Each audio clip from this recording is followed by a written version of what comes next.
You are live.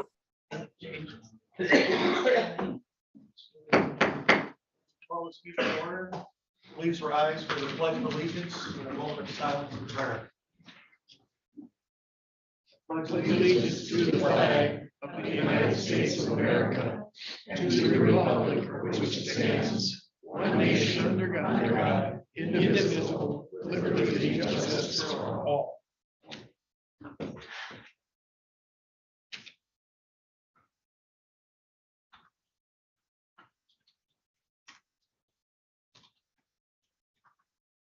Amen.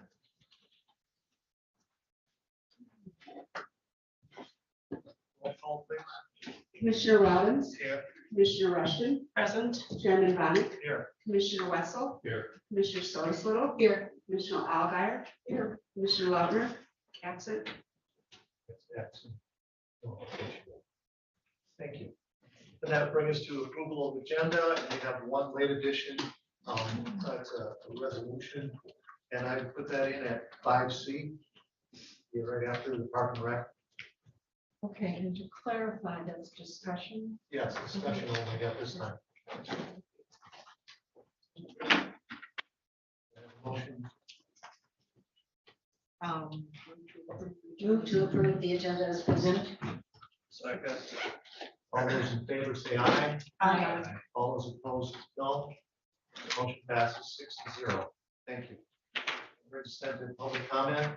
Please come forward, state your name. You have 5 minutes.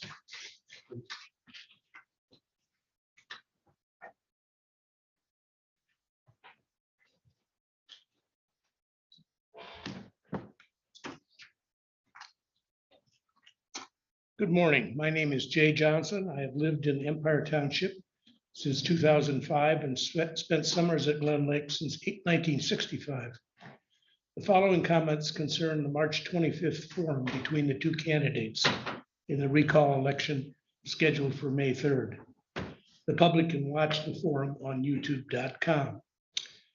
During the forum, Will Bunnick made several false assertions and allegations. Mr. Bunnick blamed his recall on Democrats who wanted to overturn the results of his November 2020 election. In fact, the petition was submitted by Jackie Anderson, one of his constituents, who is not and has not been a member of the Leelanau County Democratic Party. In fact, the Leelanau Democrats never contested the results of the 2020 election or sought to overturn that election, not even Mr. Robbins' very close victory. The process for recalling the county commissioner is specified in Michigan law, does not overturn the prior election, but calls for an entirely new election. Number 2, Mr. Bunnick said the county clerk had initially proposed the creation of 2 new departments of county government that would cost taxpayers upwards of $250,000 a year. The county clerk has vociferously denied it was her idea. See the Leelanau Enterprise front page, March 31st. Mr. Bunnick said he voted against supporting the federal legislation that would allow the Grand Traverse Band to sue the federal government for violation of the tribe's 1865 treaty rights, because it would allow the Grand Traverse Band to sue Leelanau County or current taxpayers. In fact, Mr. Bunnick is on record opposing the tribe's request because it sounded like reparations. Mr. Bunnick said he opposed a millage for the Early Childhood Parenting Communities program because that program did not require additional funding. He denied that he wanted to zero out the millage, but said the county commission could overturn the voters if most commissioners thought the voters had made a mistake. This assertion is proven false by the video of the commission meeting on September 14th, 2021. which is available on youtube.com. In that video, Mr. Bunning said he had consistently opposed any millage for early childhood, and that the millage had been approved by only the small number of voters who turned out for the millage election. In the forum, however, Mr. Bunning said all members of the commission agreed with his decision to reduce rather than zero out the voter-approved millage. In fact, none of the Democrats on the county commission supported any reduction in the early childhood millage, but reluctantly voted for a slightly smaller millage as a compromise solution. Number 5, at the forum, Mr. Bunning said he had made the motion to provide $125,000 for a workforce housing project. In fact, the motion was first made by Commissioner Gwen Elgar to provide $150,000 for a workforce housing project. Mr. Bunning amended her motion to reduce the amount. Although the amended motion passed, Mr. Bunning falsely claimed credit for Commissioner Elgar's initiative. Number 6, Mr. Bunning said there was no need for more rigorous inspection of septic systems because the invasive zebra and quagga mussels had, quote, cleaned up the lakes. As someone whose family has spent more than 70 years on Little Glen Lake, I can agree that the lake is clearer because of the mussels, but that does not mean the lakes are healthier. The native freshwater clam and snail populations have almost disappeared because they can no longer find nutrients because the mussels have eaten most of them. And as studies by several lake associations document, human fecal. Sir, your 5 minutes is up. I only have about a minute left. Human fecal matter DNA has been found in many of our We lakes. need to obey the rules. Mr. Okay. Johnson, please. Great. I'll submit my entire comments to the board. Thank you. Any other public comment?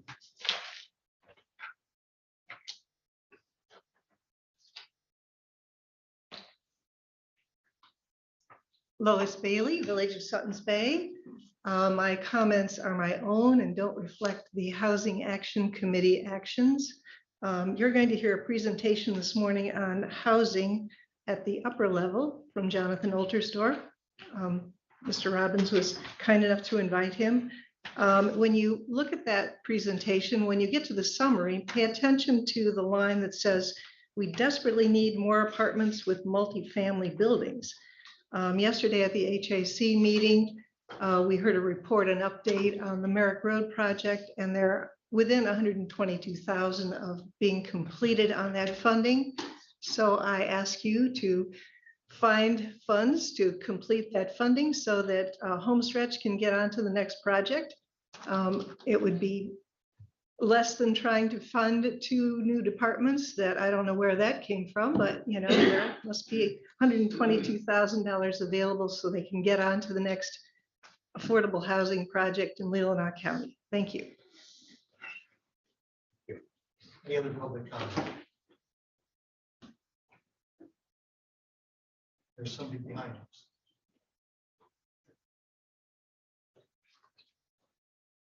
There we go. Good morning, Charles Knapp, Cleveland Township. I want to point out one thing, what Jay just said. A recall election, any recall election, is there to remove an elected official from office. Is to reverse the effect of an election. The fact that there's another election to fill whatever the seat was, doesn't matter. A recall is there to overturn the results of a previous election. That's the whole point. That's how they got Paul Scott, much to my disgust. And that's what they're trying to do now. If the petitioner who started the petition was not a registered Democrat, doesn't mean she's not a Democrat or a liberal or worse. It just means that she started the petition. So I want to put that on the record. A recall is there to overturn an election and hopefully replace, whoever thrown out of office with somebody that the people in favor of the recall like better. Thanks. Any other public comment?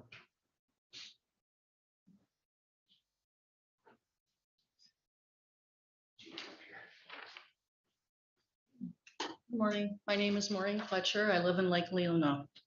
We, the people of Leelanau County, require a chairperson who has the following attributes: an advocate for septic ordinance, willing to address the need for affordable housing in the county, a proponent for protection of the environment.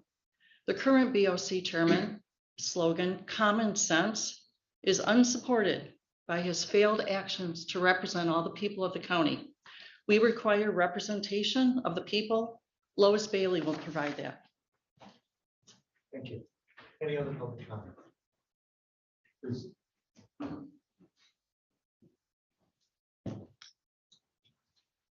Good morning. My name is John Popa. I'm from Bingham. Excuse me. Wow. Later in this meeting, you're going to be asked to approve a much needed upgrade to the entrance of Veronica Valley. This is by far the most used entrance of any of our parks, and it's on the second busiest road that we have in this county. It's used by buses, trucks, and many vehicles that stop by to rest and have lunch. The entrance upgrade has been a couple-year process, but it was necessary to correct an unsafe split entrance that we had where it was just too wide and people were going on each side of the sign and causing ruts. The pavement edges of Lake Leelanau Drive were getting ruined.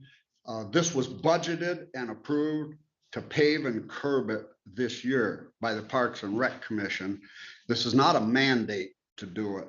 The old culvert was rotting out and it was replaced. However, the runoff is not contained. And if anybody's been by there, you can see that it still remains an issue and it's contaminating the stream and creek. So a consultant came and he recommended that you have one entrance. He also recommended that you pave and curb it, and it's not a legal requirement that you do it. And we heard some noise about that. The road commission advised that you pave and curb it. Again, it's not a mandate. This project, when completed, will make a very safe entrance. It's going to protect the highway. It's going to control runoff, and it's going to eliminate potholes, and it's going to keep this high volume traffic to the edge. So I'm asking that you approve this when it comes in front of you. The second comment I'd like to make is to approve this grant application for Great Lakes Patrol Boat. We're fortunate to have one of the best sheriffs of the state. He created a top-notch of the line operating department. They need a boat. Our sheriff has identified this shortcoming, and it's been on and off our discussions for the past couple of years. He's been working tirelessly to obtain a boat, and applying for this 3-to-1 grant is an excellent opportunity to get this boat needed, the needed boat. You need to approve this grant application at this meeting. Matter of fact, I'll give $50 to the treasury as soon as that gets approved and accepted. It's on record. Thank you. Any other public comment?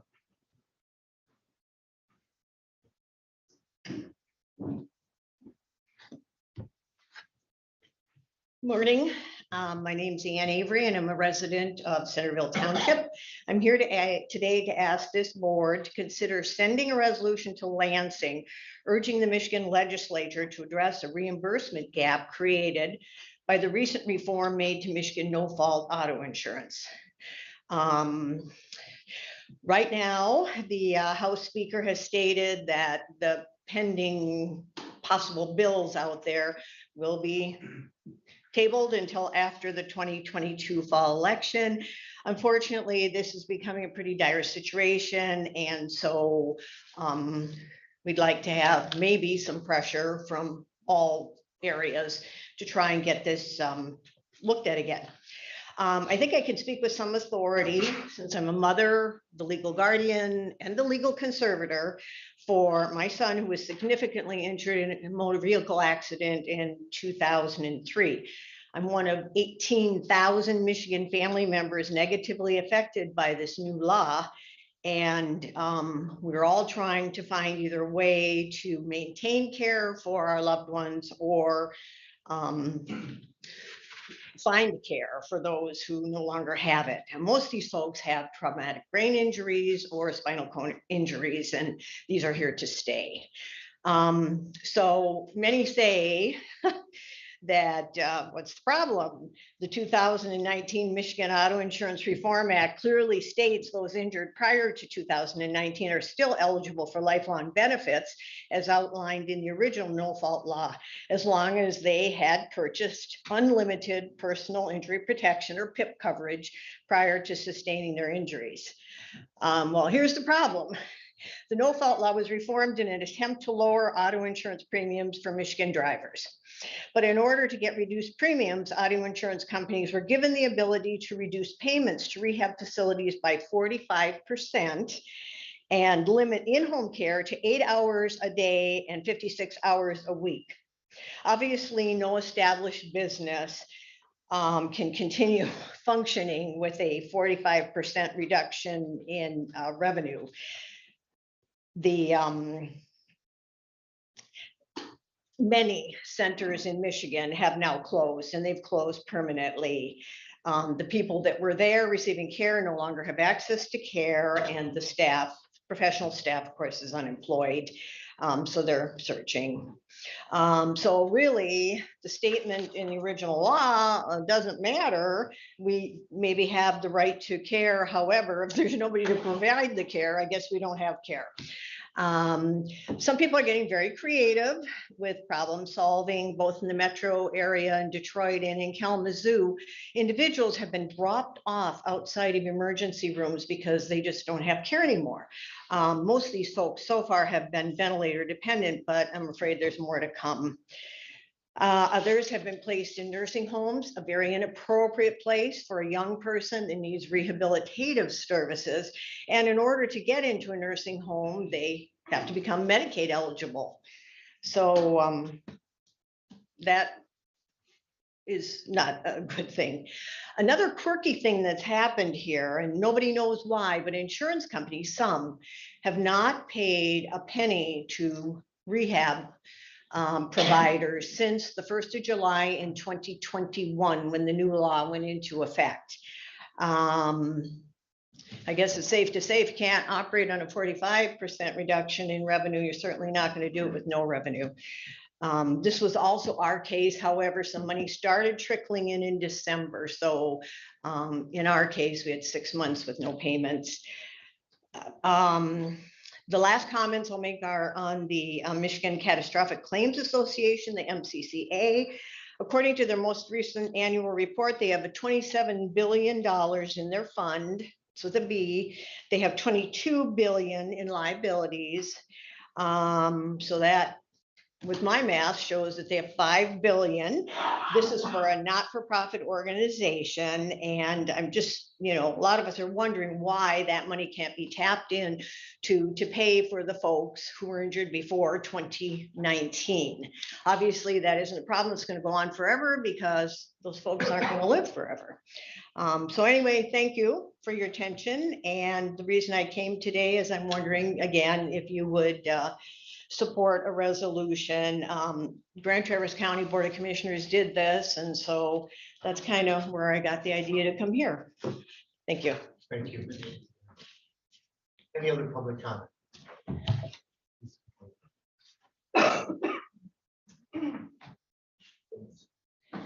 Good morning, Commissioners. My name is Dana Getzinger. I live in Elmwood Township, and I'm here primarily to talk to Chairman Bunnick. At the forum, I was surprised at your use of pronouns and the way you divide people. So anyone who doesn't agree with you is them. The Native Americans were them, Democrats were them. Mr. Bunnick, I'm your neighbor. You represent me. And I would prefer that you actually think of me as a neighbor. If I have a differing opinion, it doesn't mean that I'm your enemy. It means we all care about the county and we're trying to do the best we can. So I would appreciate it if you didn't do that. Also, a recall happens when you've angered enough of the people that they'll get out in January to door knock to get signatures against you. This recall could have been averted by you very easily. As a retired kindergarten teacher, when I had kids arguing in my classroom, all you had to do is give them a little time, tell them to look in each other's eyes and see how the other person is feeling. If you would have apologized when all those people came to you, telling you how important that early childhood millage was, there wouldn't have been a recall. That was in your power. When you make a mistake, you have to honestly apologize instead of doubling down and pretending you didn't say it. This could have all been averted. Now, in history, your name will be forever linked with recall. That's on you. The people who did this were trying to do the best for their county, and that's what you forgot to recognize. Thank you. Thank you.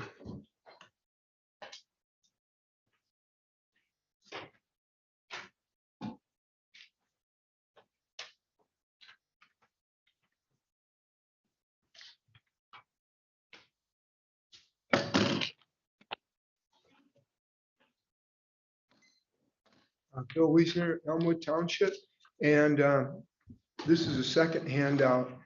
Might be a third, but I know it's at least a second. That I'm asking to replace the Dominion voting machines with paper ballots that are local, secure, and easily auditable. I've been sending out an email to people on my email list, about 200, plus the 88 that I had from the county building here that I got off your website. I've also added another 174 people that work through the different 11 townships and I believe Northport and Empire villages. So I want everyone in Leelanau County to be concerned about when people go to vote, they should know that their vote counts. Every legitimate vote counts. Any extra votes or illegitimate votes do not count. And that's why we need to get away from those machines. Also, there were three, I don't have it on this handout, but there were three like articles. One was a Time magazine one, maybe 2-3 months ago, where it said, this is how we stole the election. We took the election and we did it to save the country, something like that. And I read through it and they showed how they sent out the ballots and all this stuff. They didn't mention anything about the machines. And I read that. I said, okay, they're trying to say, okay, we took it, but we did it by the law. We may have bent the rules a little bit, but hey, just settle with it. That's the way it is. And I said, no, they're trying to cover for those machines because there was a lot of evidence for the machines being corrupt. Also, there's 2,000 Mules. It's a video that's coming out real soon where they showed the people with the drop boxes. They'd come in the middle of the night. They had routes. They were all over the country, all over the swing states. And they said, that's how they did it. Well, actually, that would be enough votes to change things, but that's not the bottom line. It's still the machines. They're trying to divert from that. And there's this new one, I forget what it's called, Deceived or something. And same, it's going to be shown at Trump's Mar-a-Lago or whatever it's called. But that one too is not looking at the machines. I'm saying the machines need to be changed.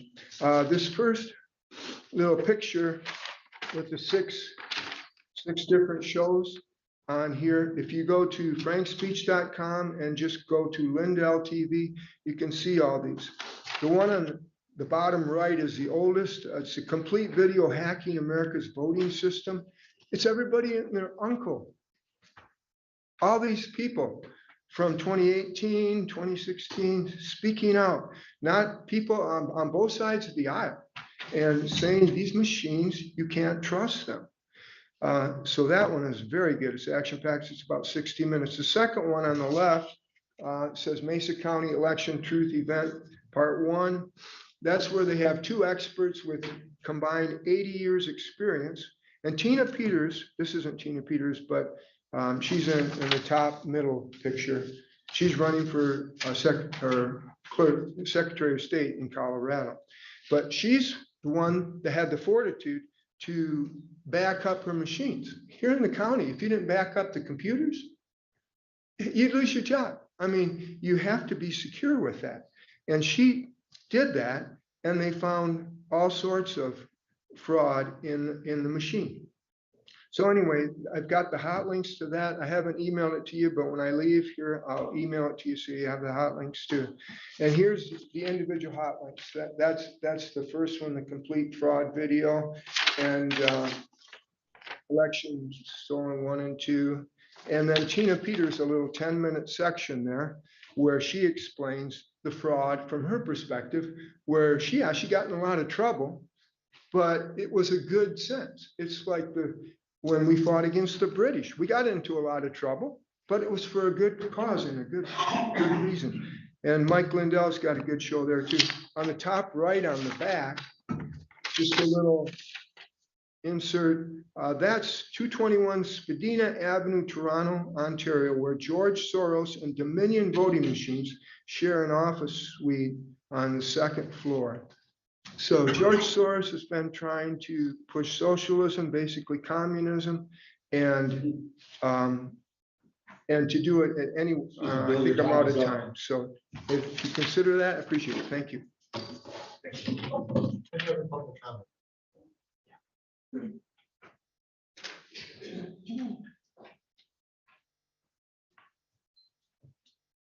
Good morning, commissioners. My name is John Fletcher, Lake Leelanau. I'd first like to comment on the forum, and that is the lack of kindness and acknowledgement of the tribe by Mr. Bunning. There's been a consistent failure over the years for Mr. Bunning to acknowledge how kind they've been and the contributions that they've made, including financial, to the county, and the fact that the board, Mr. Bunning specifically, fails to acknowledge land acknowledgement. Secondly, and Mr. Johnson did an excellent job addressing the Clear Lakes and the quagga mussels. I'm an instructor with inland seas, have been for several years, and I can tell you that the quagga mussel is one of the most invasive. There are almost 200 in our Great Lakes, air, land, and water species, devastating the food chain. It's a bivalve, very simply, water in, water out. They eat the microorganisms that upsets the balance of the environment. Our children and adults walk away from presentations, sails with inland seas, learning these facts. We do not have clean water within the land or on the shore of Lake Michigan. We have contaminated water with microplastics, fecal matter, and chemicals. Thank you. Any other public comment? Please.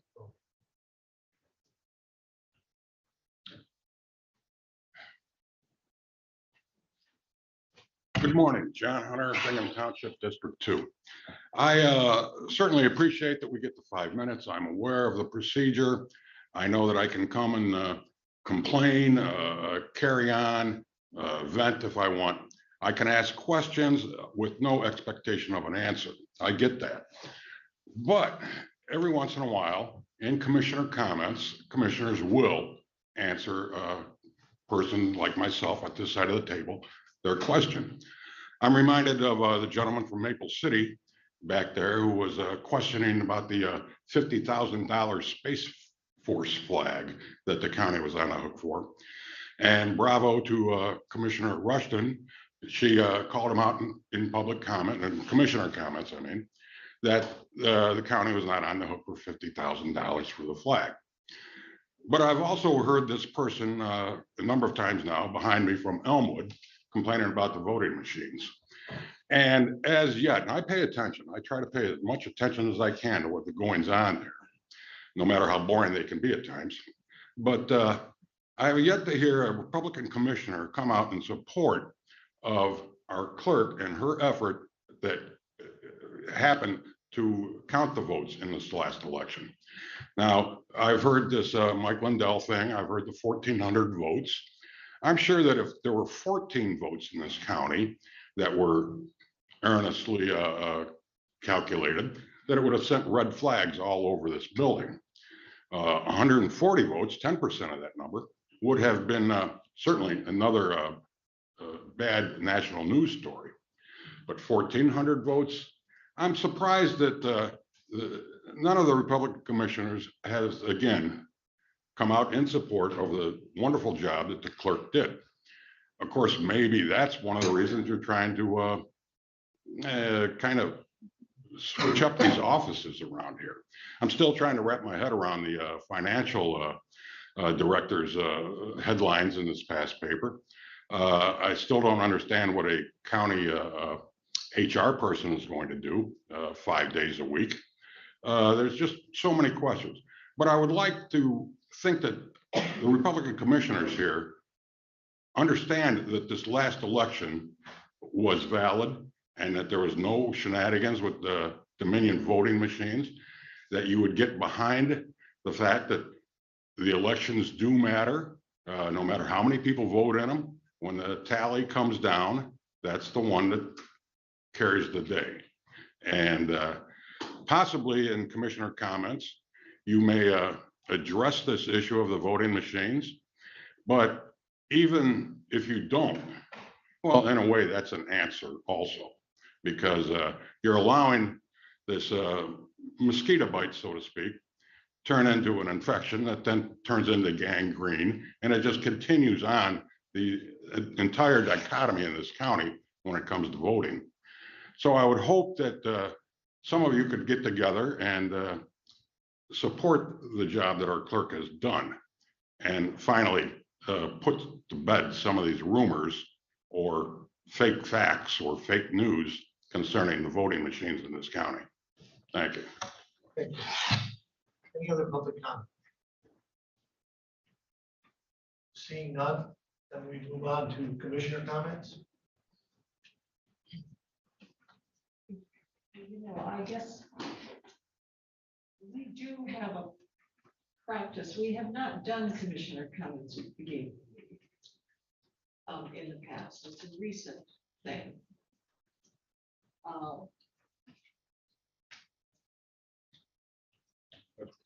Our practice is to listen to the public, but not engage in debates with the public. I don't know if that's a good thing or a bad thing. Maybe that's something we should talk about. But Mr. Hunter's comment does prompt me to say, I am so impressed with the integrity and the hard work of our clerk's office. They run a clean election. I've been an election challenger for years. The last election, so I stayed till midnight and watched the count. Those people are so honest. They are totally nonpartisan. They are dedicated. I'm so impressed. And just so you know, every single paper ballot has to match the machine count. There is no way at the end of the night there can be a difference between the paper ballots and the machine count. They have to match, or they will be there all night until they do.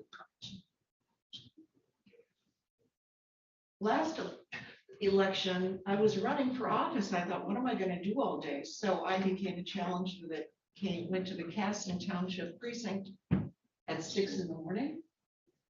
I was there till 10 at night. Again, I was so impressed with the integrity of every worker there. They're dedicated. They're proud of what they're doing. They're so proud of what they're doing for our country.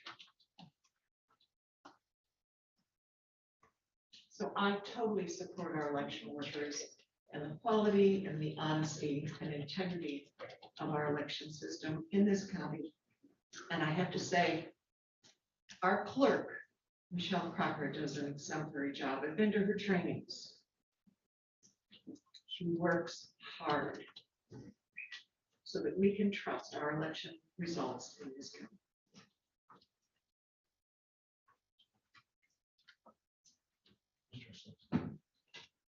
I just wanted to thank Anne for coming today and for her letters raising an important issue that I, for one, was not familiar with on the impact of the change in our no-fault insurance. So I'm glad to see that it is on the agenda for discussion. And thank you for making time to do that. Yeah, and I'm just saying that it's unfortunate that people have come here to try to make this a political, to do political comments when we're actually just trying to run county business here. So I would appreciate if people stop doing it. Let's move on then to, are there any other commissioner comments? Excuse me, are you asking to censor what the public can say? You ask, you're asking them to not speak? That's kind of what it is. Well, good. I need you to clarify that. No, I'm just saying that this is not a political meeting. This is a commissioner meeting to do county business.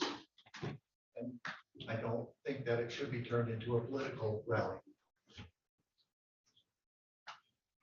And I'm sorry you don't understand that, but please think about it. thank you for moving on, Mr. Chairman. Minister's update. Administrator. Good morning. I know there's 5 updates, so I'll try to keep mine short. Last spring at this time, I think we spent 4 months talking about Lake Leelanau, and we all agreed it's such a great asset and how we're going to deal with the milfoil, the Eurasian milfoil and so forth. And we had a lot of great debate and public comment on it. And I just want to follow up that there's been some exciting news just recently. And Mr. Popa, would you like to give a brief update here on the Lake Leelanau Association? Right now? Yeah.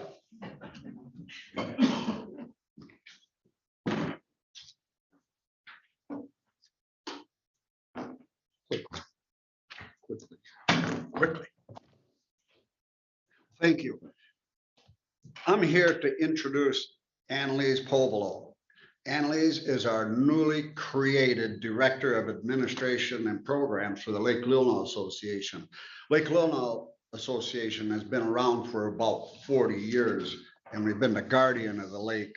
But during those years, us board members took on most of the tasks and stuff. However, it's been increasingly difficult to manage everything.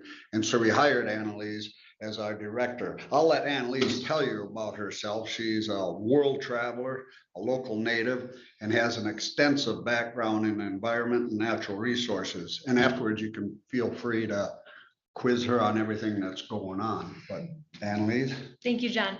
Yeah, well, being respectful of your time, I just wanted to give you a brief introduction to myself and my role with the Lake Leelanau Lake Association.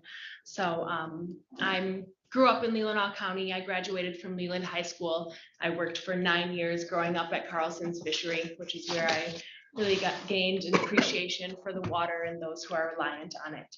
I went on to study at the University of Michigan, studying environmental studies with a specialization in fisheries and aquatics.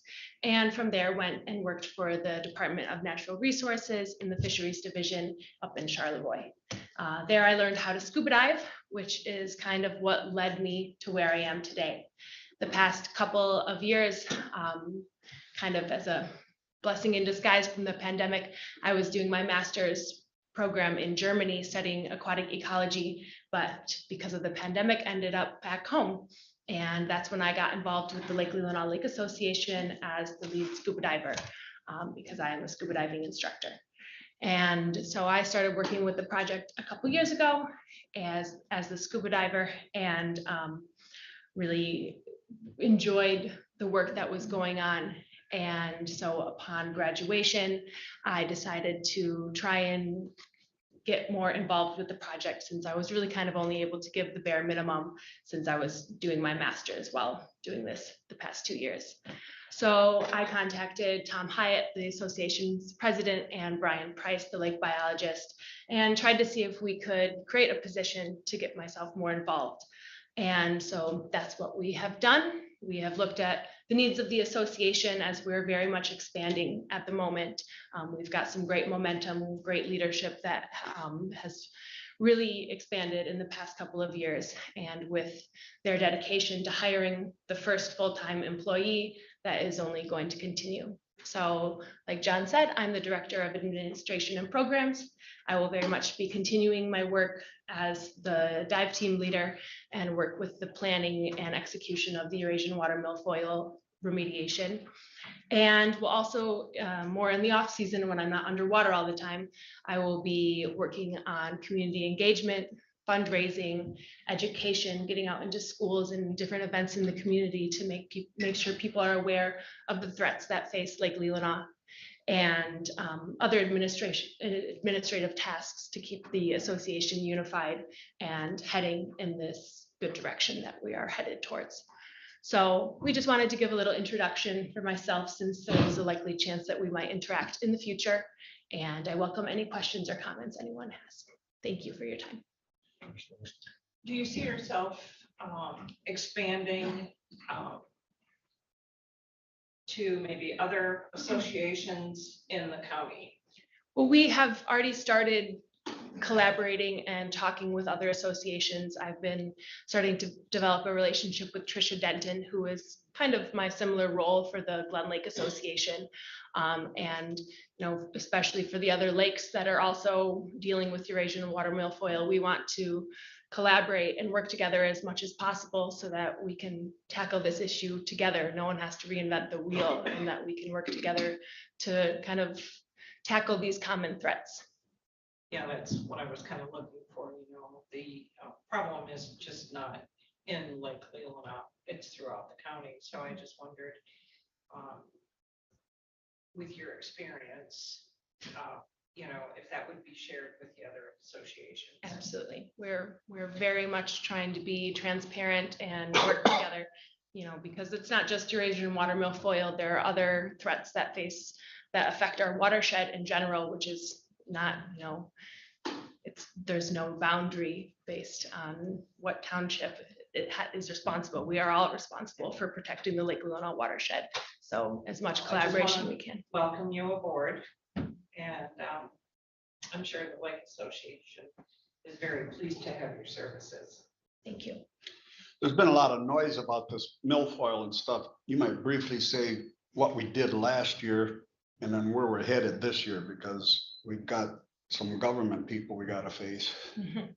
Yeah, so for the past couple of years, the first year was very much us learning how to use these different methods to try and take care of Eurasian water milfoil without chemicals. It's very much one of our goals to not put any chemicals into Lake Leelanau. So we have used a combination of benthic barriers, both biodegradable and synthetic. The synthetic barriers have been placed, or all of the barriers have been placed on dense, almost exclusively Eurasian water milfoil infestations to try and smother it. The synthetic barriers have been taken out of the lake since they do not biodegrade, but we've left the biodegradable barriers in. We've also used DASH, which is diver assisted suction harvesting. So basically divers underwater hand pulling milfoil and feeding it into a giant underwater vacuum. That is a very fast and efficient way to pull it from different areas where you can target it more exclusively. And then myself, as an individual diver, hand pulling in smaller areas and scouting and monitoring the different methods that we've been using. So that was a lot of what we did the first year. The second year in 2021, we also continued that. We also have contracted, starting in 2021, the help of Ron Rymick, who is a retired biology teacher and ecologist. And he's been hired on as a project manager to help Brian Price. He's been really great, and he's a diver himself. So we've got some more momentum going there. And now going into this next field season, we are really focusing on gathering some more hard data. So we're facing some pressures from the state on making sure that what we're doing has a low impact on the Native community, and that we can really document everything that we're doing. So we're going to be increasing our documentation, trying to get better estimates of the surface area of the infestations, classifications of the different infestations, how dense they are, kind of categorize them with they're mixed with native plants or not. And we're also collaborating with a professor from Grand Valley State University, Mark Lutton, and he will be working on doing more extensive studying on the impacts of the benthic barriers on the benthic community. And we're also amping up our native plant restoration work. So trying to plant on those biodegradable barriers that have stayed in the lake, planting native plants on top of them so that the native community takes over and not Eurasian water milfoil. We started doing that a bit last summer and are really going to be studying that more, using the expertise from Grand Valley to help us do that in the most efficient and effective way. So those are just some of the things that we'll be doing this summer. I also encourage you to look on our website, lakeleelanau.org, where we have the full 2021 report posted and a lot of other information on what we're doing. If I may ask, are these techniques being used in any other counties? To my knowledge, in this area, they are not yet used. There will be a study, there's a proposed study that is not yet going on. And who's doing that study? That study would be by Eagle. Okay. But they are still working on their grant funding. We're trying to collaborate with them as much as we can, but it's very much in the works, and we are in our own discussions with them as well. Well, great. This works, then maybe the state can look at this as a positive to eradicate the milfoil and other invasives. That's very much our hope, and that's what we're trying to do this summer, is really document everything that we're doing so that we can provide more of a case study and make sure that this can be replicable. Well, I think it's a great example of a public-private partnership. As you know, last year, we had a lot of discussion behind the scenes. I don't think it was a week where Mr. Buddick and I didn't have a discussion with people about this on a weekly basis. I think everyone agreed it was a problem. There was different opinions, how it could be solved, but I think it's because of the dialogue that took place. And I think because the board chose to pay for that study, which led to long-term planning, which led to some private donations, which led to hiring of a director. So I think it's a great example of working together, people with various viewpoints with the same goal, coming together and come up with a creative solution. Little testy at times. But we got through it, and the end result is what counts. So thank you for coming. Thank you for your time too. Appreciate it. Okay, one more, well, a couple more updates here. Probably my biggest focus since the first of the year has been implementing these new positions that the board approved in terms of HR and finance. And I'm pleased to inform you, as you know, we have a new a new HR director. Darcy, would you like to come up here for a minute? I'd like to put her on the spot. All of you know Darcy. She's been a member of our team here for about 15 years. And when the job was posted, got a lot of feedback internally from staff. And a lot of positive feedback from our department heads, elected officials about Darcy's ability to work with people. And she did apply for the job, interviewed, and she was appointed last week. She'll be starting in May. And we have a transition plan we're working on, but I just want to introduce her formally and would like to say a few words. Sure. Yeah, I'm very honored to have been chosen for this position. We're looking forward to building an HR program from the ground up and having it be a great asset for the employees. So thank you. Thanks. And I think with this, you'll see, well, next week we have a discussion about the administrative duties, but I have some suggestions how you can restructure that job since we have an HR director to expand some of those duties and responsibilities for areas that we may be lacking some leadership in. So I look forward to working with Darcy. Thank you. In terms of the other moves, this is kind of a big week. If you take a break or after the meeting, make sure you stop by the office next door to mine. That was the former VA office. The furniture came in yesterday, was assembled, and hopefully by the end of the week, the accounting staff will be moving in there. And then if you step outside, what was conference room number 1 is now the VA, the Medicaid, and an extra office, and that is implemented this week also. So a lot of changes, and the new furniture for the clerk's office will be installed next week. Also, next week, Sarah Lautner, our accounting clerk, will be back in the office. As you know, she had a baby back in December and has been on mother duty since then. And so she's, I think, looking forward, but also a little apprehensive about coming back to work. But we're looking forward to having her back. And I want to thank Kathy Hartsfeld. She's just been a godsend. She has stepped in. I keep telling Sarah she didn't get my permission to have a baby before she decided to make that move, and then COVID hit and everything else. So it's been a stressful situation, but I think we got through it, and we're looking forward to having Sarah back. And I'm so grateful that Kathy's been able to step in and fill in the gap there. Also, as you know, Jen Zawicki has made a decision to resign as finance director. So I want to thank her for her 3 months of service. I would like to put this issue on next Tuesday's agenda.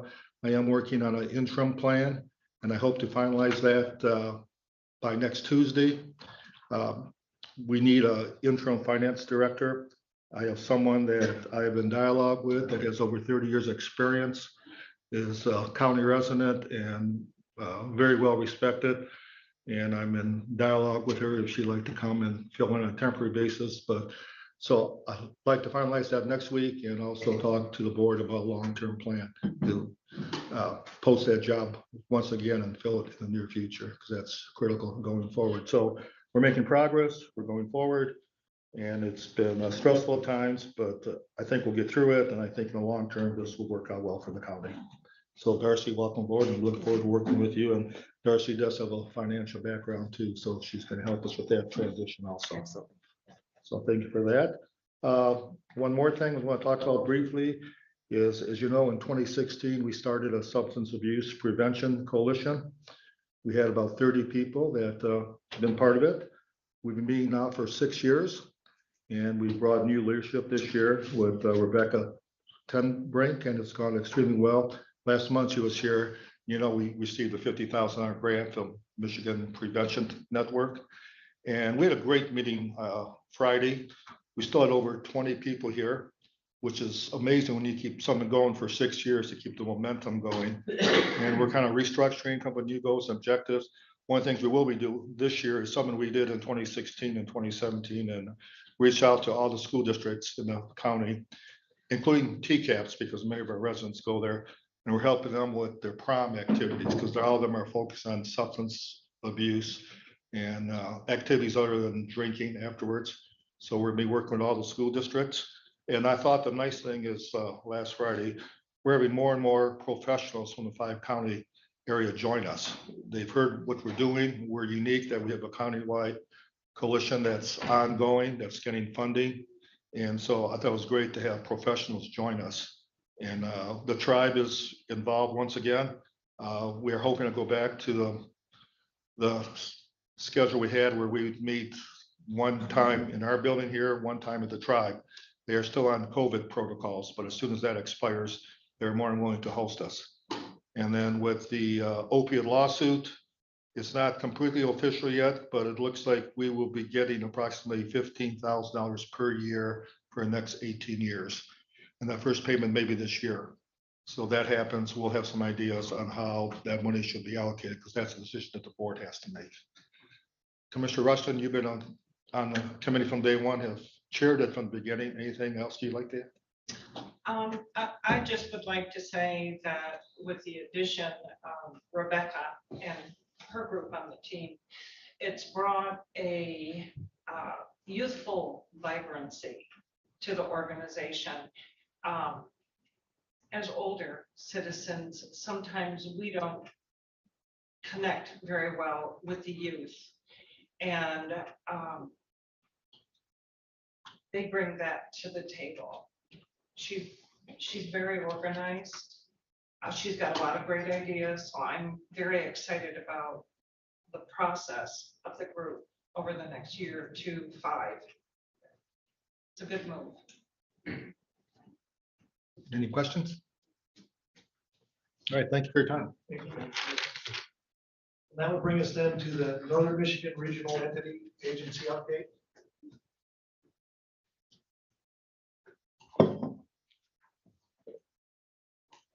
Good morning. I am Sarah Sersely. I am the Managing Director of Substance Use Disorder Services for Northern Michigan Regional Entity. So thank you, Chet. That was a fantastic segue in for this with your coalition. I'm really excited to hear how well that's going. It's fantastic. Okay, thank you. In respect for your time, I'm going to touch on just a few topics. So we might run through the PowerPoint very, very quickly because I know you have a large agenda today. I want to say too, I am always available for questions, comments. We're always looking for ways to spend some of the funds that we have, the grants that we have too. So you talk about the coalitions. Really like when counties have those strong coalitions going, local coalitions, they come up with some fantastic ideas and some very unique ways to address substance use disorder in our communities. So more to come on that, but just very, very briefly. So Northern Michigan Regional Entity, NMRE, is prepaid inpatient health plan regional entity for 21 counties in Northern Michigan. Very fortunately, Leelanau is included in that. Basically what that is all of the public funding, so Medicaid, Healthy Michigan, for substance use disorder, we have a block grant from the state, comes to the NMRE, and we manage, provide oversight for behavioral health services in the 21 counties in Northern Michigan. And I am here to chat a little bit more about the substance use disorder services, because part of that too is the Public Act 2 or liquor tax funds. 50% that come to your county, then come to the NMRE, and we manage those funds. So thank you for keeping up with me with that. I tend to go off topic a bit. So really just very quickly, we're managed care entity for this. We really do work for substance use disorder for the liquor tax. We basically manage these funds with no administration coming out of those. So 100% goes back to the county, to recipients of the county, to services for that in that county. And we do have to keep all of our 21 counties separate. So Leelanau's money is spent in Leelanau for residents of Leelanau County. Next. Oh, you already got that. Very quickly, just the NMRE's budget. We do serve individuals who have Medicaid with severe mental illness, children with severe emotional disturbances, individuals with substance use disorder, and individuals with intellectual developmental disabilities. So total annual budget is about 197 million. For Medicaid specific, for individuals with Medicaid who have a substance use disorder, that's about 14 million that we manage. Block grant, about 3 million. Our prevention services for substance use disorder, about 800,000. And then liquor tax, we have about 1.5 annual coming in. And this is for prevention of a substance use disorder, treatment of a substance use disorder, and recovery supports for individuals who have a substance use disorder. Next, please. We also have quite a few grants that have come in, especially with, as you're aware, the opioid crisis. We've had quite a few grants come in from the federal government through the state to the PIHPs. We have state opioid response, SOAR 2. We've had some COVID response funding, Michigan Youth Treatment Improvement Enhancement Project. Although we are not able to pay for gambling disorder services, we do have a small grant for prevention of a gambling disorder, and then a tobacco grant as well. And we tend to focus on vaping, which I'm sure all of you know, for kids is such an issue. What I really want to focus on with this is the PA2 or the liquor tax funds that do come in. And we have quite a few projects for Leelanau County, and this is Leelanau. We have just a few projects that are for our entire 21 counties, but that is divided up based on population per county, and we do keep it very separate. So one of the biggest ones that has been going on for years now is prevention services. And this is really what brings prevention services to Leelanau County. You can see the amount there. Youth Empowerment for Success is another one with Child and Family Services.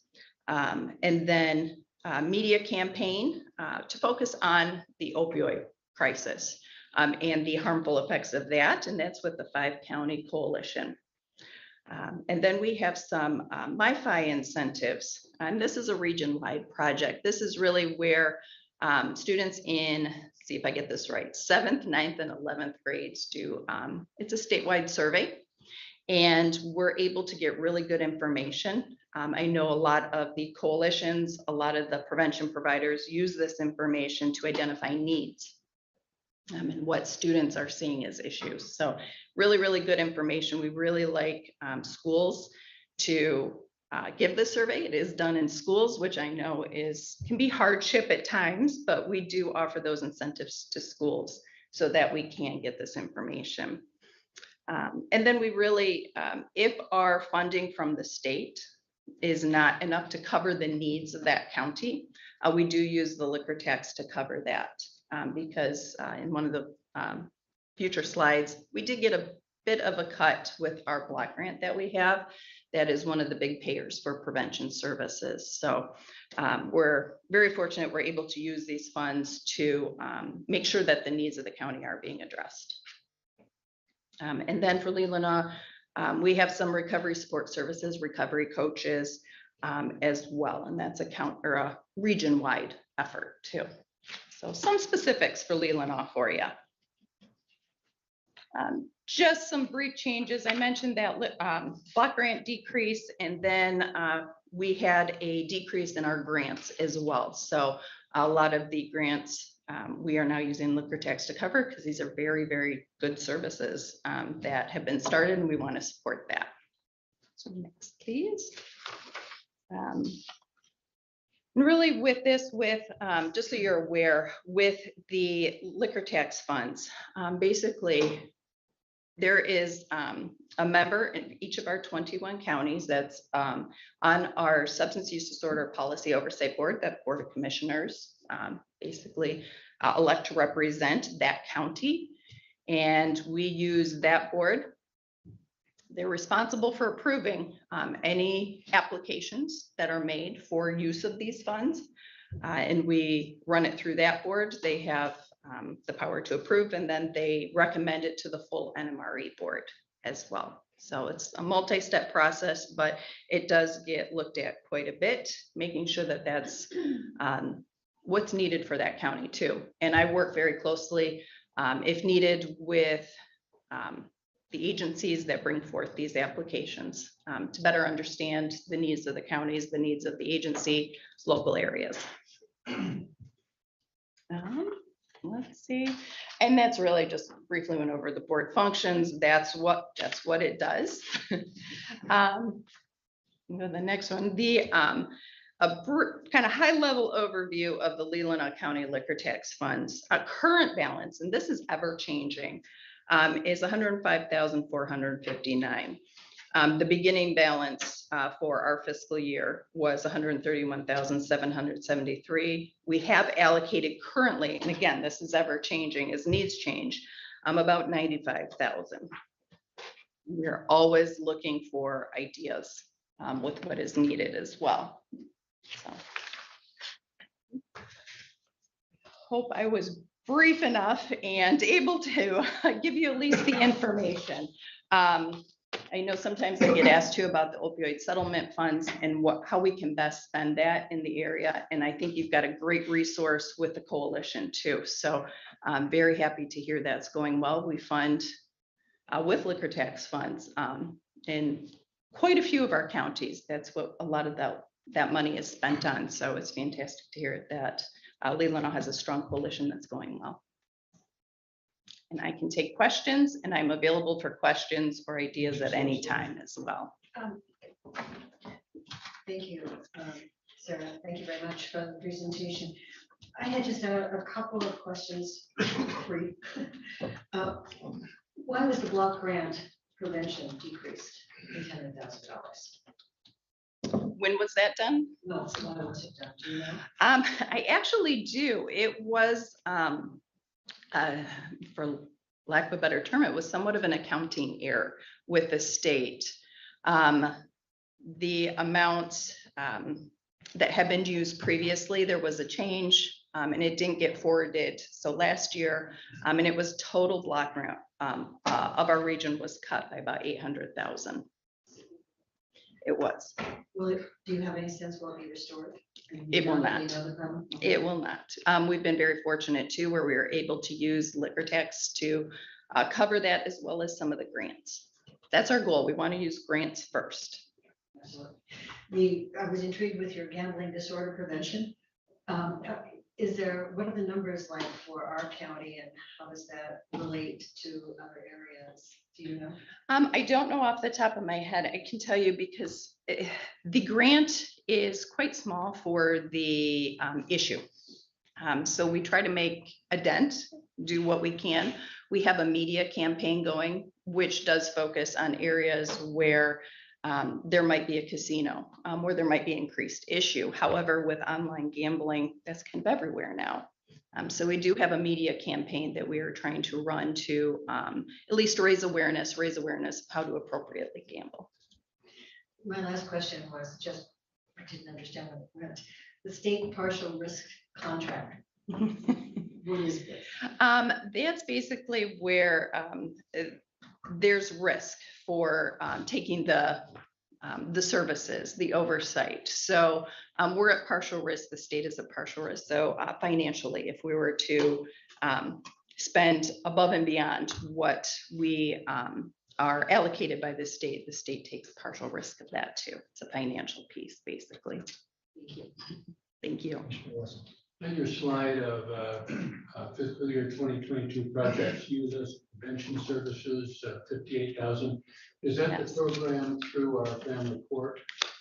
It is, yes. And that's been going on for quite a few years and has been very successful. Thank you. Yes, one of the things we discussed at our coalition meeting was the statistics for our county. You had mentioned the MIPH surveys. A lot of our kids go to Traverse City West. So, you know, we often wonder who gets credit for our kids. Is it Grand Traverse County, Leelanau County? And the other issue is not all of our schools, from what I understand, schools can opt out of that. So unfortunately, I think we've had schools in our county that have opted out, so we don't get that clear data. Law enforcement on that side of the aisle, when we talk about drug abuse or, you know, procuring the drugs, a lot of our citizens are going into Grand Traverse County or Benzie County. And if there's an event that requires law enforcement, those statistics go in the county where they're. So that kind of dims the bulb for services in Leelanau County when it comes to allocating funds. I just wanted to point that out. I think it makes it more challenging to get data on what's actually going on because we all know that, yes, the numbers might be in Grand Traverse, might be in Benzie, but that isn't the full picture. The numbers are, goodness knows, I love data, but they are not the full picture. Okay, you guys do a great job. We get a lot of service from your liquor tax funds. Yes. Yeah. So I do want to thank you for that. It's Thank you. just, I sometimes worry that some of our citizens may get missed in the count. Thank you. I was just wondering about the liquor tax fund. We talked about that. Is that going towards our coalition or what does that money go for? I I had that list. I don't believe the coalition at this point is receiving any funding, although they are eligible to receive funds. Yep. Not directly, the 5-county coalition gets the money where they do the advertising and the larger picture for all of the counties. But we have our own separate year, and that's what I was wondering. That could be get that tax fund, right? Yes, it is eligible. I was on the sub board for a few years and I really respect, you do such important work. And we always encourage our county programs to come forward for money. Is difficult. It's difficult to have a program that has good enough documentation and meets all the criteria. The people who go forward, Sharon Freeland is often the representative, and she brings forth programs representing people in schools. And so you guys do an excellent job. One of my concerns always is aftercare. Yes. Recovery support in this county. Like Commissioner Rushton said, so many people go to Traverse City. It's also the fact that if we have people in recovery in this county, they often have to go to Traverse City. And that can be difficult. They may not have driver's licenses. So that's always something that torch for. And I appreciated that. And I do appreciate those comments. We live in a very rural area overall in northern Michigan, and getting supports for individuals in recovery can be very, very challenging. So we're always looking for new inventive ways of helping the people. And that's one of my big concerns and pushes too, is to figure out how to best support people. Yeah. Keep up the good work. Thank you. You as well. Thank you very much. Thank you. But that will bring up the early child, I'm sorry, Leelanau County housing statistics. Commissioner Robbins. They asked for this. Oh, yeah, John.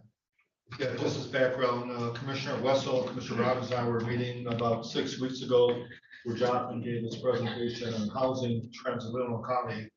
And we all felt it was great information and thought it'd be helpful for you as a board to see that. So thank you, Jonathan. I think John was supposed to be here last month, but unfortunately had a health issue. So thank you for coming back again. Thank you. Thank you. Yes, so I've been a realtor in Leelanau County for 15 years, and I just wanted to provide some data that hopefully you haven't seen, a little insight into what's really happening in Leelanau County. So I want to go to the next slide, please. One of the most important things to me is that our realtor association, when they do their press releases, they include all the fractional ownership in the county, specifically at the homestead. So all the data includes 6-week, 8-week, 10-week fractional ownership, which really impacts the data and the average sale price and the median sale price. It really drags down the numbers. So just last year, the fractional ownership was comprised of 72 units sold for an average sale price of $143,000. So that's not the reality of what's going on in the county. So what you're going to see today, I've withdrawn those 72 sales so you can get more of an accurate representation of what's happening. Okay, so we're pretty steady over the last decade of total number of units sold. So it's somewhere between 379 and 475. We've dipped down last year about 10%. This year will probably be a little bit lower also because of the low inventory, but relatively stable as far as residential units changing hands each year. So an interesting thing that I'm able to do is take each individual zip code of purchasers that are buying in Leelanau County. This goes back 2 years. So we've had about 1,000 home sales in the past 2 years. Each dot on your map there is an individual zip code of the purchaser's main mailing address when they bought their home in Leelanau County. So historically, this has been our Majority of our buyers have been from the 6-hour driving window in the Midwest. We go to the next slide. This is a heat map representation of the density of the purchasers. So just over 50% of our purchasers are in Grand Traverse or Leelanau County mailing addresses. So most of them are, well, half of them are local, and then half of them are coming from outside the 2-county area. So primarily Detroit, as you would imagine, Grand Rapids, Chicago, Cincinnati, Cleveland, the major hubs. But what's an interesting trend is, as you would guess, if you go to the next slide, what we're seeing for the first time the last 2 years are zip codes out west, Texas, Colorado, and some areas where we really haven't seen buyers come from until recently. So especially San Francisco, Los Angeles, a lot of second home buyers in Florida. So again, each zip code mapped as at least one individual buyer from that zip code. And then if we go to the next slide, you can see the heat map, which is starting to grow in some of the major cities in the South. So again, second home buyers, primary home buyers. And then this breaks down, oh, you can go to the next one, please. Thank you. So are these buyers occupying the houses of primary homes or second homes? And it really hasn't changed much. So this is from the Equalization Department going back to 2010. 45% of homes were occupied as a primary home. And last year in 2021, 45.7. It's virtually identical over the last decade. It grew a little bit and shrunk. So pretty stable principal residence exemptions on properties of about 45%, which is interesting. And then this is from the Equalization Department. This just breaks down where the primary homestead exemption is being filed and non-primary homestead is being filed in the county, so you can get a representation of what's second home versus primary home. Okay. And so what are home buyers purchasing? 18% of home buyers in Leelanau County last year bought a waterfront home, 14% bought a condominium, 14% bought a water view home, 12% bought a home on 5 or more acres, and then 42% would be other. So a good representation of the breakdown. Fine. This breaks down the price ranges of what we're seeing as far as home sales. Majority of the sales are from 200,000 to 600,000, where you can see the most transactions take place. We saw 18 sales over 2 million. So it is skewing towards the higher end, as you would imagine, with the way prices are increasing. So next slide.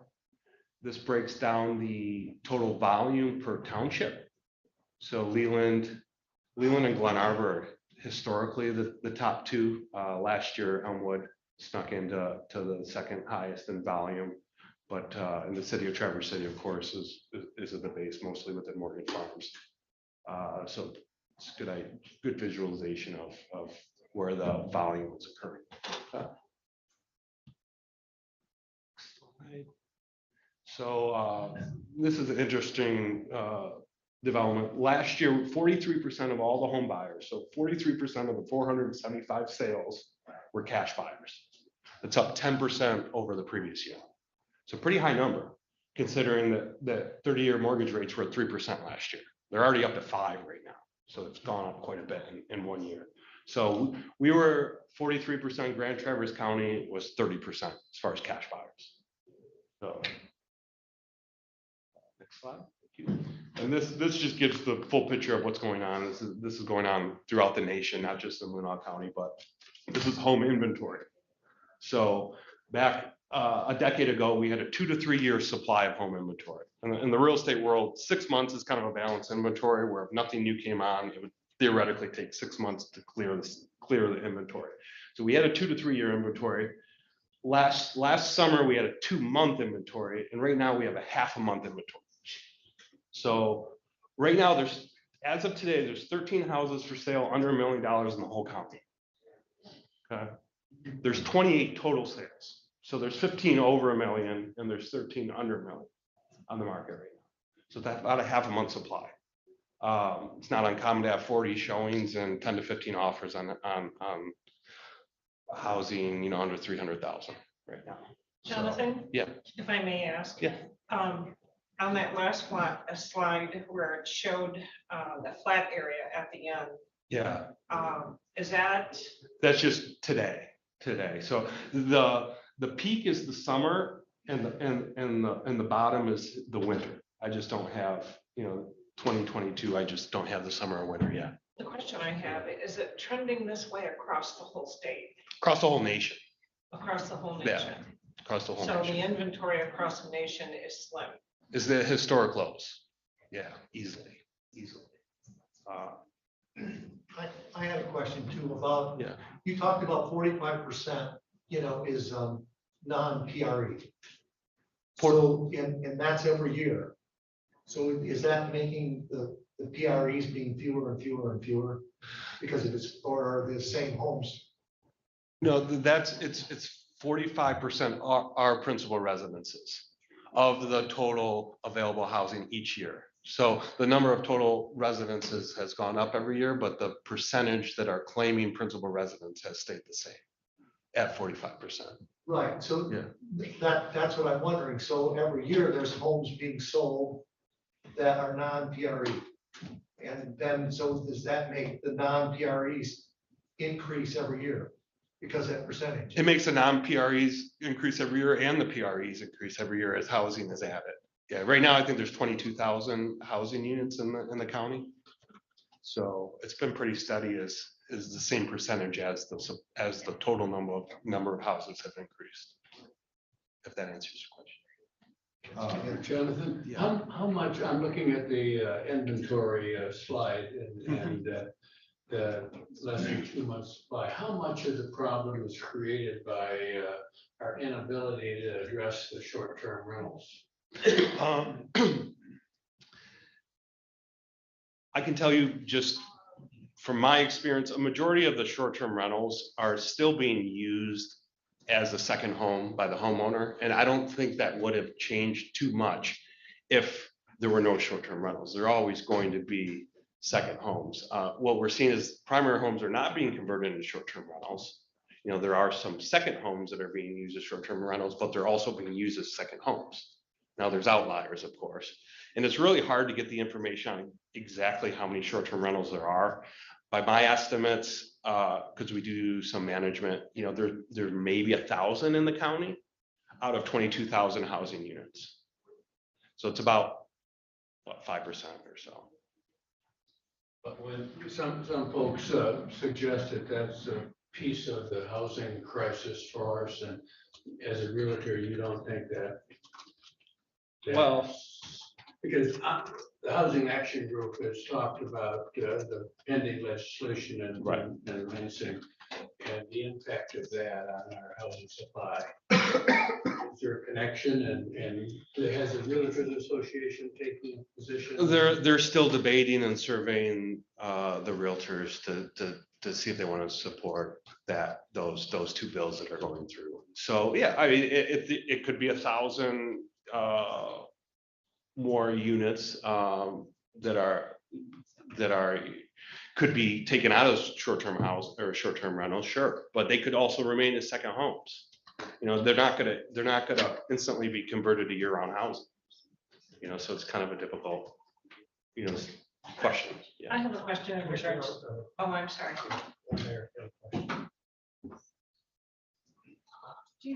So I've heard, another thing that I've heard is that since 2008, builders have just focused on building expensive houses and not less expensive housing and in our county, people don't build apartment buildings, but we need to. Right. Yeah, I mean, I think that there are more. I know your statistics show the PRE stats are pretty level.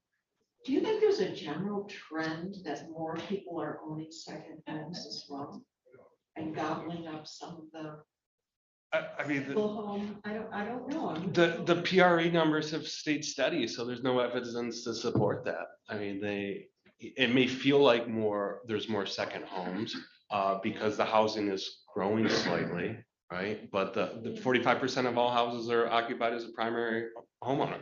I mean, for the last 11 years, that's pretty flat.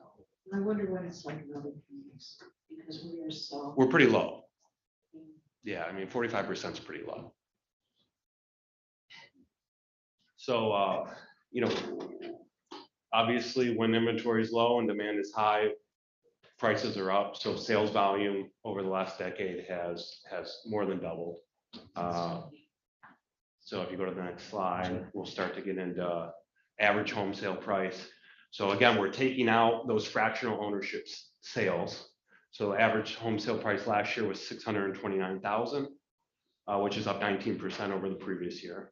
And That's okay. I'll move on. okay, Just before we leave, because yeah, it's on the short-term rental in a way. yeah. The increase, the 10% increase in cash purchase, which you've seen over the last few years when we've had an influx of people buying from out of the area. Does that also portend to perhaps there is more short-term rental purchasing going on from people who don't live here and have a second home that they want to rent out, but do live out of the state? So does the real estate industry, are they gathering any data to try to separate out? And I know that's a Yeah, we don't really question. have any data on it as far as the short-term rentals. I mean, and quite honestly, the number of cash buyers would probably be even higher if people weren't able to get 3% mortgages.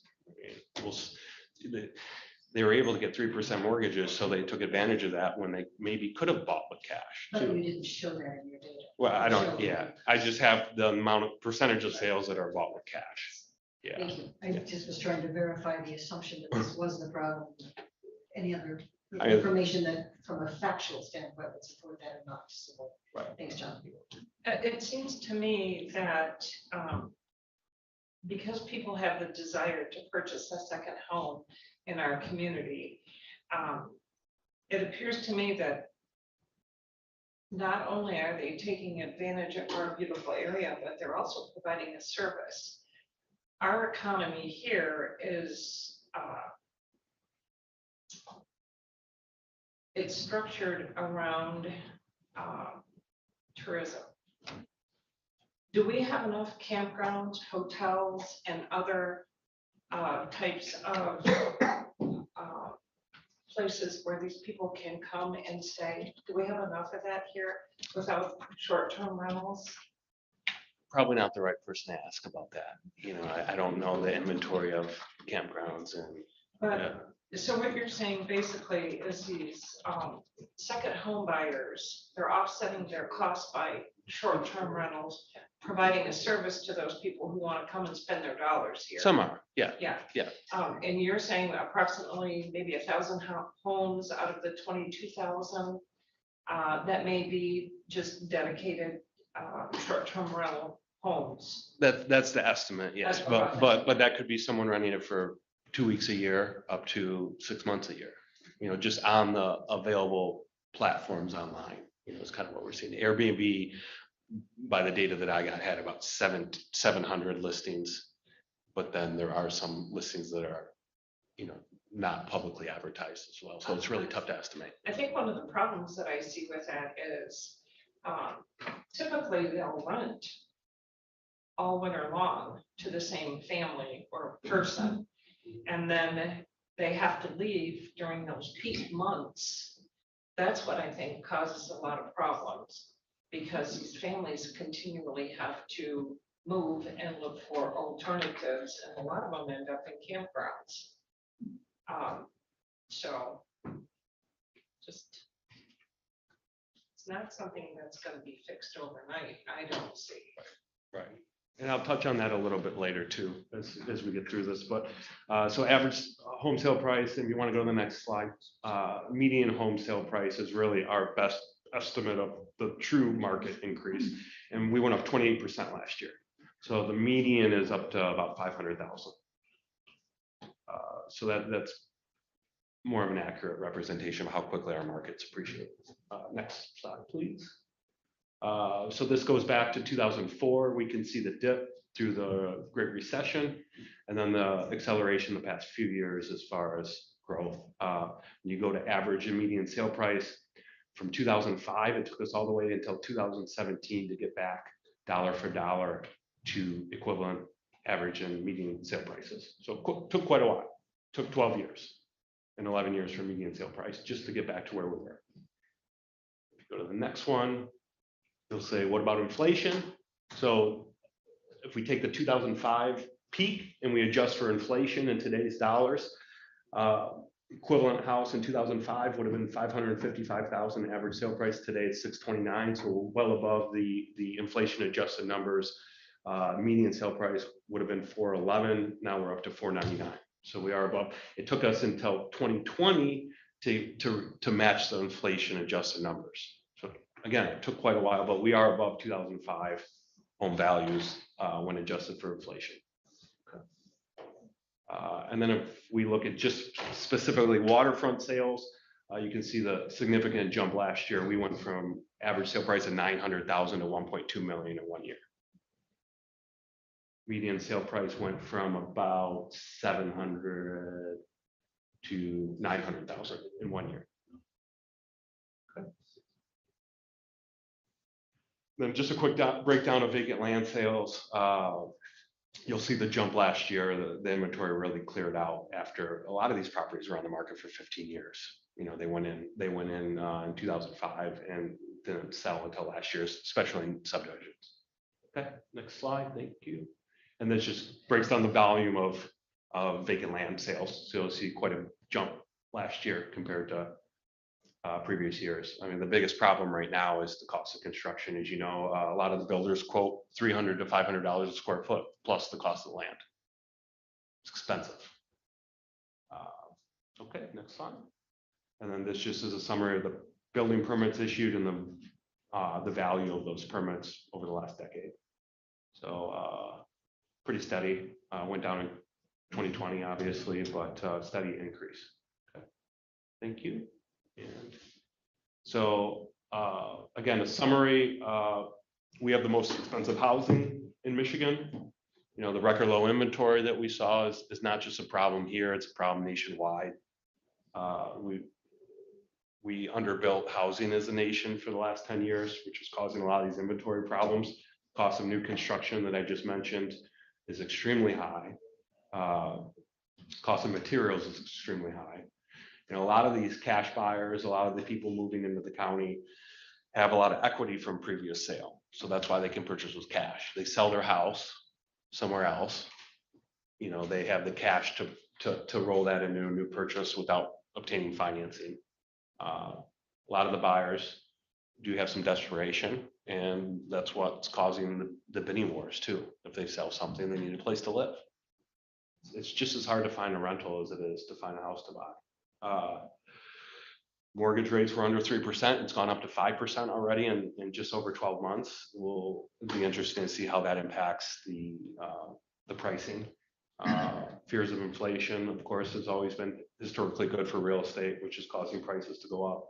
Stock market until recently was at all-time highs.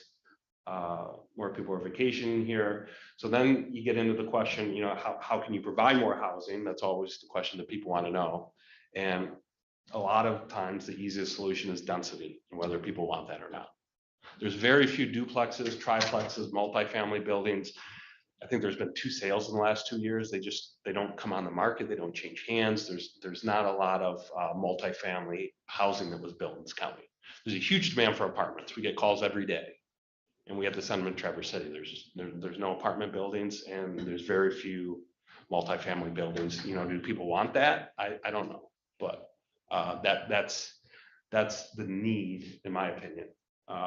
And you know, people like to talk about their short-term rentals, but it's really not going to be enough to fix housing solutions without rentals, right? In my opinion.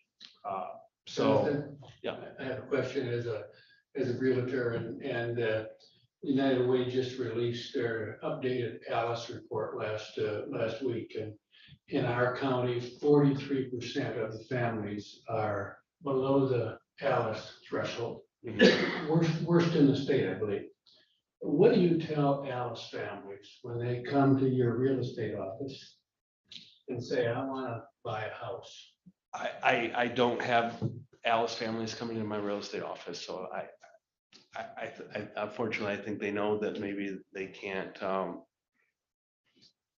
go to a realtor for assistance, but they all know that we don't have available rentals. Realtors in our area don't typically handle long-term rentals. It's an owner can put a listing online and have 30 people call them, and they handle it directly, typically. Is it accurate to say though, and I don't want to take too much time, but is it accurate to say that that population are young families and that 43% probably need to go outside of the county unless they're related to somebody that has a home? And we do get calls of people on apartment housing and we just can't direct them anywhere in the county that I'm really aware of. But even the Traverse City apartments have long waiting lists right now. And but I don't have much experience with that. And then last slide is just about the short-term rental bills being passed, because we always get asked about that. And it's in process. So I'm sure you've been following that. And we do have ordinances in a lot of these townships. Bingham just passed theirs last year, and it's a process of getting people to comply, capping the amount of people. But Any other questions? Interesting. Thank you. You're welcome. Okay, thank you. Yeah. It's 10:30, we'll have our break time. He's driving back to by 22.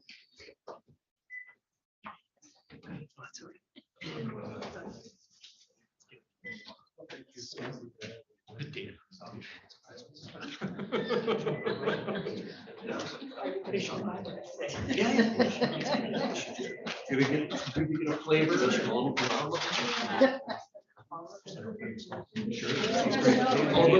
I wish. I mean, I'm not used to. 5%.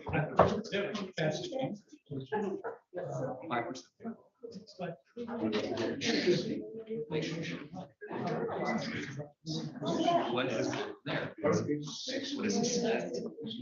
See something.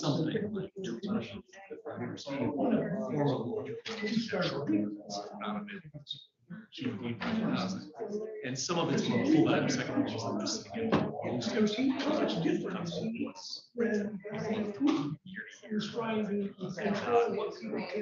And I also and I'm also interested in, the primary residence versus application. How does that stack up based on what we're seeing is more client or buying parts because they're retiring. You're just more exiting lower. I mean, I don't know. These are just questions. Yeah. I feel constrained to say something. Oh, sure. We have but it's that was an amazing presentation. You can always get more. Every good presentation raising follow-up questions. No, it was really, really. You can't get it. Yeah.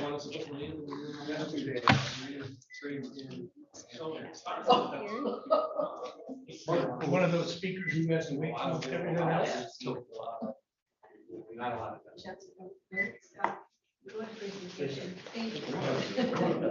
Yeah, so.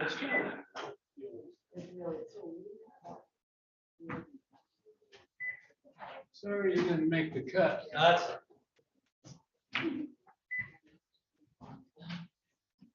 So you're gonna pick up where you left off? You can move that along? Sorry, you didn't make the cut. Yeah, well, you just never know. Fortunately, I didn't have anything, I mean, I've got a ton of work, but I didn't have to text anybody in Those housing stats are scary, aren't they?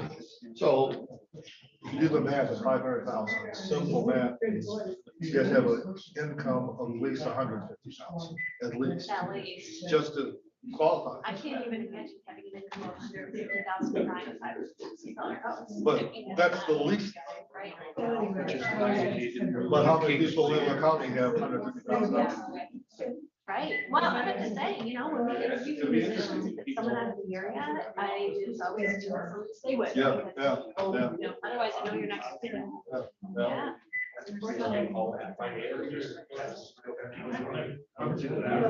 Yeah. Yeah. I want to, so. Yeah, but it'll be interesting to chat. Where's Melinda? She had a conflict. All over, she knew you were coming. Yeah. So you'd have to have at least 150 miles. If the average is 500. That's bigger.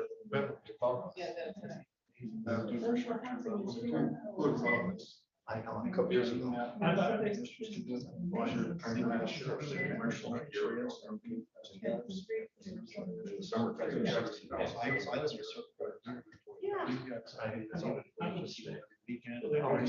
But it's been like that all. I mean, since I was a kid, 2000, it's 50,000. Yeah. They're gonna party. That's light it up. It's just. Well, it's interesting because, we manage some of those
Please unmute.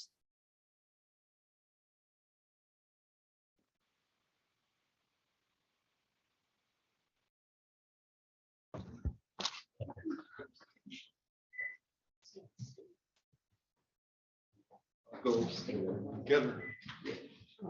Yeah, Ty went to get her. Oh.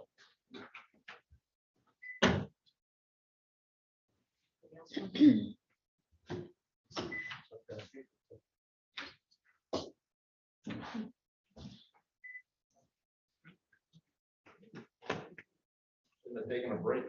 Yeah. Everybody left. Yeah.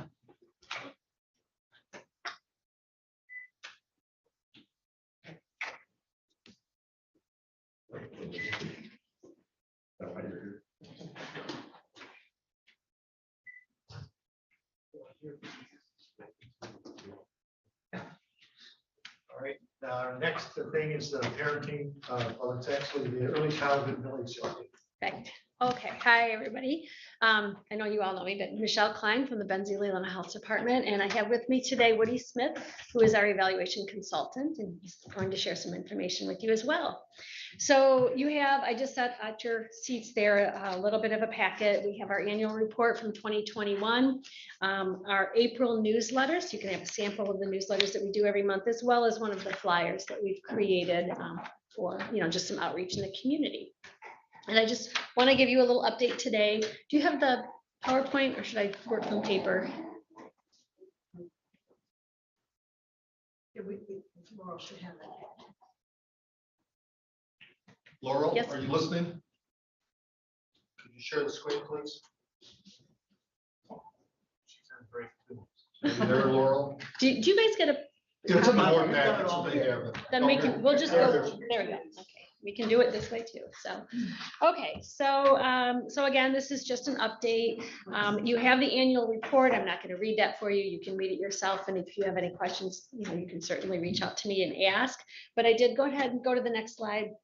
I wanted to highlight a few of our accomplishments from 2021, despite the pauses and restarts with COVID. Our team is fully staffed right now, and there's a slide later that you have a picture of all of our team, but they're fully staffed, and our community health workers have all completed their certification, which is a big deal. And so it's a great credential for them to have. The team was wonderful in pivoting, on a daily basis, almost looking at what the COVID landscape is and what do we need to do now to keep everybody safe and still provide services. We did 281 home visits for 44 families and 58 children. We had 47 playgroups with 79 parents and 138 children participating. We did one Mom Power group, which I'll share a little more about that. We've partnered with Power Book Bags, and through some support from this early childhood millage, they've distributed 3,788 books in 782 bags to children birth to 6 in our community. And then Dolly Parton Imagination Library, which is also a partner, has 230 children enrolled.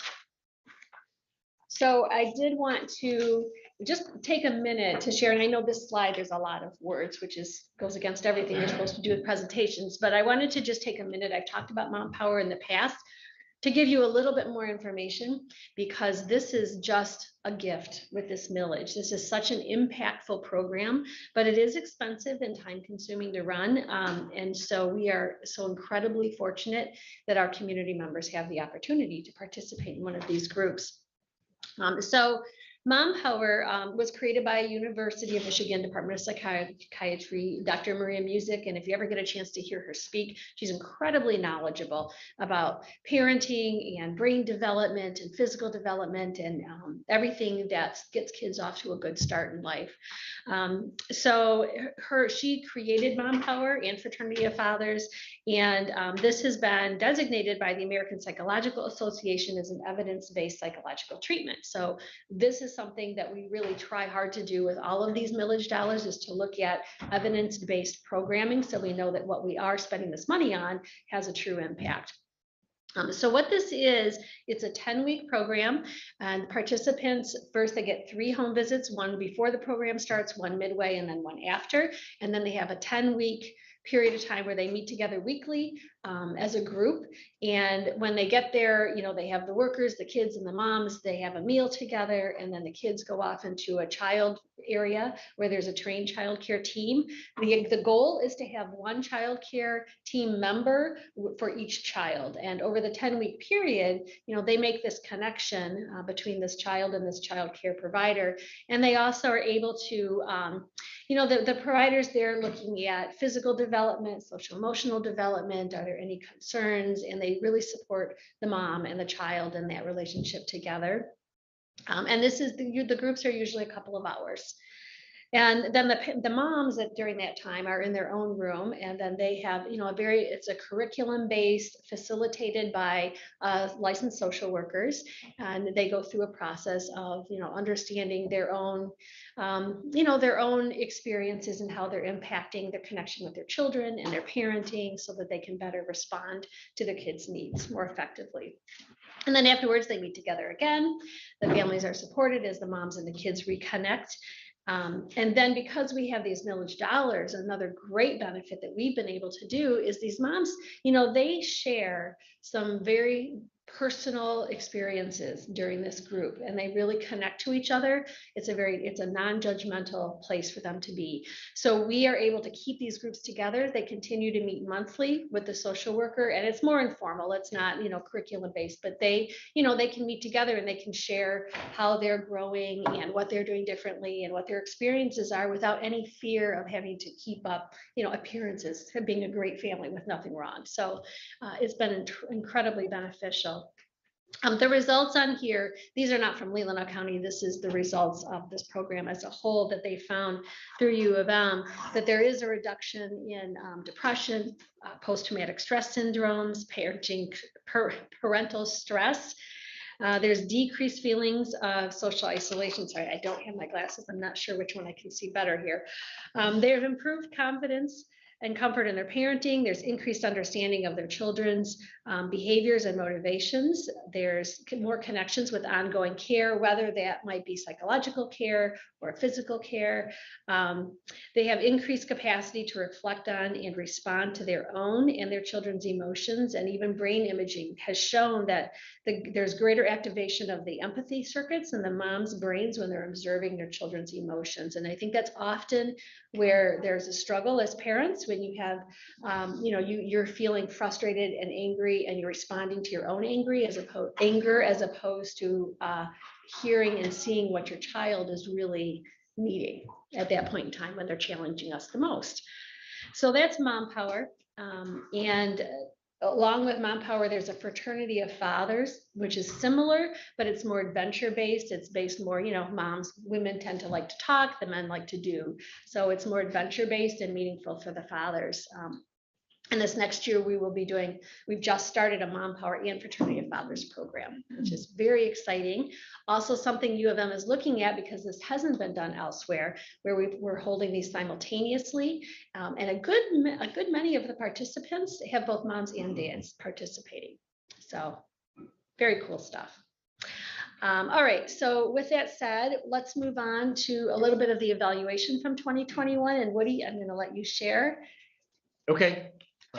Thanks, and it's a pleasure to be with you this morning. We have an evaluation plan that we believe over time is going to let us do many things and report back to you many things. Today, we're looking at preliminary data that was collected between September of 2021 and February of this year. And so we just have a little bit of it for you today to give you an understanding of who are the families and the parents that are being served by parenting communities. We'll look a little bit at the assessments that they have of the program and some of the things that they like about their interaction so far. Over time, I think we'll be able to provide some more refinements to whether the program is meeting the needs of parents and families. And a lot of these assessments have national benchmarks. So we, including some longitudinal studies that will let us be able to make some inferences about what is the long-term impact likely going to be for these kids and for these families. So all of that is sort of coming. Today is really just a chance to kind of share what we have learned so far, hear from you whether there's something that's missing here that you feel like you want to be able to provide good oversight for the program. So the first slide is, it relates to, these are index scores. So there are a bunch of different questions that go into each of these. One is a measure of parental stress. One of them is a measure of anxiety. One of them is a measure of depression. So the orange arrows are showing you the range for those that have been participating, in this case, in the home visiting program. And you can see that for the parental stress, the arrow is extending from very, very little to somewhere in the middle. For the anxiety disorder, generalized anxiety disorder 7-question index, it's extending from the lowest possible score to the highest possible score. So some of our families are experiencing extreme levels of anxiety. And then for the depression, it's ranging from the lowest possible score to close to the highest possible score. Now, the little upside down triangle is showing you what the average is. So for the families that have been participating in home visiting for parenting communities, for the most part, this is tending toward the left-hand side of these scales. So in terms of parental stress, in terms of the anxiety, and in terms of the depression, it's not all the way to the left, but it is, it's mild anxiety, minimal symptoms of depression. And then I think we'll go to the next slide and sort of look at what the breakdown is. So my legend is a little bit cut off, but what you're seeing here is the percentage of all of the parents, and these are unique responses, who are reporting anxiety, minimal anxiety, mild anxiety, moderate anxiety, severe anxiety. So roughly a quarter of these families are experiencing moderate or extreme anxiety. In terms of the depression scoring, we've got only about 10% who are experiencing moderately severe major depression or severe major depression. Now, that scale is a little different, and being at that end of that scale is kind of the most concerning. So, in the spirit of parenting communities, it's providing support to all families, families who are quite across the range, and there's no way to know on the front end, who's going to be needing that level of intensity of support, but it's showing up here. Let's look at the next slide. So if anybody reported any of the symptoms of anxiety in the assessment, they were asked a follow-up question, which is, what is the impact of that been? How difficult have these problems made it for you to do your work, take care of things at home, or get along with other people? And so for about half of those people that reported one or more of these incidents or issues of anxiety, not difficult at all.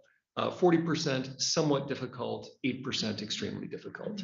And again, this is just kind of giving you a sense of the reality of these Leelanau County families and what they're dealing with in terms of raising children and living in the county. So then the following slide is for the depression scale. If they reported any number of days of experiencing problems related to depression, that was 81% of our families. 46% said that was not difficult at all for them to do their work, take care of things at home, or get along with other people. 43% somewhat difficult, 3% very difficult, 9% extremely difficult. So all of this, again, is just an understanding of what's going on with these families. The following slide is their assessment of the impact of parenting communities in terms of what it's doing for them as parents. So the darkest blue is strongly agree with each of these statements. The light blue is somewhat agree, and then the purple text on the far right is those two numbers added together. So strongly plus somewhat agree. So I will read it in that sense. So 100% of the participants who assessed the parenting communities said, being involved in parenting communities helps me to learn about resources and supports to help me as a parent or caregiver. 100% agreed that being involved in parenting communities activities helps me feel less isolated. 64% strongly agreed with that statement. 91% agreed that being involved in parenting communities helps me to be a better parent or caregiver. 87% agreed that being involved in parenting communities activities helps me navigate the ups and downs of life. And 82% agree that being involved in parenting communities activities gives me more confidence in managing my child's behaviors, with 5% on that one somewhat disagreeing with that statement. So then the final slide, and then I'm happy to take your questions, is about just some open-ended comments from those that were responding to what they like about parenting communities. We also had their suggestions for improvement, but that's not in your packet. I can tell you what those statements were, but these are just some of the positives. What about parenting communities have you found most helpful to you?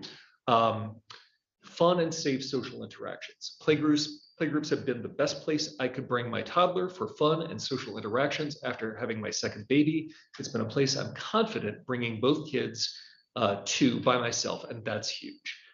People talked about knowledge of parenting, so navigating her learning. Whenever I had any questions at all about breastfeeding, I always had someone to confide in. It was a huge help. Connections with a community of support. These are just themes. As a new resident of Maple City, which is a fairly rural place, it can be challenging to make connections with other women. This program offers an opportunity for me to meet other mothers within the community and for my son to be around other children, which is critical to his development. The basic concept of being and feeling supported. And then finally, direct support and referral to specific needed services. The many resources available to me, the help they give to navigate the many obstacles in life. The amount of resources available to me is very helpful. I love to know that the workers are all there to help support me as a parent as much as possible so I can reach my full potential in my parenting. So Michelle's going to give a Q1 update. I think that overall, again, we're just trying to make sure that we have the right evaluation plan, that we're asking the right questions and getting information back to you that will be helpful to you. I would say that, based on fairly preliminary data, this is indicating that, there are needs that are out there. They run a real gamut. That parenting communities is so far seems to be doing a pretty good job of supporting parents in meeting some of those needs. Yes. When this survey was posed, was this a survey that took place one time? So for the there's the home visiting survey, which is both an assessment for people on intake. You can correct me if I get any of this wrong, Michelle. We've done two. So for some number of families, we've been able to ask the same set of questions for both. There's a longer report that's 39 pages long that, if you're interested in, has that data that shows that for those parents that have had two assessments, fall and spring, where the numbers are. I will tell you, Deb, just as a point of clarification, is those tools and those people that are participating in home visiting, over a longer period of time, we are doing these assessments periodically, a couple times a year. And because we know often that the first one we do is upon intake, and we know at that point, not everybody is comfortable sharing. And so, it's an entry point. I think the other important factor is timing, because if the survey is done the week before Christmas and they don't have their Christmas shopping done, This is or very some true. little thing that may take them over the edge. Right. It So does. it's really subjective. It is. And it's all of this, we can't use one piece of data, just as with your substance, data is data. It's only as good as the big picture. So Only as good at that moment. At that moment. So we're looking for the trends over time. Okay, Yeah. that's why I wanted to know Right. how often. I wouldn't say it's subjective, but I would say there is some noise, and the noise comes from a lot of the background stuff that there's been a little stress in people's lives, recently. You would have asked me this morning. Yeah. Right. Okay. Right. This is very true. So, they do complete these tools more than one time. Thank you. Any other questions? Thank you very much. I do have a couple more things. I'm sorry. I'll be quick. I talk very fast. So I just wanted to update you on where we are this quarter. So January through March. And what we've done so far, so we did have to take a little bit of a pause again in January because of COVID, but we're back to full activities. So we've held 13 playgroups with 32 adults and 43 kids. These are unduplicated numbers, by the way. and conducted 243 home visits. What's really striking, I actually ran that report twice because in all of 2021, we did 281 home visits. So although we haven't been able to do as many play groups, our team has been doing many more home visits for families. They had 2 social events because we couldn't do play groups. So we took it outside, did some snow painting and snow sculptures. The parent screenings, really what Woody's talking about, we've done 24 of those, kind of the depression, anxiety, parental stress screenings. 13 ASQs, which are the developmental screenings for children. 11 breastfeeding visits. As far as the unduplicated families and children who've been engaged with us in some way or another, there have been 70 families and 86 children this quarter. We have 159 families on our monthly newsletter list, and we put together some bags to welcome new babies. And this isn't one of the infant bags. This is actually a little older kid bag, but I thought I'd just share. We have these, and we have some things that have come from. This is from Great Start. We have some lip balm that was donated, little parenting communities T-shirts, and we've got some onesies and socks. Isn't that adorable? It's so tiny. So, we have bags with information, and there's the power book bags that are in here that they put together, which has, a little book and age appropriate toys and balls and things that help them interact more with parents and caregivers. So we have these that we give out to families as well. We're really focusing a lot on, on marketing, letting families know that we're here and how to reach us. So you can go to the next slide. Oh, you already have that. So what's up and coming, or that we're adding for this next quarter, is we're adding the monthly Parenting Communities Parent Cafe, which our team is labeled PC squared because it's Parenting Communities and Parent Cafe. So this is Saturday mornings. This is new for us to do a Saturday morning event, inviting moms and dads and other caregivers to come in. And it's somewhat facilitated, but also informal. There's a topic. Parents are very interested in managing behaviors and things like that. And so we take a topic that they're interested in, and it might be that we have the dietitian there that day and we're talking about toddler nutrition or toilet training or managing temper tantrums. So we have a facilitated discussion and someone there who can sort of lead that discussion, but it's also very fluid. If a group of parents come in today, they're just really interested in something else, then that's okay. We'll kind of follow their path of interest. Mom Power, I mentioned, and Fraternity of Fathers started last Thursday. And this is a partnership with Great Start, which has been wonderful because we can offer both programs, and it's actually, we're splitting the cost. So it's saving the county a little bit of money, on those tax dollars there. And it's at the Great Lakes Children's Museum, which is a really nice facility to hold this kind of a program in. We're starting a play group for our Spanish-speaking families in the community. And we have begun working on, kindergarten readiness and working with our schools to see where the gaps are for kids going into kindergarten, looking at, long-term, what do they see in general, but also what has been the impact of COVID? And is there something we can do with these families with their 3 and 4-year-olds and before they enter into kindergarten to help them? And so that is my quick update. This slide is our team. So we have a lot of people involved in parenting communities. Out of these, there are 3 that are solely parenting communities, and don't do other jobs, and others have other jobs within the health department. But we can pull together all of those disciplines to provide services. This is for Woody, and I'm absolutely convinced that over time, we're going to see special ed numbers in schools go down and school readiness scores go up.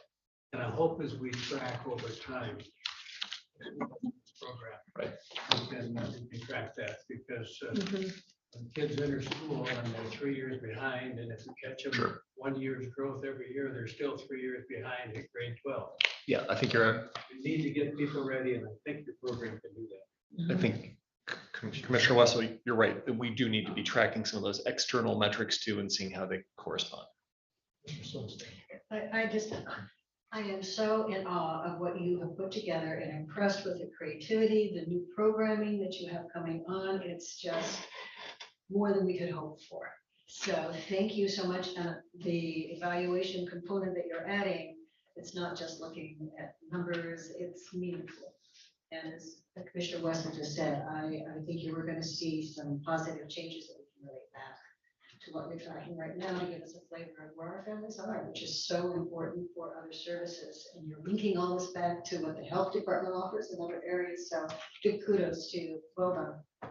It's a good team. I wish you could be at a fly on the wall during the team meetings because they're just like our ideas. Let's do this. Okay, let's do it. And they just make things happen. They do. Yeah. I want to thank you as well. The work you're doing is so important. And as a former therapist, working on parents' own patterns that they're unaware of is so huge. It's so huge. You can make a real difference in these kids' lives and development. So kudos to you for that. And I have a question. You mentioned that people said what else they would like. I did. And actually the number one was some additional time. So already being responsive to that. So it was outside of the regular meeting times, do some things in the evenings, do some things on the weekends for working parents. That was the number one response. Actually, the number one response was don't change a thing. This is great. That was the second one, is make it available at other times. And then there were sort of one-off additional ideas for some things specifically for parents, changing the order of the way things happen and some of but nothing that was substantive. Okay, thank you. Thank you for what you do. I was wondering that it says that you only have 86 children overall involved, and there's 1,000 available. What are you doing? This is just this particular quarter, this January through March. Right. Yeah. So I mean, is there programs set up to increase it? I mean, that's hopefully we can get many more. Oh, and I fully expect we will. I think the reasons those are a little lower this quarter are because we again had to pause. We couldn't do a lot of our in-person activities that we planned on doing. And the numbers are really ramping up exponentially right now because we're doing, our play groups are all full in force. They're meeting outside, families are getting outside. We have, Mom Power, we've got new parenting programs coming up. And so more and more people are becoming engaged. So will the summer crowd, as I'll call her, people who move into there, will they be included in this? You're talking about the summer residents? Yeah. Well, we're not necessarily excluding them, but we're not promoting either to them. I mean, we don't. It's available to them. But it's available if somebody comes to a group, then they come to a group. Yeah. Mm-hmm. Most of the activities we do are very, when I think about like our play groups and such, it doesn't cost additional money. If a summer person comes, it just increases the fun for everybody. So. Any other questions?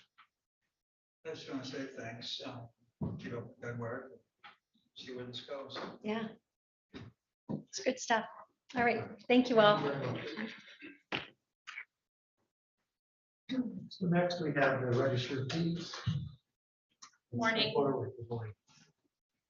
It's kind of cleared out, but for those of you that don't know me, my name is Jennifer Grant. I am the registered.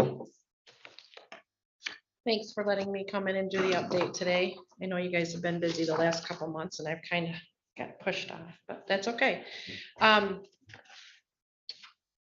right, so the very first is just kind of next slide, Laurel.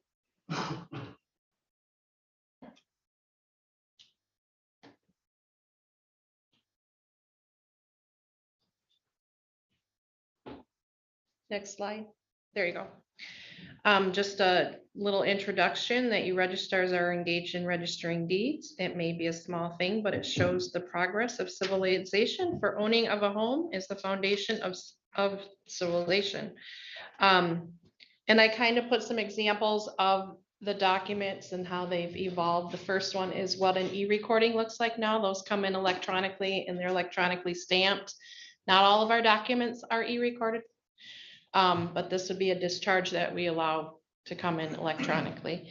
And then in the 1960s and 70s, you see the negative. Those are still our books. And then the handwritten.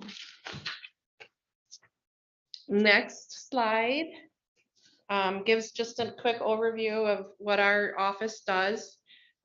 We record all the documents that pertain to the real estate transactions or anything that happens pertaining to real property.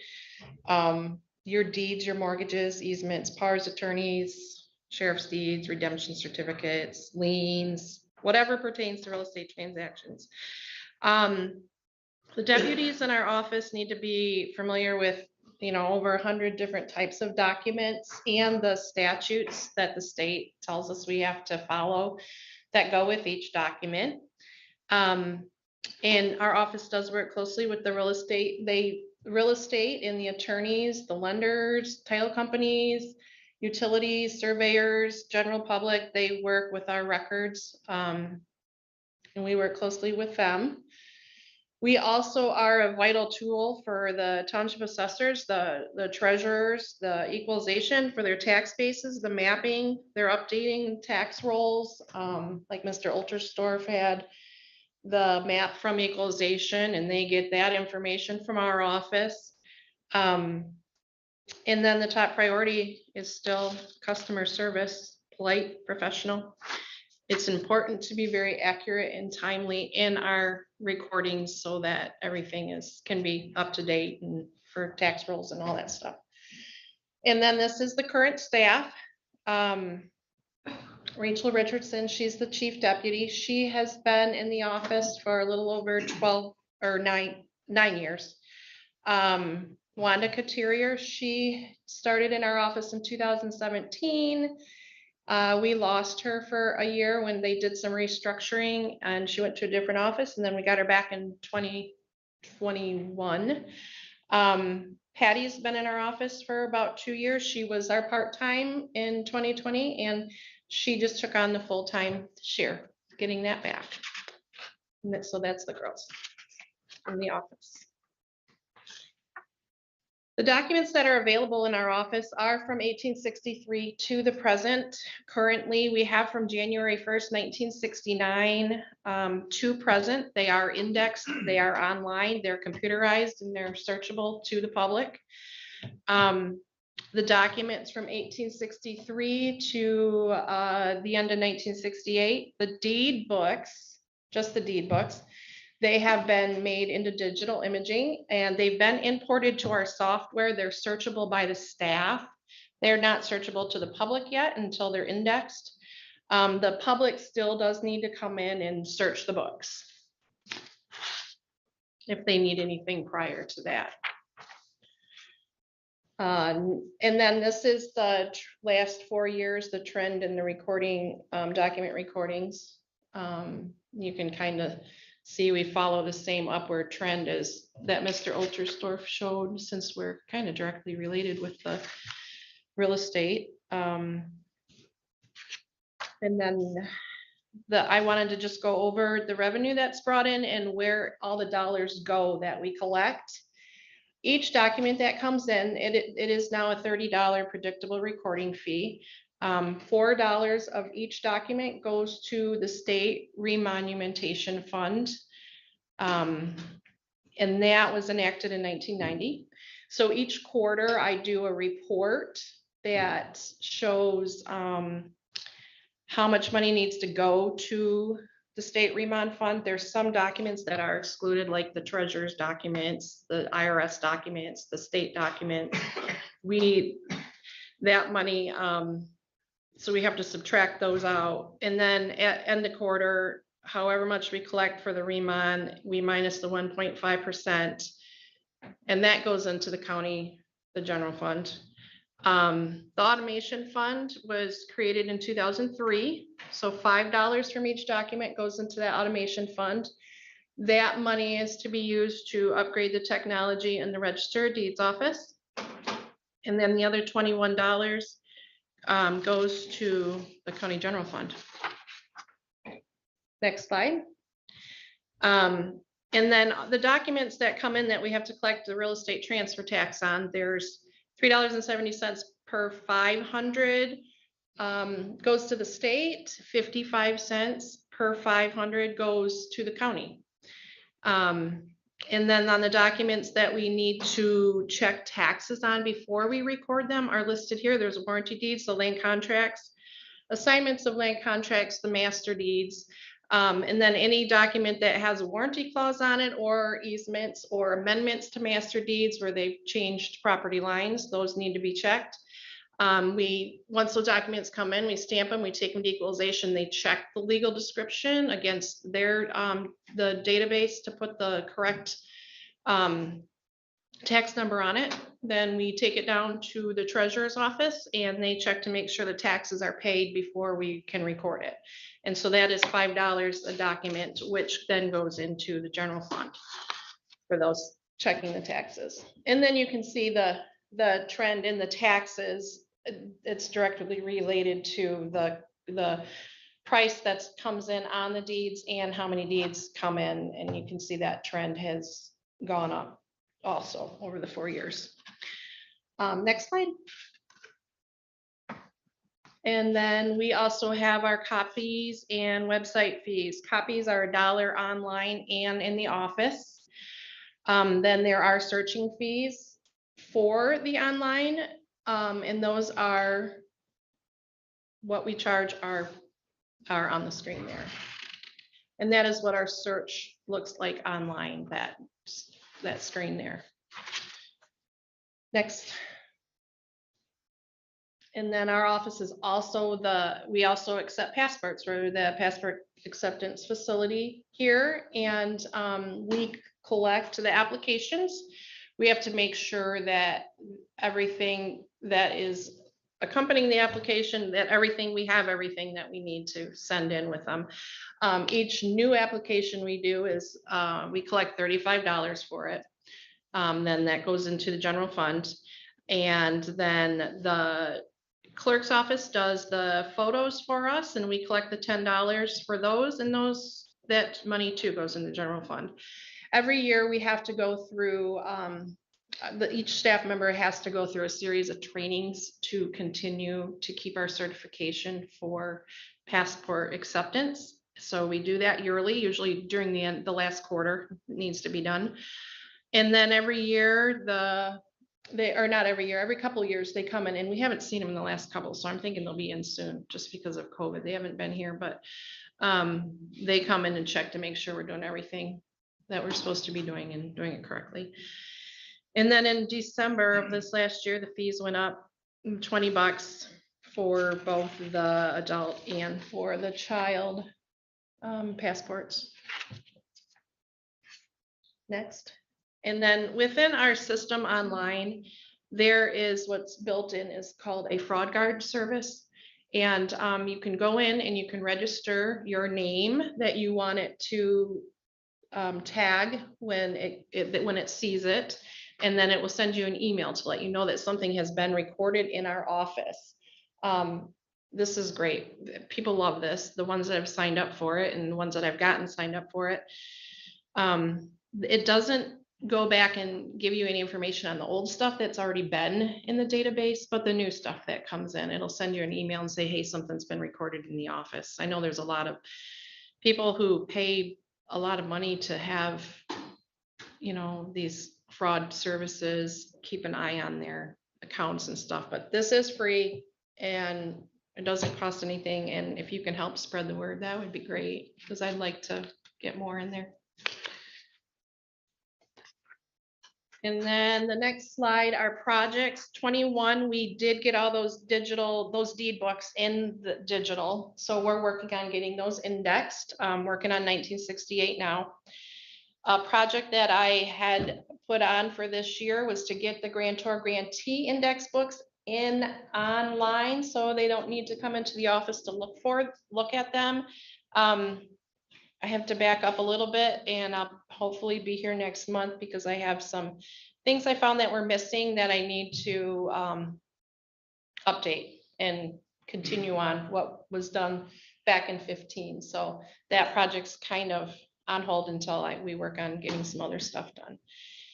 And then also a possible future project that we're looking on is the Electronic Recording Commission. The state of Michigan budget awarded funds to the Electronic Recording Commission to make grants available up to $12,000 to help counties facilitate or upgrade e-recording capabilities.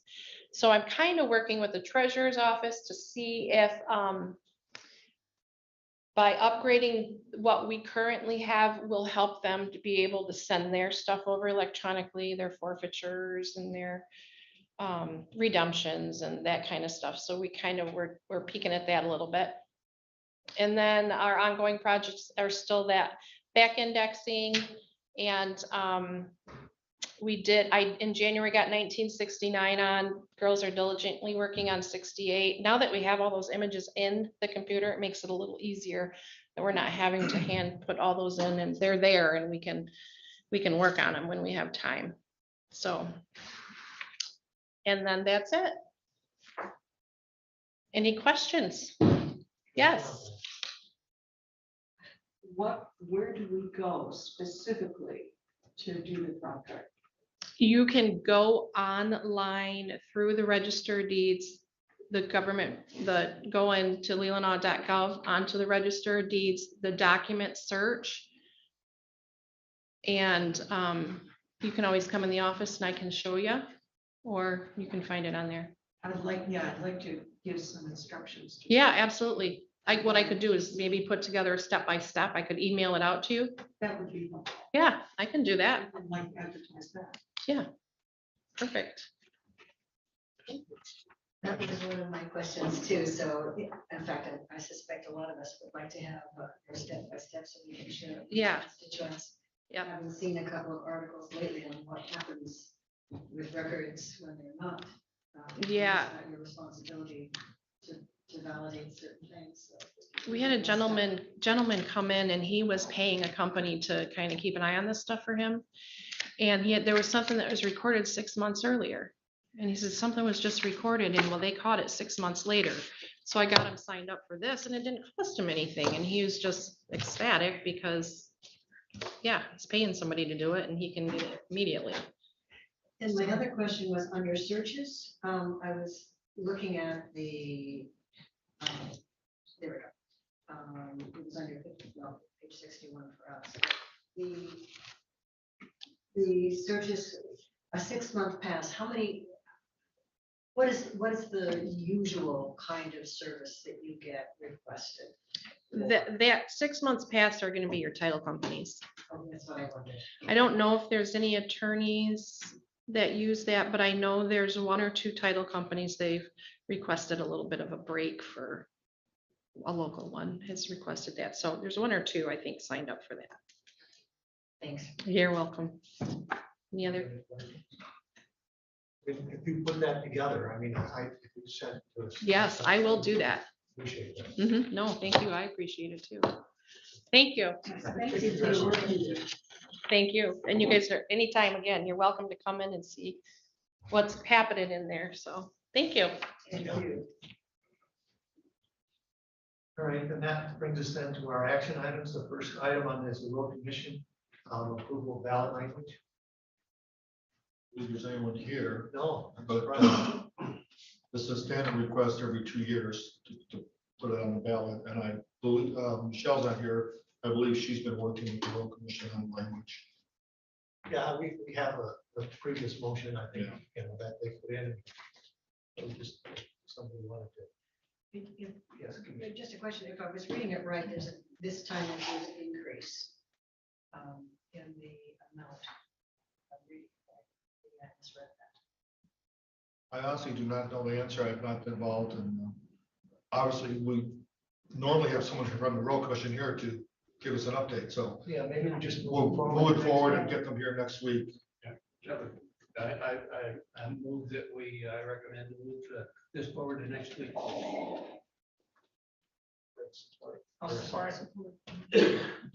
those in favor say aye. Aye. All those opposed, no. Motion passes 6-0. Thank you. Michelle, was there scheduled to be someone here from the road commission? I Normally don't know if they were told they needed to be here. Okay, we I have did not tell traditional- them that. Okay, traditionally they've always been They here. have been, but they. We'll get them here next Tuesday night. And that brings us a request for a letter of support for the Discovery Center. Hi, my name is Matt McDonough. I'm with the Discovery Center. I'll try to keep this brief, but obviously open to any questions you may have. I'm going to give you a little historical context so you can maybe help better understand what we're looking for right now.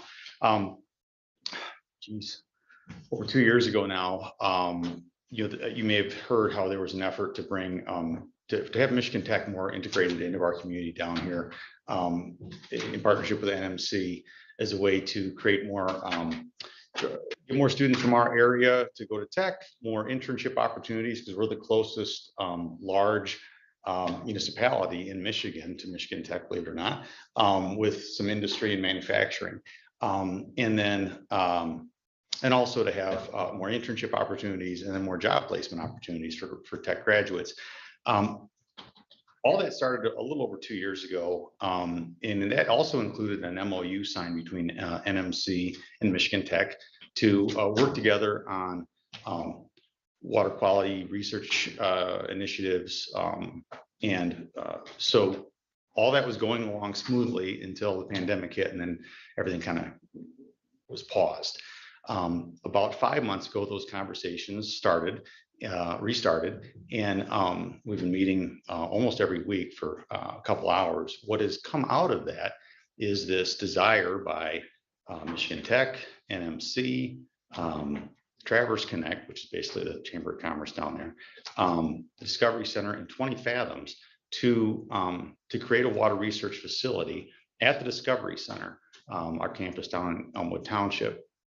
So everybody's, we're sort of all in step on this.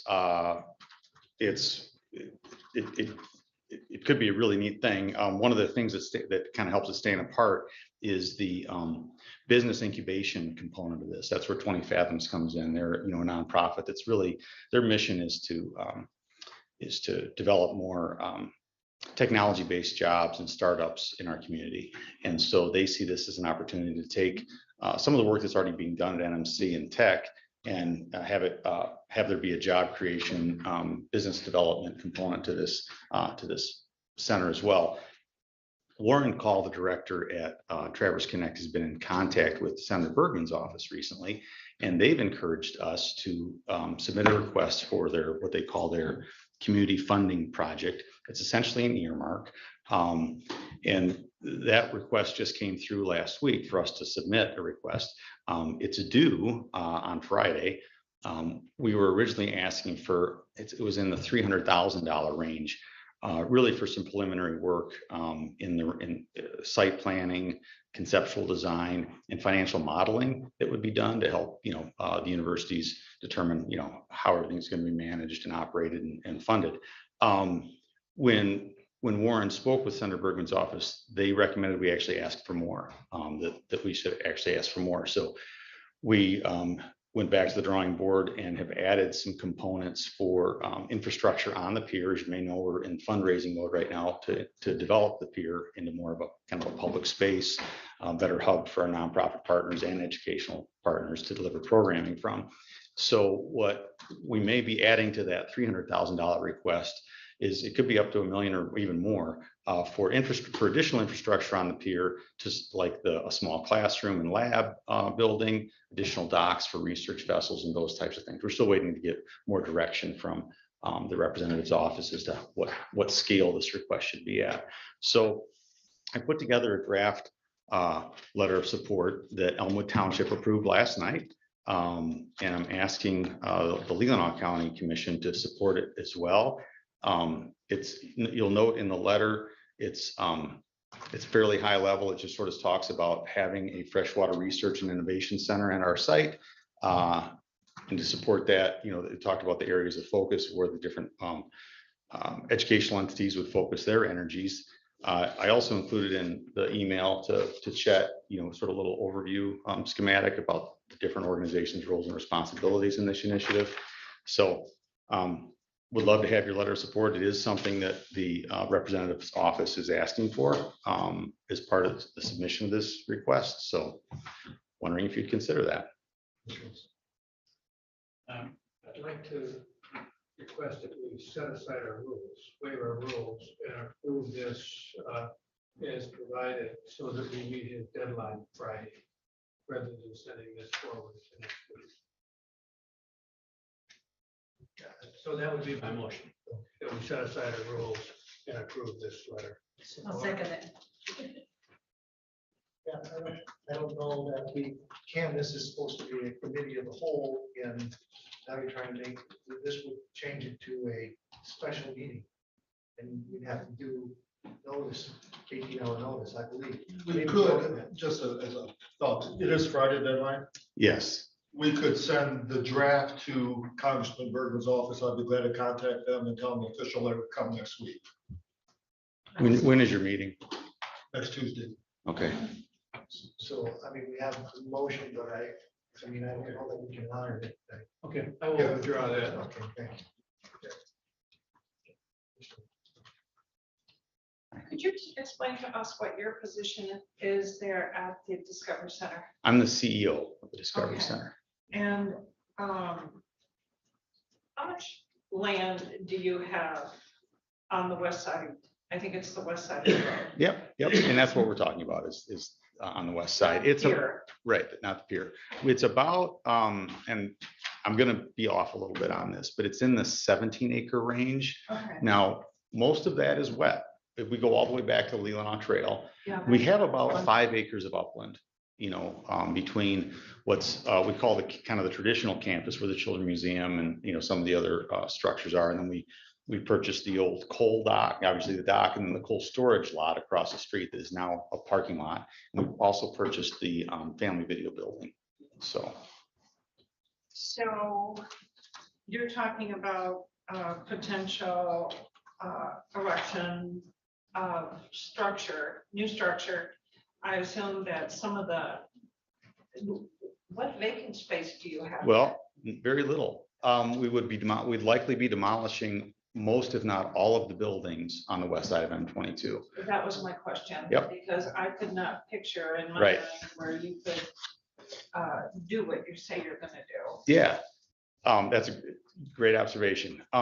Many of those buildings that are on our campus are sort of getting up to their point of useful life, and matter of fact, one of the buildings is now, that old blue house is shuttered. It's not used any longer. Some of the other utility buildings are pretty tired, and again, getting up to their point of usefulness. Some of the partners will be integrated. Other partners actually have plans to move offsite and actually create their new facility elsewhere. So it's kind of a new chapter for them. So the timing of this should all work well. This is none of this is going to happen overnight. As far as on the east side of the road, is that one to stay a parking lot, or do you plan on erecting structures on that side of the road? The pier. The pier. Yeah, no, we've got big plans for the pier. So what you see in front, what I'm showing you here is about a $2.1 million project. We've raised 1.7 million so far, basically to turn the old coal dock into a barrier-free public park with a lot of amenities for people with physical challenges, and a better hub for nonprofit partners to deliver their programming. So that'll be basically for the community. Absolutely. Okay, that was my question. Yep. That was my understanding, that would be a community park. So Correct. And that's not did going to you- change. In your presentation, you were talking about building something out there. Yep, additional docks around the perimeter of the basin to be able to accommodate the research. And NMC has 2 boats now. They're looking to get another one. At Michigan Tech has some vessels. Now we're looking at building what we call the anchor building back in this corner, that would house like the classroom, the lab, and restroom facilities that would be used by both the public. So there'd be an entrance for the outside and then also an entrance from the inside. And that's always been contemplated in our plan. This has all been approved as a PUD by Elmwood Township. This is about a 4,000 square foot. We're calling it a outdoor classroom during the week, and then kind of a community. And it's available for the community to use. It's like a large pavilion kind of structure. You said on the west side, you had approximately 17 acres. Currently, there's 5 acres that are buildable. Yeah. So what are your plans for the remaining 12 acres? Well, it's all wet. I know. Yeah. You know Yeah. that wetlands get filled. Yeah. I'm just wondering, long term. Oh, the only plan we have for that is to do a connector to the TART trail. So those are the only plans we have for that. Elevated boardwalk kind of a system. Any other questions? Yeah, Commissioner? I would just like to comment, I think this would be a wonderful addition to our county's. Targeting it and making this, bringing this to fruition. So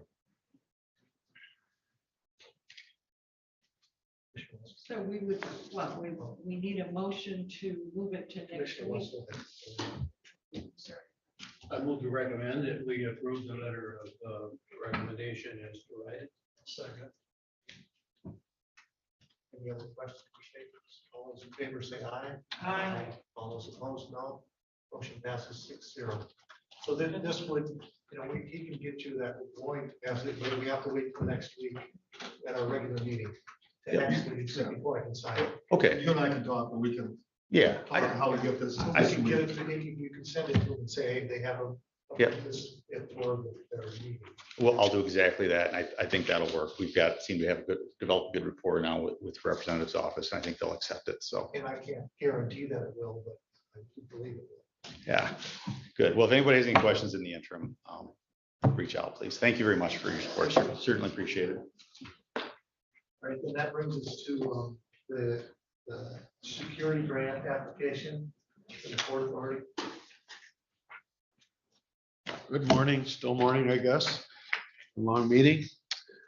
So the Homeland Security Grant, Port Security Grant has not been announced yet for this year. It comes out sometime late April, early May, and we've got like a 3-week to 4-week window. So there won't be enough time to come here. So I'm asking for your support to put in for that.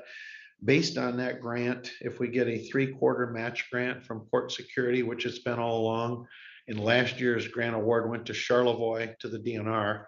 So they got their umpteenth boat so far now as an agency. I know because they used to write those grants. So they got another boat up in Charlevoix. It's a safe boat, just like what we're looking for. But based on that, the feds paid 3/4 of it. So the boat I have whittled down to a price of 420. It was around 490. I've taken things off of it, modified things, but the boat would be $420,811.37. If we go with a 1/4 match grant, the county would pay $105,202.84. And that's if we get the 3/4 match grant. And I approached you last year with, if this doesn't go through again, we're like in the 6th or 7th year process on it. Could we have the county fund 1/3 of it if I was able to privately raise 2/3 of it? If that comes up, if we don't get this match grant, I would like to go forward with that. And the county commitment for a $420,000 boat would be $140,000, and then I would raise $280, roundabout figure. So I just want to throw that out there because we're not going to have time if that grant comes out. We have a lot of writing to do. Basically, our grant proposal has been accepted in the past. I've been told by Coast Guard and Homeland Security, it's a very, very well-written grant. It's just they put the priorities on areas like Detroit and Chicago.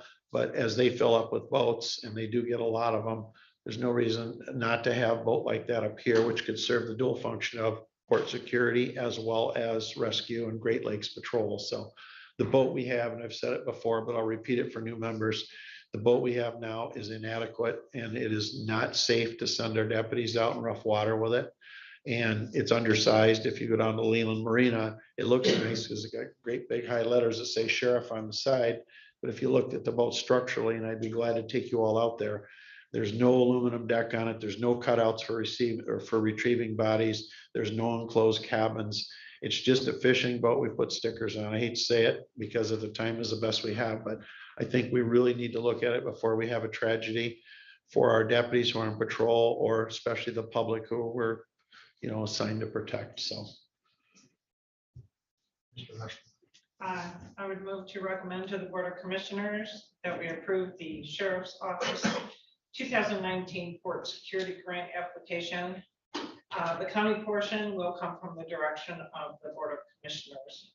There is one thing, when that was written, I'll take the bad for that. It was written as 2019. That was a cut and paste thing because we use the same information. So it's 221. It's 2022. That's correct. And I'm requesting it in 22, but obviously if this comes through, it'll be 2023 before the boat.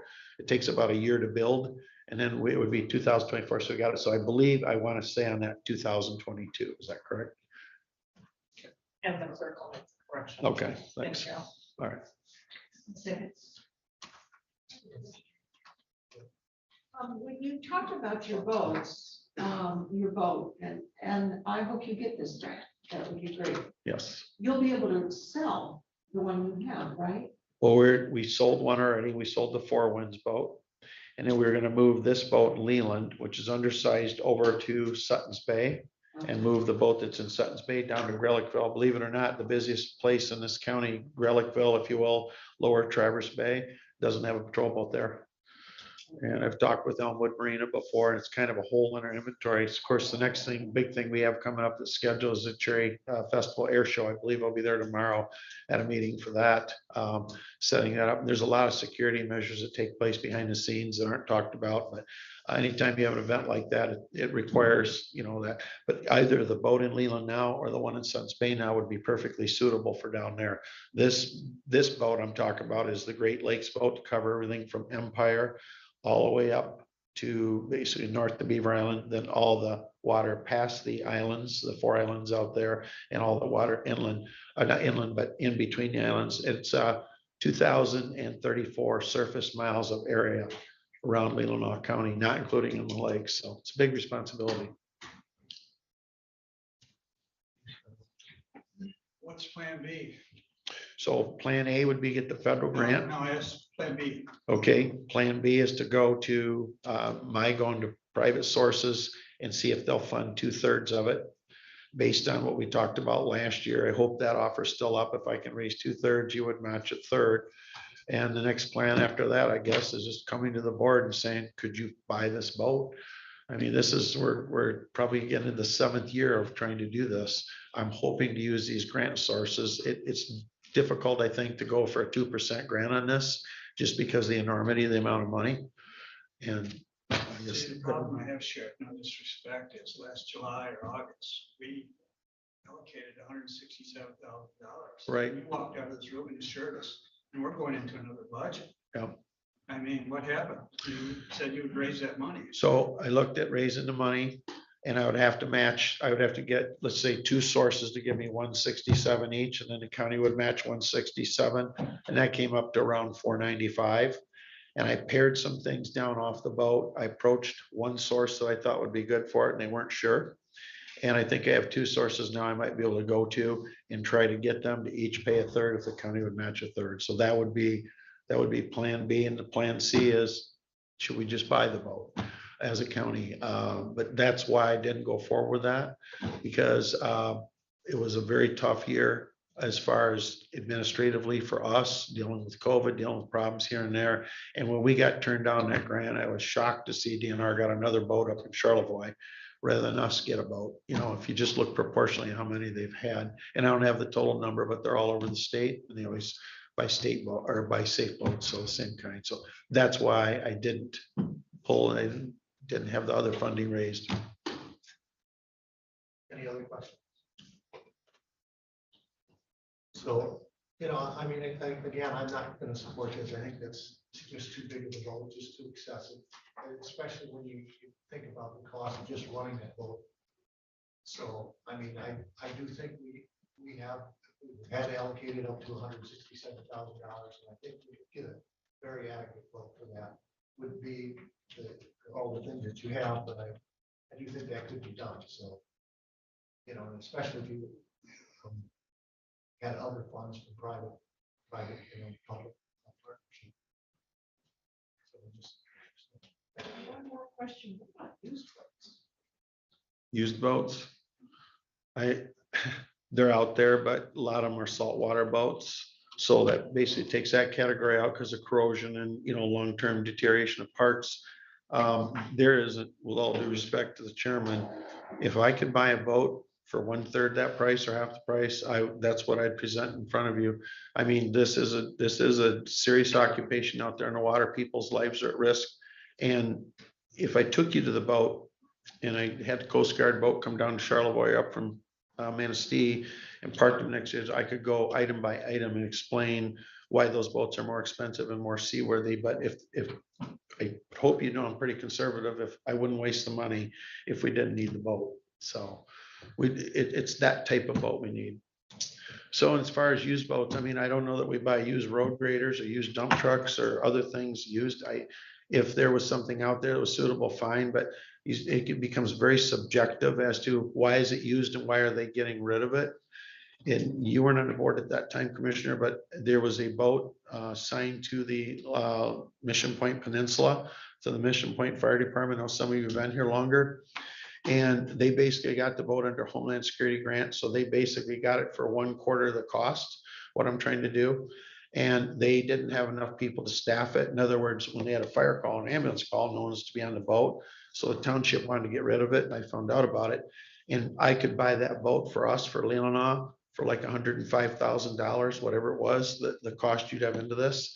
And the state police found out about it and they put in for it. And when we tried to get it here and they tried to get it there, all of a sudden they decided not to sell it. So that's the boat you see at the Cherry Festival, long time. Along the side walls, that boat is a bright yellow color. And that's how you know that's that boat. But that was a steal for us if I could have got that for 105,000. I can say from personal experience, we will never buy a boat for 167,000 for what we need out there. Right. You presented us with a boat that we need, but I've been sitting here, I've been hearing it for years. I respect your department. You do a hell of a job. It's time to stop talking. We got to start walking. Either get the boat or we drop it. So you've told us you'd go out and get the money. And if that's what you can do, let's keep going. Let's get this thing moving. Right, so I'll put in for this grant first to get the 3/4 match grant, and if we're turned down on that, that plan was last year when we were turned down to go and do that private fundraising. Is that the timing you want me to do? Sheriff, what I'm saying is, let's do both, because you can't count on the first one. That's true. Yeah, that's true. All right. All those in favor say aye. Aye. All those opposed say no. No. Motion passes 5-1. Thank you all. Sorry to keep coming here year after year, but it's an important thing when you get an inventory. Thank you. So that brings us to the facility report. Yeah. As you know, last month, Mr. O'Connor came and passed out this report. We took several months in the process. We've been talking about this since last summer, need to do this. And I think Gary did a great job with your overview with the photos and everything. So it's great to have a report, but what do you do with it? It doesn't make sense to do it and just have it sit on the shelf somewhere. So we had a staff retreat with the maintenance staff, and I asked them to identify 5 goals for the main campus and related properties. And I kept the park separately for that because the park is a separate entity and different type of goals, and they have a Parks and Rec Commission. So we'll give you a brief overview of the 5 goals. And Jerry and Gary could come up here, and Scott, we'll call you up for the Parks and Rec part, okay?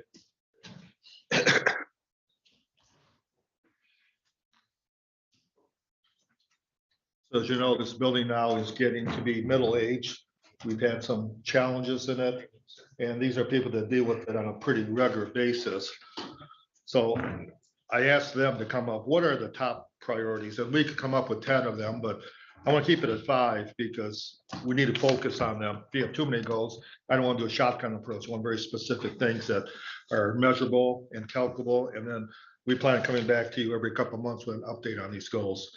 So just start and let's talk about that exterior wall. Jerry, could you just give us a brief overview on what that is? Exterior walls, as you sit, is to your right, backside down by the mailboxes where you drive around behind the building. The employee entrance is above that, and the block wall itself, it's been, well, penetration of moisture, whatnot, onto the deck section is of course going through the cement, and is the moisture that's behind us pushing out, causing moss, and the chinking is being blown out, and beams back there are slowly rusting. We cannot see inside at this point in time, but I do have Pat Shin is working on he's our go-to engineer, and he is working on coming up with a plan for the fix back there, which is going to be considerable. So that's just a nutshell. So we're just in the beginning stages of coming up with a solution and estimate cost for that. Jerry, you want to talk about the Leland Dam roof? I mean, I have seen that myself. I know this has been a concern for the last couple of years. The with you. roof itself is, it's a tier, 2 tiers offset, but there's a pocket up on top where water will sit, coming off from Mother Nature and whatever's above us, the cove deck. And it has, as cement does crack over time, there has been some leaching of water, and right now I'd like to get a company to come in and shape, not, add foam or whatever they do to the roof and reshape so the water runs off, and then put a barrier similar to what we did in the entrance here.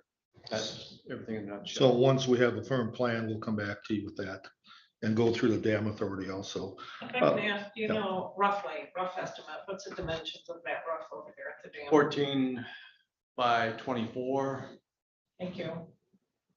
give or take. Goal number 3 is bigger than us. It's a discussion all of us we need to take, and it's the continuing challenges with this building and the HVAC. We been talking about the last couple of years. We did what I call phase 1 a couple of years ago, and it's worked out well. We knew there'd be other issues and challenges. D&W has been changing heat pumps. You authorized 10 of them about a year and a half ago, and then you authorized some more last year. We have not replaced all of them yet. We're still in that process as they break down. Just the critical ones that are addressed first. That's priority. But still, we have to have a long-term discussion about the project, and we've had other issues come forward and the ARPA process and everything. But I think this summer really gonna have to have a discussion how you wish to proceed with that. 'Cause it's not gonna fix itself. It's not gonna get better. And it's just gonna cost more the more we wait. And we can either phase it in or we can just do repairs. It's like the old saying, pay me now or pay me later. And so right now, we're kind of paying as we go along, but it's gonna get more expensive every year because more of those heat pumps are gonna fail as they get older. The ones now are 17 years old. And we're finding that when we do order them, what used to be 2 to 3 weeks turnaround time is now up to 12 weeks. But we're well connected and we have places where we can get the quality heat pumps that we need for this building sooner at this point in time. Is that because of supply chain issues nationwide, globally? Yes, it's not just the heat pumps, it's all of the other items that go with it, including even fasteners. What you do is you anticipate what you need, you order it ahead of time, and then when it shows up in your hands, then you know you can move forward. I think that's gonna be a problem for a little bit here. It is. So how many heat pumps do we have in-house at this point? Any backup? No, only because we've got 4 basic types of heat pumps here, different sizes. Currently, I'm gonna say we will have one as a backup. We are replacing one that goes down to the lower level bathrooms and the showers. Okay, that one is being replaced. And we will have one spare. How many are down right now that do not work? At the time when I did the survey, there are 15 of them that are not working. To the point where they need to be replaced, but they're not in critical areas. Basically, what happens is when the compressor quits, or for whatever reason, I just turn the blower on so it circulates air. But when it comes to the critical area. If it impacts offices and people, then we replace them. Yes. Some are like in a public area. If you walk by, you would know this difference. So we're not replacing those. And as you can see downstairs, it's an arduous task to remove the entire ceiling, piping, electrical, and anything else that's in its way. Pull it out. And there's nothing more that Gary Joyce is climbing up there in all this. I had a full head of hair when I started here. Yeah. All right. So this next goal is something that we talked about the last couple of years, and then probably have a discussion in terms of if the health department moves down there is storage space. And we're not talking about just downstairs. We talked about the fact that the boat does not fit into the storage unit. 10 years ago, when I first came here, we talked about the need for potential additional storage space on our pole barn. So depending what happens to the boat grant, depends what happens to the health department, how you wish to proceed with that. There will be a need for additional storage space. You have equipment that's sitting outside at various places. All over. Yeah, and it'd be great to have longer discussion. And this was something that we can do during our budget process next year, but I've asked to come up with a plan on how we can address those needs and potentially either expand what we have behind the sheriff's office or potentially build another space. Because sometimes it's cheaper to build a new space than to try to renovate it. So we're gonna work on that and get back to you probably during the budget process on that. And obviously, if we get the boat, that's gonna have an impact because we talked about that boat would not fit into the building. Yeah, and I would say, if you do look at other, it doesn't have to necessarily be on this campus. No. You know, I mean, could be at. Yes, and we talked about that. We just need storage space. We haven't defined it, but at some point we'd like to have a greater discussion with all of you. And then this one kind of surprised me until I actually went up. Oh, I'm sorry. I didn't I'm know sorry. I noted, I didn't know we had a pole barn already on this campus, but you said. We have a pretty behind- large. Behind, that's what's behind the sheriff's. Yeah, if office? you get a chance, just drive back there, take a look. Our emergency vehicles held there, some boats are held in there. There's a works bench there. Tractors. Wood Wood shop, shop. yeah, it's a pretty large. Yeah, if you take a chance, just drive back there Pay and attention to it. if you like a tour, we'd be glad to give you a That's, tour of that's that. okay. There's one at Veronica Valley as well. Small. Yeah. Full. Yeah, and then this kind of surprised me until I actually went and looked at it, is the door rusting at the law enforcement center. And it's building is over 15 years out now, and we know because of probably the salt and everything else coming in the building on the bottom of these doors, they're starting to rust out, so. We have pictures of that. Yeah, and there are pictures in here, and we're trying to get quotes on that to address that issue. Yeah. So that's, I want to keep it at 5 goals and things we can measure and go forward and give you updates on. We could have come up with, actually, we did come up with many goals, which I'm saving those for future projects, but let's get these done first and then go forward. If I may, the last item, the rusting of the doors, are those all external doors you're referring to? Yes, most of them are. Yeah, hinges as well. Heavy duty steel. Oh, yeah. So is it just rusting at the bottom? Salt whatnot. Yeah, and that's what you're finding. Is there some way, if you put a new door up there, you're gonna have the same problem. So is there some way that we can put some sort of a metal strip or something on top of that door? It's the frame at the bottom of the frame. And Yeah. large frames. And of course, what you're talking about, because of the level, the height of them, there's not much you can do about that. Trying, the salting the sidewalks next door and plays a big part in that issue. We're gonna attempt to extend their life with a rust converter. You just paint it on and it converts the rust to. Yeah, you can repair it. Yeah. Yeah, Scott's looking at various options there. Dwayne is Oh, actually. Dwayne, okay. Scott and Yeah. Dwayne. All right, and then on the parks, and these are more immediate goals for this year. And as you know, Scott is our park worker who's spends the majority of the summer months out there, actually spring through fall, not just summer.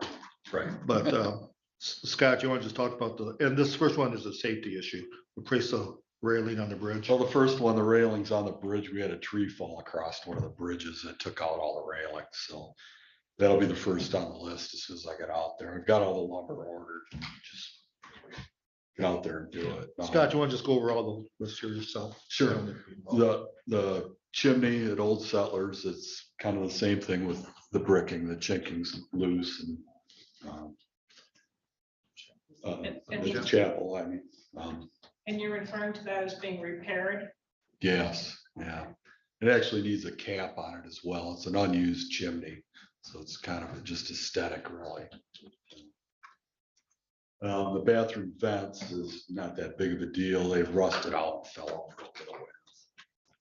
So replace those. All the buildings need to be painted. That's going to be the big thing. Kind of chip away at that all summer long and last year. This year, hope to do more.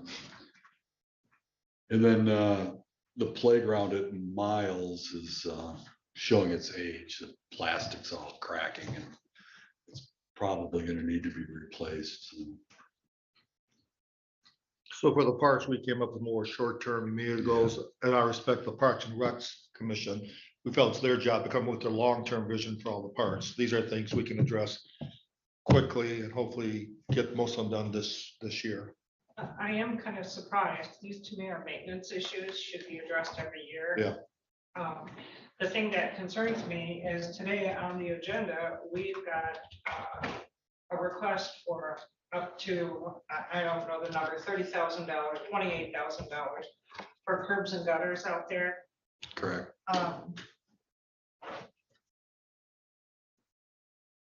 What's the alternative on that issue? Well, I think Steve Christensen is here to talk about. Okay. I'm just. Yeah, there'll be more update on that coming up. Those Because are the Commissioner kind- Lauter had some stuff she wanted me to express for her. Those are the kind of things that I expected to see on this list, the facility study. Well, that's the stuff we wanted the Parks and Recs Commission to get involved in, because they are involved. These are things I've asked Scott that he could do this year. And are there any safety concerns? Are these stuff we can address this year within the normal budget process and get them done as quickly as possible? So these are a little different goals than you look on this. These are long-term major projects. These are short-term goals. It's like a work order for Scott things to focus on this summer. People are very good at telling Scott what to do out in the park from many different viewpoints, but we thought it'd be good that he had a specific list that he could focus on. Just to clarify, so all this stuff can be done out of the Parks and Recs budget, right? Or are you asking for extra money? No, we're not, at this time, we're not asking for any. No, there won't be any extra money No. needed. Well, the playground, but that won't be done this year. so. But the playground's a big example. That's a big Parks and Recs commission, and then have to go through the facilities or Buildings and Grounds Committee into the whole board.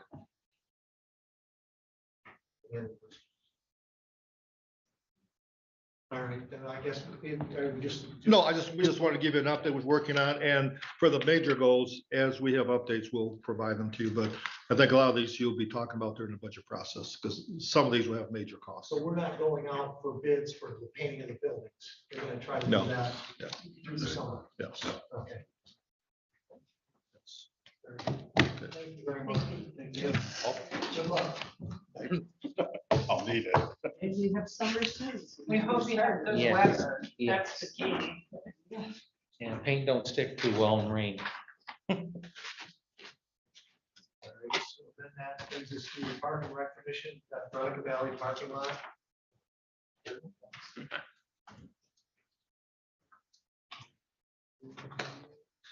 Good afternoon. Steve Christensen, Parks and Rec.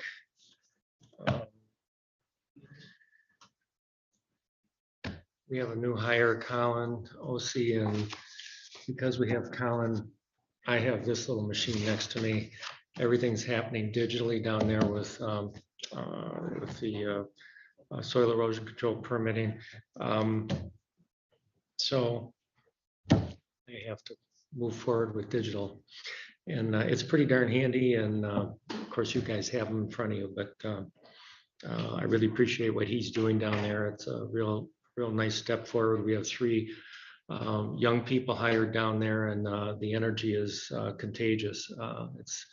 It's fun to be there right now with a lot of juice flowing, and of course, I've got to step it up a little bit. So anyway, here I am, and got a couple of EDSs in front of you. Looks like the first one is the aforementioned curb and gutter for Veronica Valley. The County Road Commission did replace the culvert last year, which was greatly needed. And now that that's in place, the entrance between the road and getting into the parking area is what this would do. The question of what to do, which project to look at, we basically just looked curb and gutter as we went along.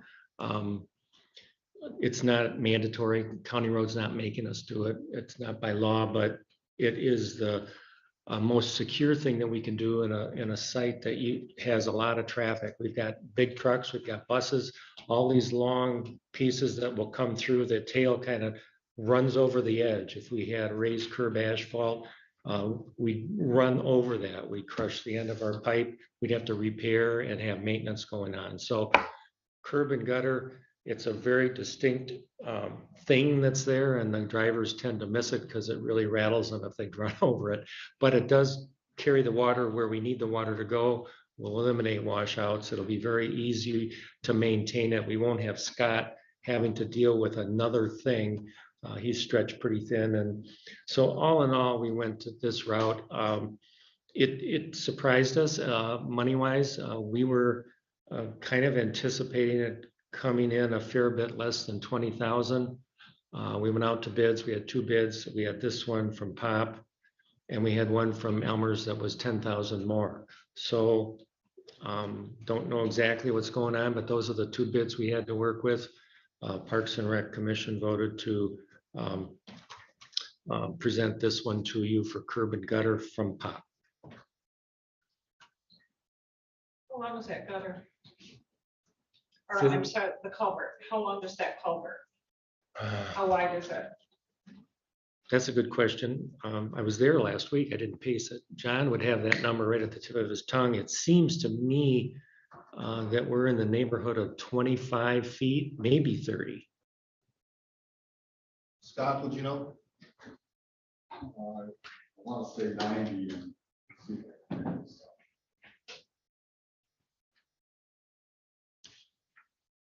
While we're waiting, I can tell you, Commissioner Lofter called me Friday, and I'm not a Parks and Rec, so I'm just passing on her concerns.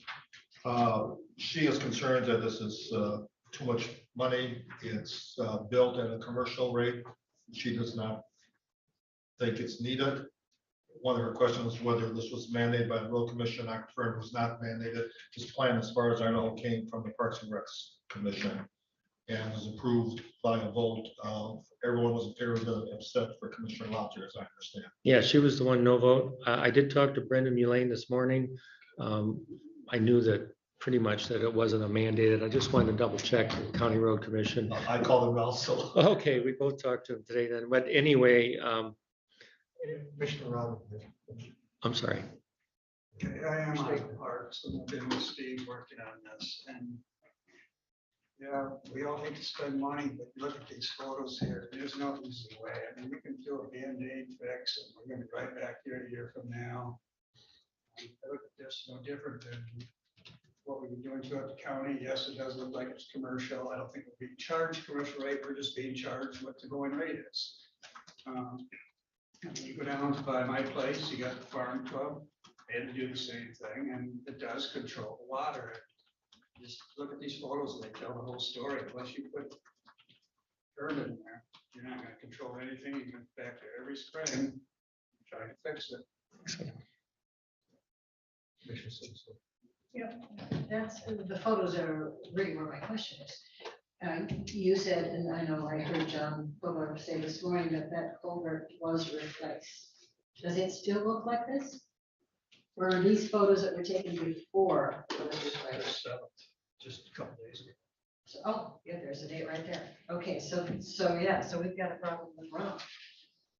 That is not gonna be solved unless you control the water. What alternative measures have you looked at to try to control this in a different way? if we did not do curb and gutter, we'd probably be looking at like a raised curb asphalt solution, which is asphalt that has a little lip. You know, that's pretty typical for a residential driveway that has a culvert. And once that is done, then rock riprap. And it's it'd be cheaper. It's more of a residential treatment. In this situation, the buses and the semis and the big trucks that come in and leave there would have more of a tendency to drag their tail, so to speak, and drive over that. So they'd be driving over the raised curb and into the rock riprap and maybe even crushing the end of the culvert. The curb and gutter would prevent a lot of that, just because of the way it is. And it's just a more robust solution, more of a long-term, less maintenance type solution. So, we looked at this as our best option for the long term and for the maintenance aspect to keep Scott working on other stuff rather than this. That's kind of where we are. Does this take up most of your budget? It's a pretty big bite out of the budget. So what about the rest of the projects that Parks and Recs are gonna be asking for? Are they just planning on coming to the board for more budget dollars? I don't see us coming this season for, with hat in our hand to ask for money for a project. We're looking to 2023. We're looking at this budget process and making sure we have on it what we need for 2023. That's kind of where we are right now. I don't see anything big coming at you. I would say maybe a third of our budget. That's what we're looking at, I think. I'm sorry, I can't hear you. So I think we're looking at about a third of our budget for this project.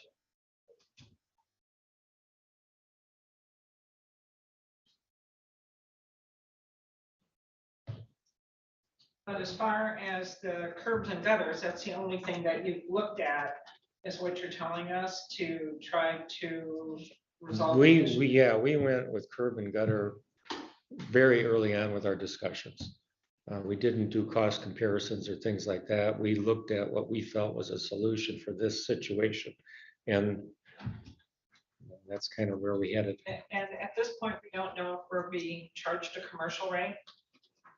I think that's kind of a misnomer. When you have a project and you go to a contractor, they charge what it costs. They don't have parks and commercial and residential as different rate charges.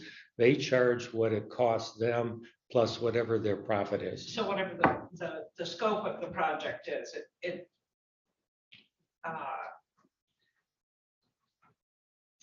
the design that you're looking for is a commercial design, I guess, as opposed to a residential design for the. I guess it'd be fair to say that.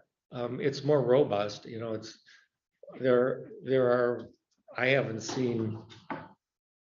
I couldn't point at a specific residential driveway that has curb and gutter offhand. I know we've had a few through the permit process, but this is typical for a larger parking area and a more of a commercial setting.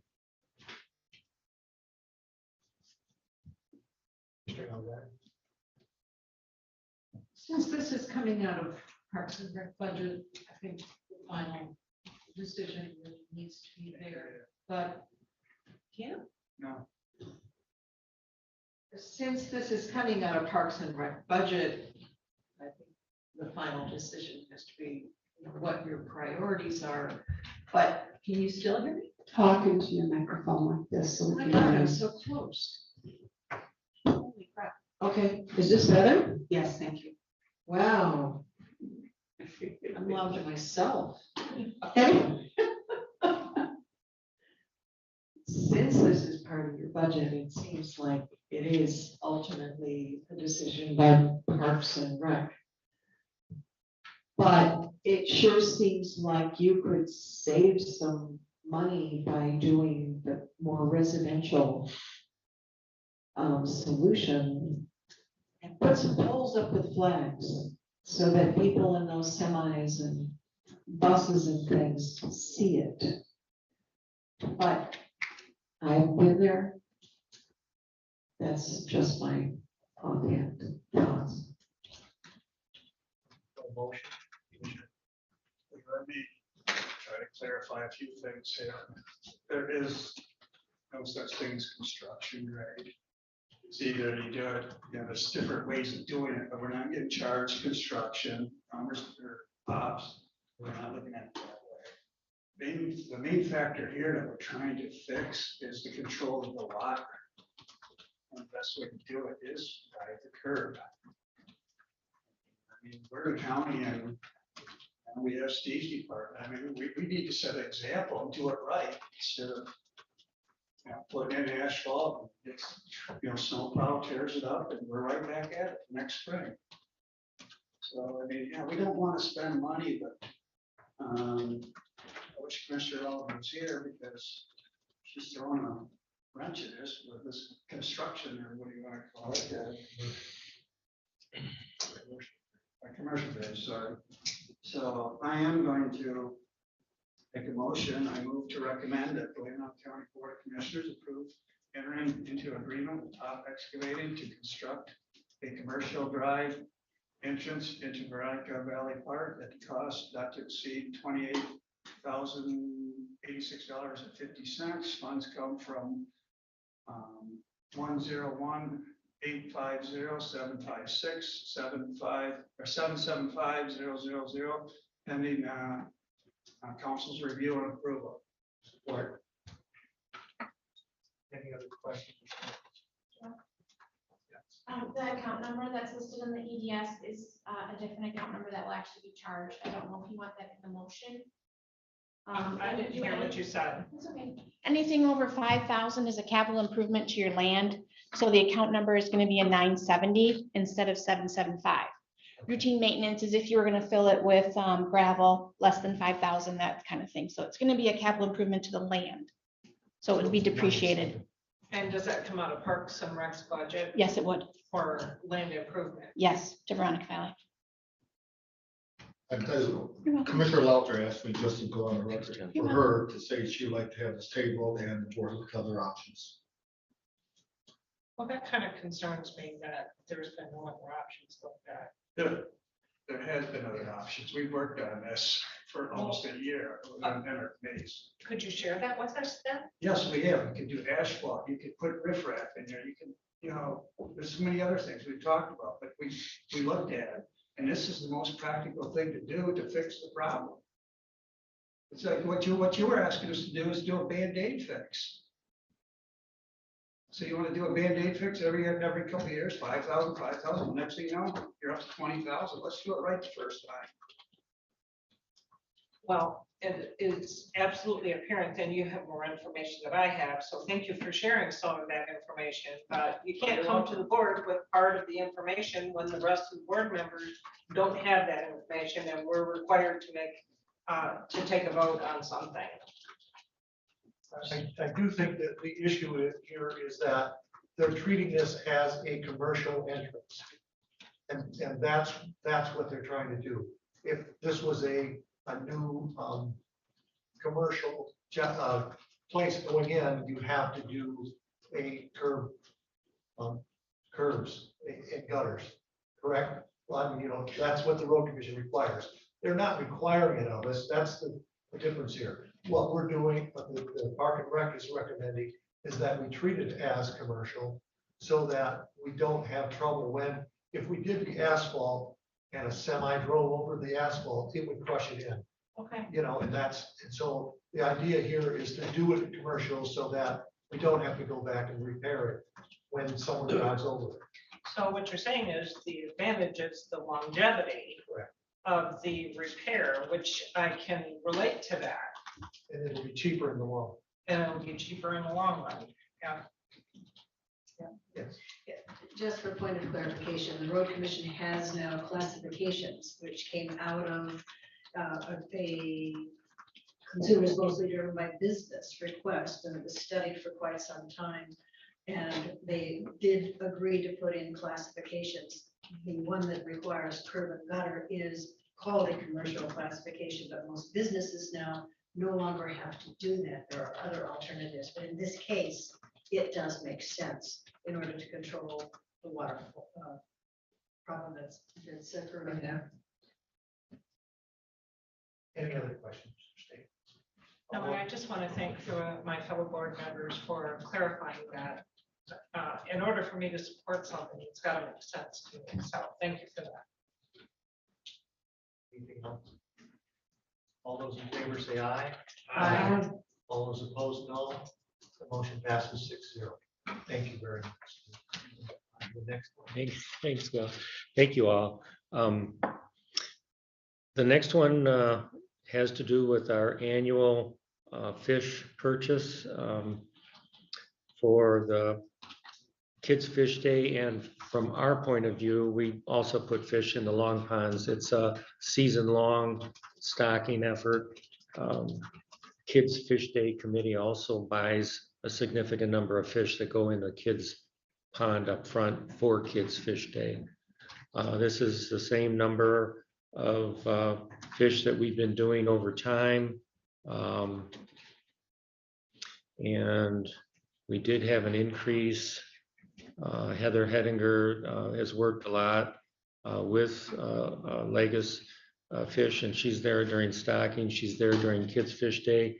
She's a state employee, and she's using her own time to help us out a lot and be with this project. And she thinks it's one of the best in the state. So real proud of what we're doing. I'm proud that she's involved.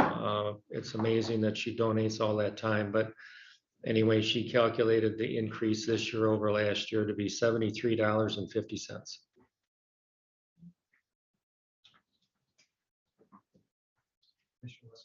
I move to recommend that the Leelanau County Board of Commissioners waive its policy on bid requirements and approve the purchase of fish from Legacy Fish Farms of Global, Michigan to the Veronica Valley Ponds in an amount not to exceed $4,366.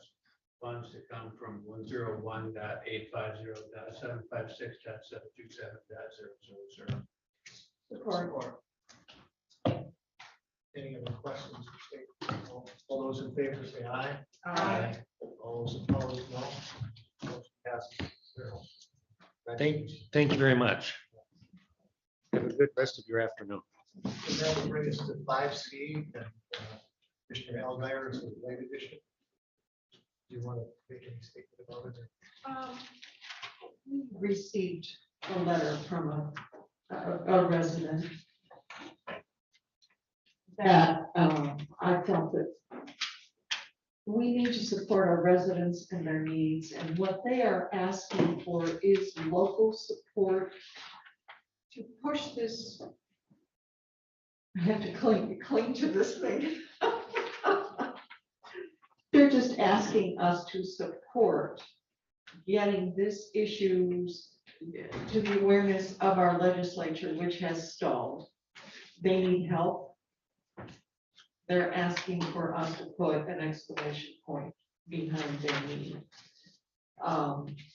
Grand Traverse did a resolution. I understand other counties have done that as well. These resolutions are in support of closing the loopholes and dealing with the issues from the new legislation. So I asked her to come and speak to us so we can understand the issue better. And I'd like to move this forward, to do a resolution of support next week.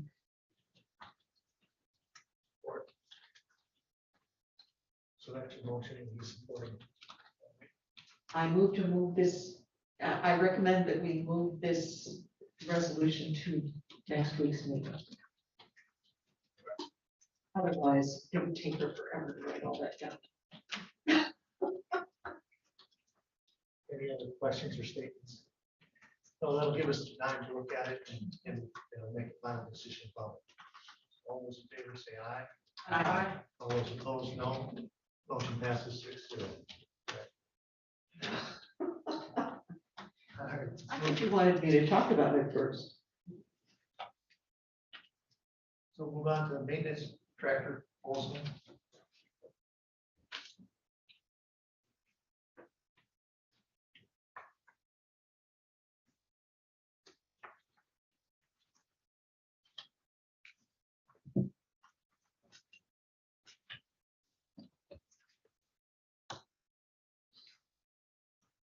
You want to say? Pardon me? Before you start, I guess Sure. I was surprised that Hammerman didn't put a bid in on it. He doesn't sell, he's not selling doesn't sell it tractors. anymore? No, he's gotten out of that just a while ago. That's why he didn't. He's just doing repair and rentals now. Yeah. It wasn't too long ago, it wasn't too long ago that he was selling, so you're not far off. No. So brief overview, as you know, Jerry came a couple months ago, issued the tractor. You agreed we were in a no-win situation, had to get it fixed because it wouldn't be worth anything without being fixed.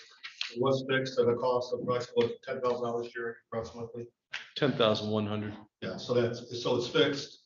And then Jerry's exploring options for a new tractor and also the trade-in values of the current tractor. So Jerry, you want to go from there? The two tractors, we went to check the Kubota tractor that we're looking at, and we test drove it, and Scott, myself, and Dwayne. Then we also Scott and Dwayne went to the Massey Ferguson dealer last week, and the owner brought his tractor, which we're also looking at, and test drove that one. The I'll let you. The cost, as you see in the EDS, pretty much explains, I think, where we're at. We found the Kubota to be a better fit for us, especially for parts that are made in Georgia, United States here, and tractor that's where it's produced.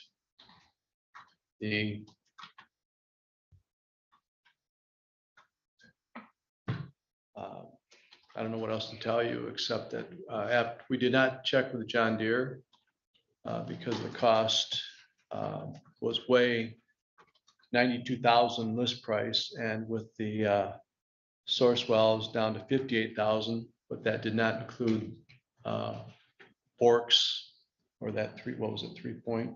The forks has smaller bucket. A smaller bucket, and so that was another $3,000 to $4,000.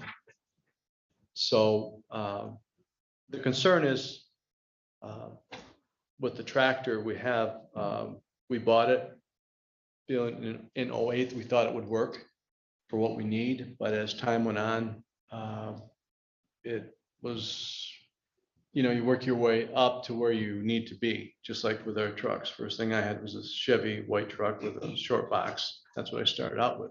After I was using my dad's for plowing in Leland, we moved up, and then we moved up to where we're at now with our fleet of trucks. Tractor, the information I don't know, other than the tractor's 70 horse or 74. Let's see, 71, I'm sorry, 74 horse. And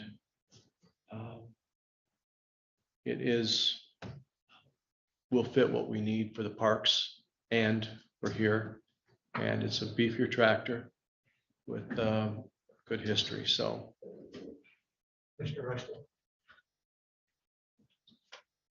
I love Kubotas. I think they're great tractors.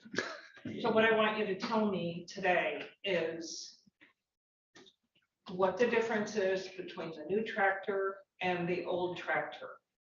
What type of extra implements is on this tractor as opposed to the old tractor? So what's different? Scott. Well, the difference is just capacity. It's Lifting capacity. lifting capacity, pulling pushing. capacity.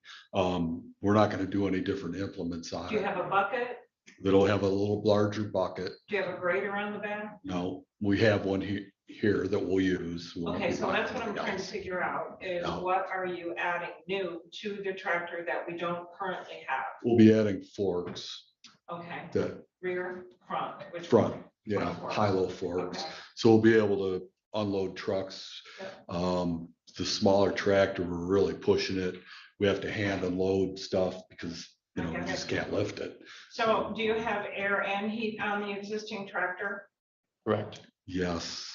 Do you, I noticed on this one, you've got a buddy seat.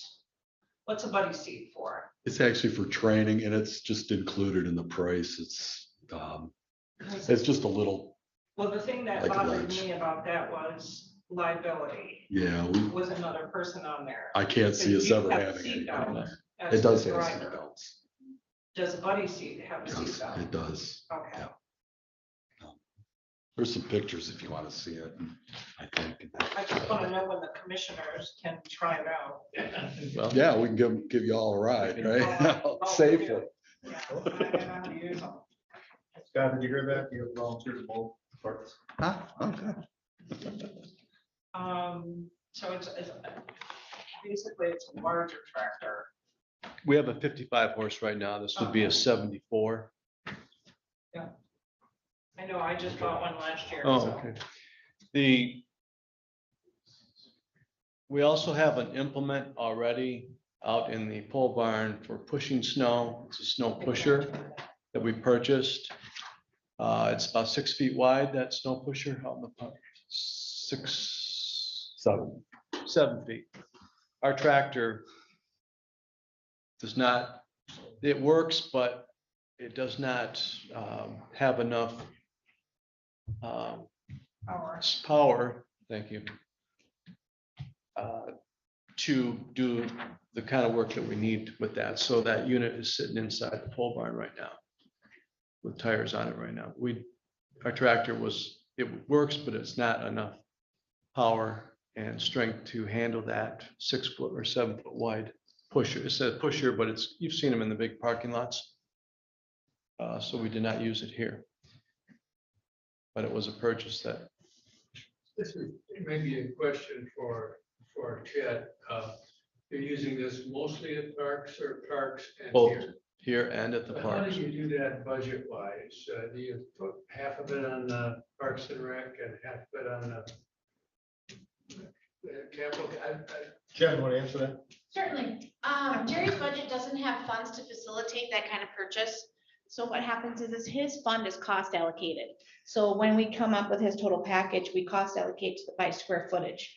So if he's gonna purchase something like that, it will be a general fund purchase. It will be, most likely, I would book it to the Parks and Recs budget. I would amend it from fund balance or contingency if you chose, because contingency is an item as well. And we would amend it there, and then it's an asset that's moved over to the government side.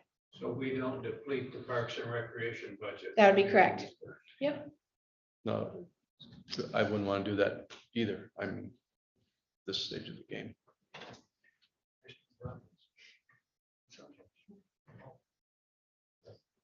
So I have a couple more questions. The trade-in value on this was 21.5. And in reality, fixing that tractor cost us 10. So we're really only getting a $10,000 return on the tractor we just fixed. Is that not correct? We fixed it twice. Well, And it'll be a third time if, can you get a better price in the market? yeah. No, I think the question is, can we sell ourselves? Yeah, can we sell the used one in the open market at a better price? Because as you well know, they're gonna take that tractor and put $8,000 or $9,000 or $10,000 on top of it. They so- absolutely will. They'll put 20% on it. They've already told us. So We're trying, that's a possibility. That question I cannot answer completely. It's a roll the dice on that, sure. I think there was talk of, maybe we could get 28. We could 25. I don't know, whatever someone's willing to pay, of course, we know that, but I don't. We were looking at, instead of paying the 50-some thousand upfront, or what was it? Trying to get that. Well, Laurel's done very well with the auction, and that's why I'm throwing it out there. We could do that, yes. Now, Yeah, we could, here's yeah. another question. The order hasn't been placed for this yet, correct?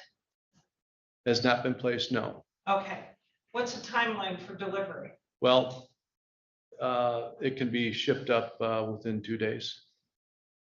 They have one available right now, Okay, so you can get it almost right away. correct? Yeah. That's our biggest issue is having something here. With the tractor we have and the things that we do, I kind of like to let it sit right now. Couple of things. I'm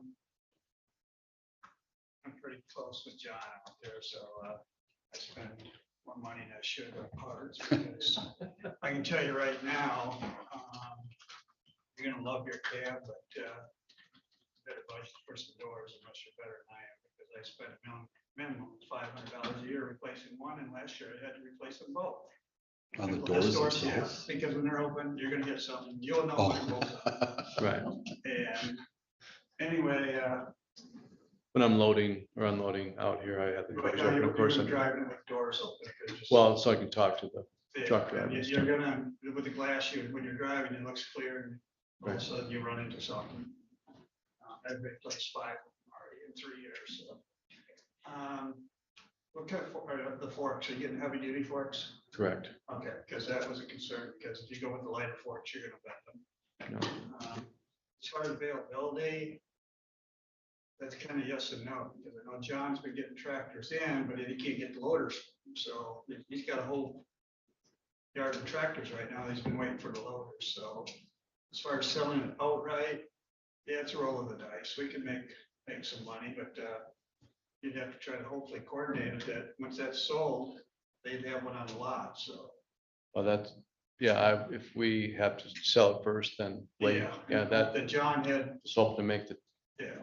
that's why I'm saying I'd like to And purchase the as a tractor. rule, John's been pretty fair. I mean, as far as his Yeah. trade is, he's, I would say, he offered you a 21.5. If he took that in on trade, he's gonna sell for 24, 25. Interestingly, the Massey Ferguson dealer, they came, looked at our tractor, and then guys went out to look. He only offered us 21.5 also. When the first talk was 28. And then they changed their mind when they got into this, and now it's 21.5 for them too. And 22. 22.5, I'm sorry, for Massey. And it was like, okay, it's your tractor, your company, but, and then that did not include, they forgot to include the forks, I believe, on the Massey. Okay, so that was extra, that wasn't part of the deal, so. John Hinkle's been very good to us with our equipment that we use at the parks too. I too deal with John privately, on my farm, that I have all Kubota at home, and I wouldn't buy anything else. See, yeah, the problem you have with selling a used tractor right now is, unless you find the right buyer, is you got Kubota that's offering you 0% for 0 down for 5 years. And people are going and buying a new one rather than paying interest on Right. for used ones. So. But it's, it's an idea. We can look into it, but. Sure, whatever. Motion. Okay. Is there a motion there? I move to recommend that the Leelanau County Board of Commissioners approve the purchase of 2022 Kubota N4D-071 HDC 12 with quoted attachments from Ginnett Sales and Service of Williamsburg, Michigan, at a price not to exceed $37,689.62, which also includes trading in the 2008 Massey Ferguson's. Funds to be coming from our, We'll determine that by next week. well, I think, didn't you just give us one? Yeah. Parks and Rec. We have options, so let's do it. Well, next I week. don't, as long as she's replacing it, why don't we do it right? So the It sounds like the money's not gonna come from Parks and Rec, we're just associating it with where it should go. So it would come into the Parks and Recs capital purchase. So it'd be the 101, 850, 756, 970, 000 to come from either contingency or fund balance, whichever, and that would be the funding source. So, okay, so that it doesn't hit Parks and Rec. Correct. It's just kind of a flow through. Mhm. Okay, and I'll end it that way. Did you get those numbers? Yeah, that Parks and Rec is a transfer from contingency or fund balance. So that's the part we can decide upon where we want to take it. Okay. You have to support.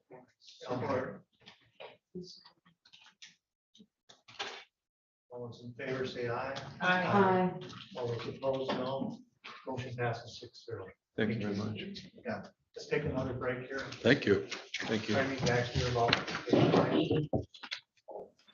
Please mute. Jerry, could you press that green button?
Please unmute.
Please unmute.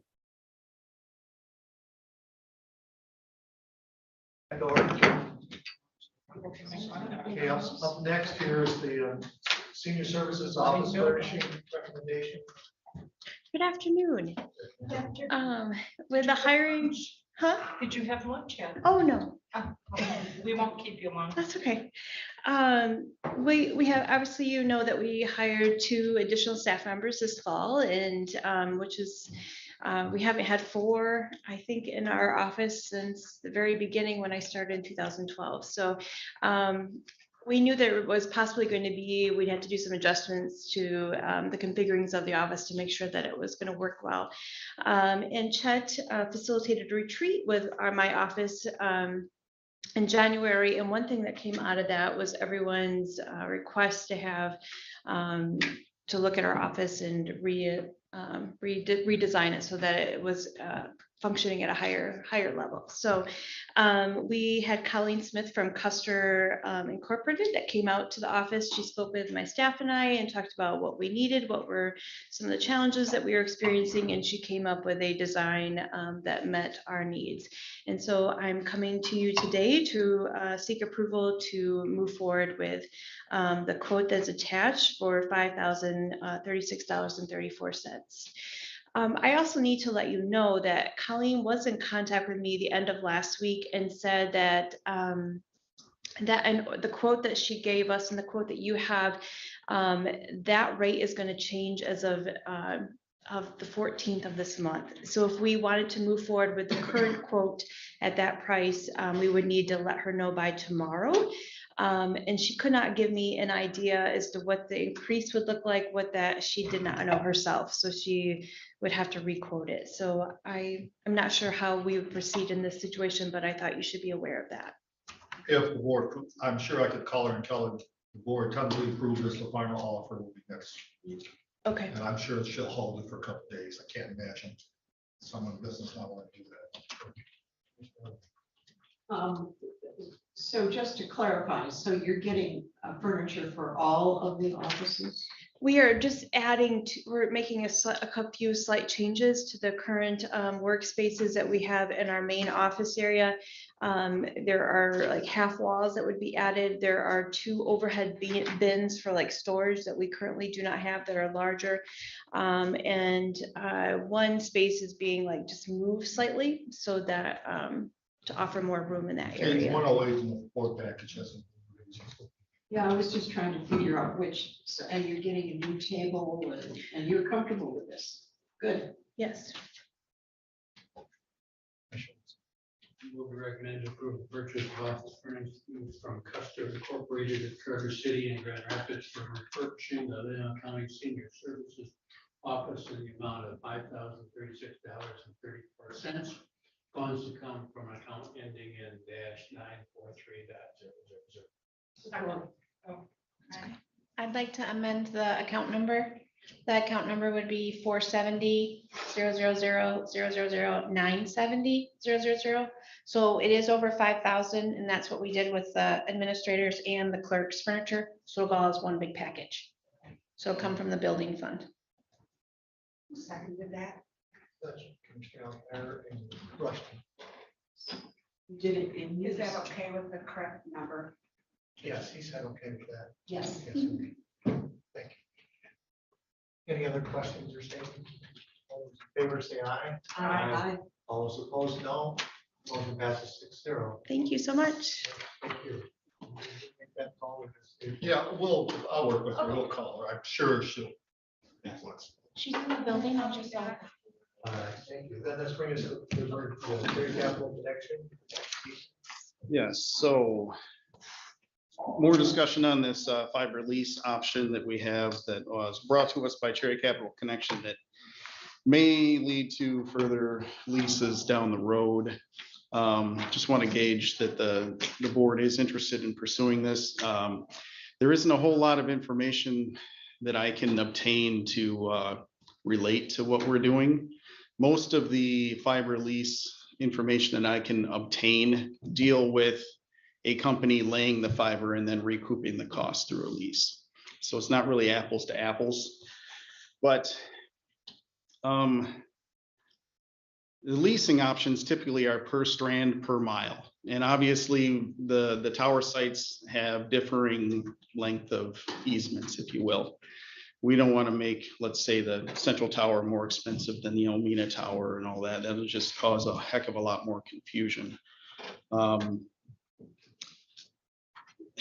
if we went per strand, that's going to be very hard for me to police since it's in the ground. Can't really tell what is actually being used in the conduit.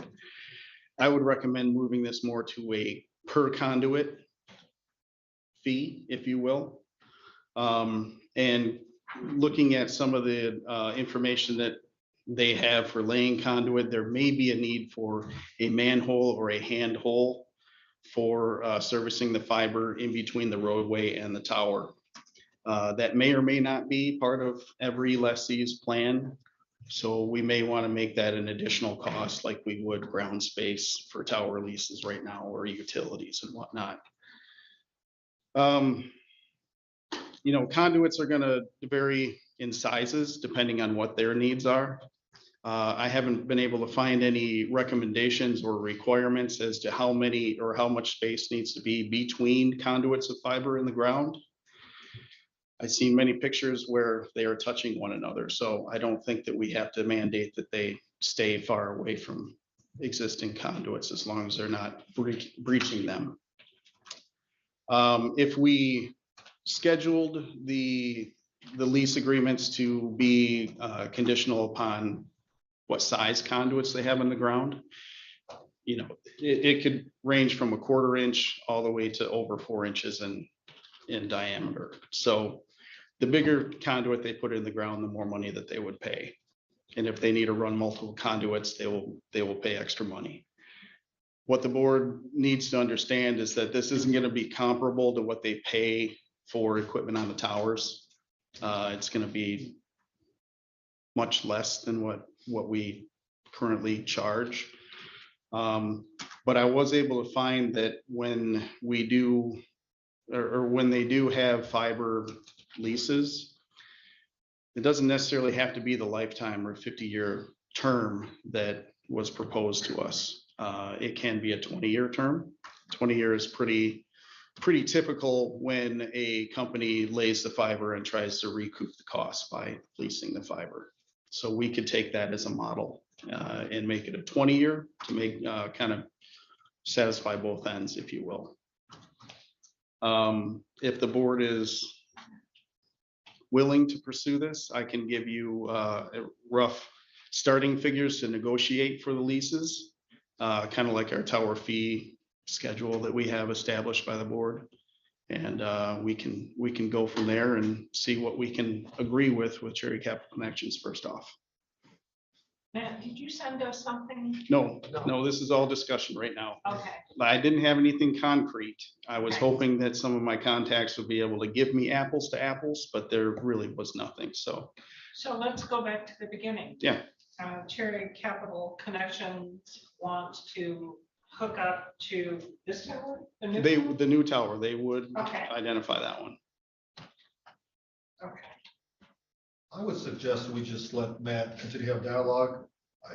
anything we talk about fees will be in the minutes and so forth, and I don't know if you're comfortable at this point going forward. I think we can continue to have private dialogue, and then at some point when Matt is ready to come up with proposals, then you can review them, but I think we go public now kind of ties our hands in negotiations. So I think all of you probably in favor of at least keep pursuing this option, but until Matt has a formal recommendation, I think we just continue to have dialogue. And Matt, I recommend that you include need, what is the purpose? Of anyone who, that is part of the whole lease agreement discussion with anyone who wants to do this. What is the purpose of what they're doing? What are the costs, gains, losses associated with that individual, that company would be acquiring? That could lead to part of the negotiation that we have with them as well. The greater the need, the more lenient we can be with our negotiations. And I guess since this is also new, you just might consider even moving the time period if we ever do this way earlier than normal. Well, we find out what this is all about and how does it work and what develops. Like a year. Oh, keeping it, okay. We can try. I think in order to reach an agreement, the lessee would want a longer term because they don't want to lay the fiber and then have their infrastructure taken away from them in a year. I guess I was thinking in terms of fees. Okay. Well, is there anyone opposed to him, working on this and moving it forward? So I would say, let's continue to move forward. Excellent. We can do I that. see no opposition. Yeah, I don't think that we have enough information that we can make a decision one way or the other. I think there's a lot of unanswered questions. And do we know everything that's out there? Do we have a list of demands for the tower at this point? No. As far as other companies that would like to use our tower sites as a point of distribution, no, not right now. You talked about a manhole for servicing, a possibility. It's a possibility. So there's another little caveat to this. We have to be careful, I think, to ensure that everybody has equal opportunity. Correct. And that would have been one thing that I would have brought up because the manhole can vary in size just like the conduit can. So if, we don't define a specific size that they can use, then, they'll put a 6-foot diameter and that may take up half the easement. And if they do that, we're going to require them to share. So absolutely. There's a lot of little caveats with Yeah, that. So, it's kind of a headache. Mhm. But as I said, equal opportunity, not only on the tower, but using whatever space that we're gonna put out there to lease. Mhm. We have to provide that equally. Correct. I agree. Yeah, building on your thought, exactly. Also, I'm sure that there are some leases will want another cabinet to house equipment, and there's going to be a limited space in terms of how many you can probably accommodate around the tower and how many you want for people who are on the tower. Just equal opportunity, good point. There will be finite space. If they're using a cabinet like we identified for the new tower, it would be a lot easier to accommodate many of those inside our current tower footprint. But yes, we would have to be cognizant of that during the negotiations. It may not, they don't want that cabinet. They want actual shelter. Well, then you will have to pay for expanding the footprint and all that, just like any cellular company would. Anything else? We'll wait to hear what you Okay. bring back to us. Thank you. Yeah. So then we move to Midway. Okay, so we have been negotiating this contract. We've been back and forth with the county attorney a few times now. And we have been down to just one item that we are ironing out. It has to do with the bonds that we're going to require Midway to carry through this project.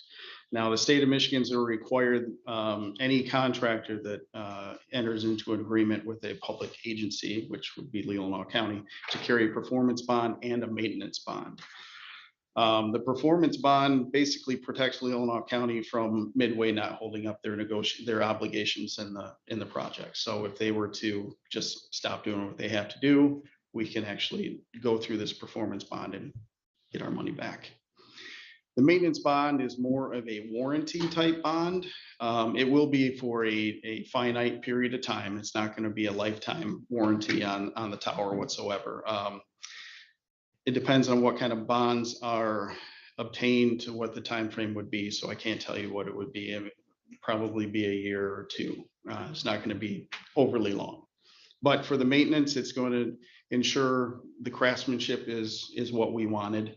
And, they were held up to all the local, state, and federal regulations for building the structure. The other bond that has been in negotiations with Midway is a payment bond. And that has no bearing on Leelanau County itself. It's basically just ensuring that Midway will pay all of their subcontractors. Now, Midway is going to be doing the majority of the work with their own people. They would have some contractors for excavating and fill and all that good stuff, which would be local. The payment bond will eat into the overall project. It wasn't part of the RFP process, so it wasn't part of their proposal. It very well could be that they come back with another price for us if we require a payment bond. So that is where we're at right now with the negotiations. And Matt and I will talk about that along with legal counsel, get that issue resolved.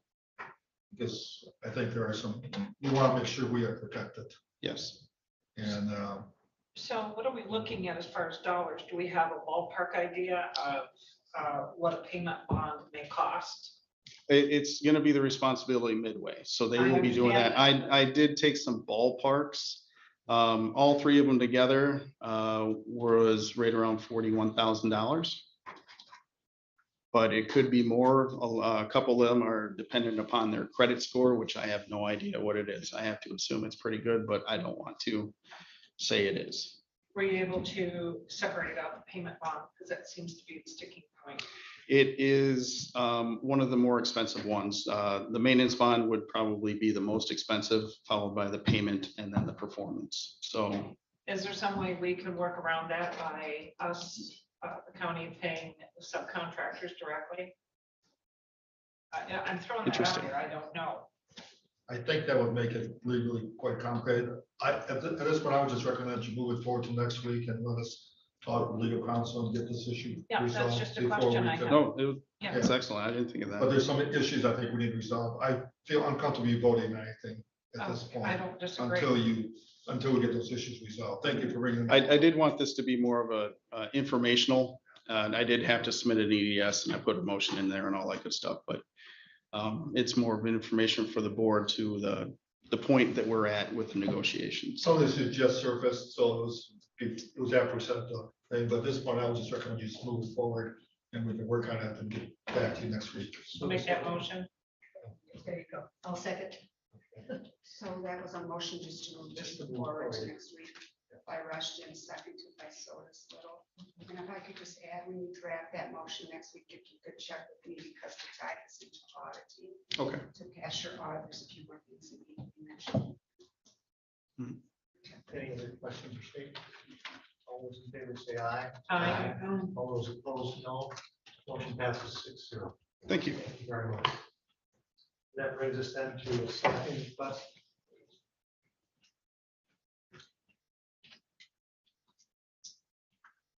Good afternoon. Good afternoon.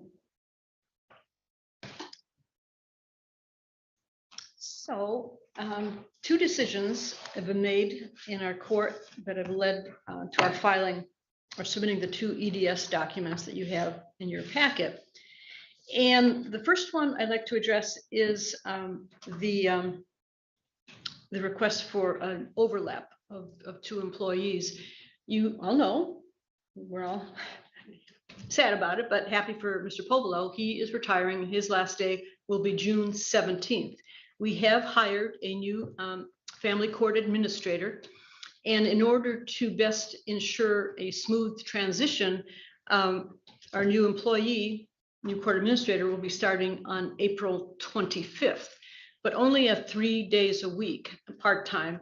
So there'll be approximately 7 weeks or so of overlap in order to bring our new court administrator up to speed with what Mr. Povolo has developed over the past decades.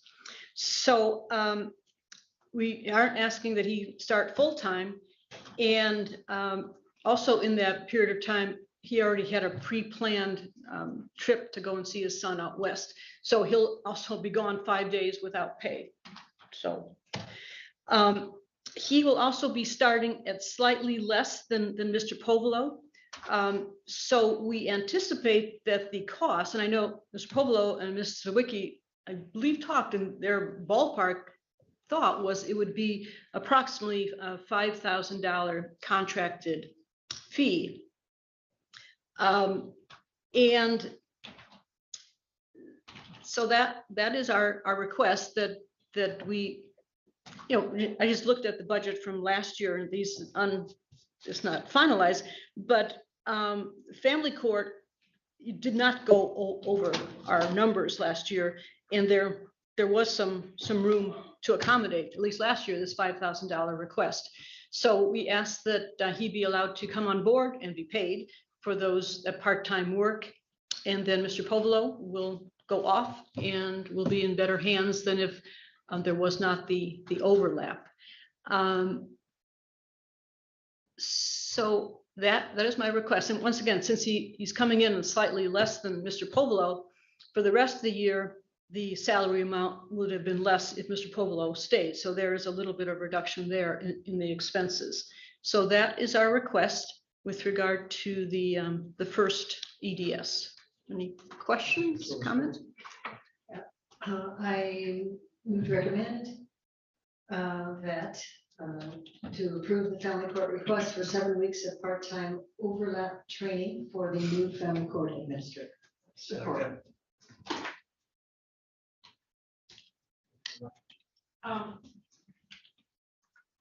Judge, you said it's 3 days a week for 7 weeks, Mhm. right? So that's 21 days. Correct. Okay.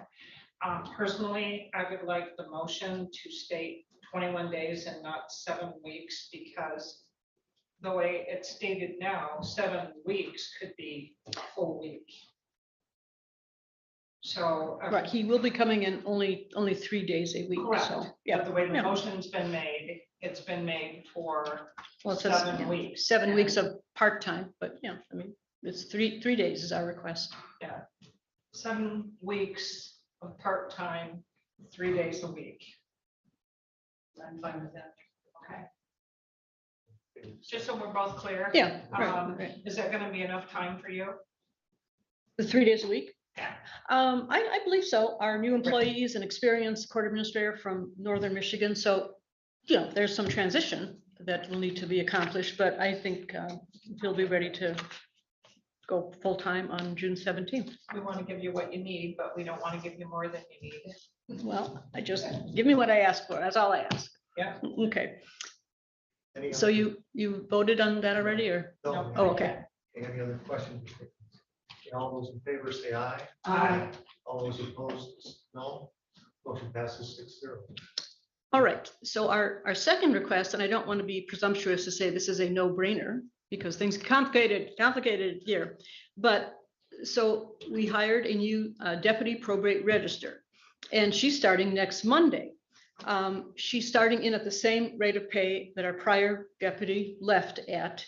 And our prior deputy left, her last day was February 23rd. So we have, what did I say, 203 hours kind of in the bank that we didn't use for our prior deputy that we would like our new deputy.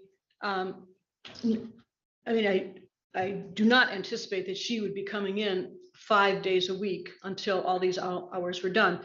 But the additional time, additional hours as to be used as needed would give us time for her to, she has to have the certification of a court reporter. She has to get that done. She has to undergo training with our protocols, although she is an experienced court worker. And there is not a huge backlog, but there is a little bit of a backlog because we've been out without a deputy since February. So once again, the money is already in the budget because we stopped paying our prior deputy on February 23rd. And just as a side note, because we're proud of this, but the probate court collects fees, reimbursements for attorney fees, inventory fees, things of that nature. And last year, our court collected over $11,000. And this year, we're already just about at $2,000. So those monies are going into the general fund. Not that we need to dip into the general fund because we have the money because we didn't use it. So we would like some wiggle room to use it as needed. But the person we hired definitely indicated to us that she only wanted to work the 4 days. So I don't anticipate her doing 5 days until the hours are up. Yes. What's her current schedule right now? How many days? 4 days, 28 hours, Monday through Thursday. She currently works. That is the job description, right? Well, she starts on Monday, but it is a 4-day-a-week position. Okay. And how many hours is that? 28. Okay.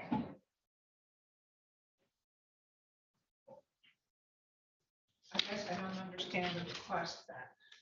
The request is it's a 28-hour position and they're looking to catch up on their backlog and use that additional, I think, I read it last night. So the she would be 203. working more than 28 hours. Just for a few weeks to catch up on the backlog and to accomplish. Right, we have, so to speak, 29 days in the bank that we haven't used, but we're not going to use them all. It's So in excess of the 28 hours Yes. that she Yeah. currently works, that you must Yes. utilize that extra day to do some catch-up work. I got it. I'll make the motion to allow up to 203 hours of 2022 budgeted funds to be used to supplement the deputy probate register's 28-hour a week work schedule until the end of 2022. Support. I'm sorry, Michelle, and I just thought of this. If she's working more than 28 hours, does that impact her benefit package in terms of? No, because it's just like straight overtime, it doesn't increase. Its position is set at 28 hours, all benefits are rated on I that. want to clarify that. It will not. And knowing full well that upon the passage, she is limited to 28 hours going to the future. Well, she's limited to 28, and that's what insurance. Yes. Vacation, but she can work at additional Right, 7 yeah. until they get to this 200. I just want to make sure we're clarified on that. Correct. That wasn't a misunderstanding down the point that No, there if wasn't. she thought, and I don't know, it's like, I'm not saying she do this, but I don't get a situation where she's working more hours and then thinking she's entitled to that extra And benefit. I believe I saw the draft offer letter on that. I was looking at it just a little, I got that a week or two ago, the draft offer letter, and I think it was pretty clear it's a 28-hour Okay. position. So it doesn't affect the benefits. That's my question, yeah. No. So any other questions or statements? Do you have a motion already? Yes. Yes, we do Rushton and Hawkeye. Okay, all those in favor say aye. Aye. All those opposed, no. Motion passes 6-0. all right, thank you very much. Very much. Will you actually need me to come down for the couple lines later? Michelle, when do the benefits start? After how many hours? Benefits, it depends on which Well, maybe benefits we it can are. ask- MERS starts let's in ask Wendy earlier that time first, than please. hospitalization. Hospitalization is generally 21 hours, but it is prorated and it's also single prorated, and then you can buy extra for your family at full cost. Okay. But everything is based on the number of hours. And MERS?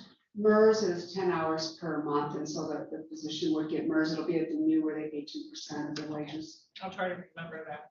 Mr. Chairman, since the judge is here, would you consider doing 12 or 11B first? Yeah, Unless you want to absolutely. come back. Yeah, that would be great. So we did get a 2% grant, as you know, at the advice of our legal counsel, every time we have a partnership with 2% that's not county affiliate, we need a contract in place. So the court has partnered with Safe Haven and Child and Family Services for services, and the tribe approved that 2% request. Right, that'd be on page 181, I believe. Yes, yes. Just see if there's any questions. It's a standard form that we have used since we started doing this. Is Safe Haven the agency that facilitates visitation for the child? Right, when parenting time needs to be supervised. Yeah, They okay. will, or reunification. So they have a facility at their office. Yeah, I would recommend the Leelanau County Board of Commissioners approve the agreement between Leelanau County Child and Family Services, Inc. of Traverse City, funds to come from. 965. Thank you. 965.221. Support. All those in favor say aye. Aye. All those opposed, no. Motion passes. All right, 6-0. thank you for taking care of that. Okay, take care. All right, so that brings us back to number 10, the Solid Waste Council. Thank you for waiting. Yeah, good afternoon. So I have two items. The first one is a request to just move this item to your meeting next Tuesday night. I did work with Bay Area Recycling for Charities following last month's request to you to do a sole source contract with them for mattress recycling. So we've worked out the details and the cost, and it's currently in the hands of corporate counsel drafting up the agreement. So I would like to have it on the agenda for next week, and I'll get you that agreement as soon as it's available. I move to recommend that the Board of Commissioners place the agreement for mattress recycling on the Commissioners 4/19/2022 regular board meeting agenda for consideration and action. Support. All those in favor say aye. Aye. All those opposed, no. Motion passes 6-0. Great, thank you. And then the second item is the acceptance of the Eagle grant for scrap tire cleanup. This would be the fourth year that we've received funds from the state for scrap tire cleanup, and it's for $4,188. So we need acceptance, and then I have the original document for the chair to sign. Motion to recommend that the Board of Commissioners accept the scrap tire cleanup agreement between Leelanau County and the Michigan Department of Environment, Reflex and Energy. Support. All those in favor say aye. Aye. All those opposed, no. Motion passes 6-0. Thank you very much. Okay, thank you. And that would bring us to the 2% allocation for senior services.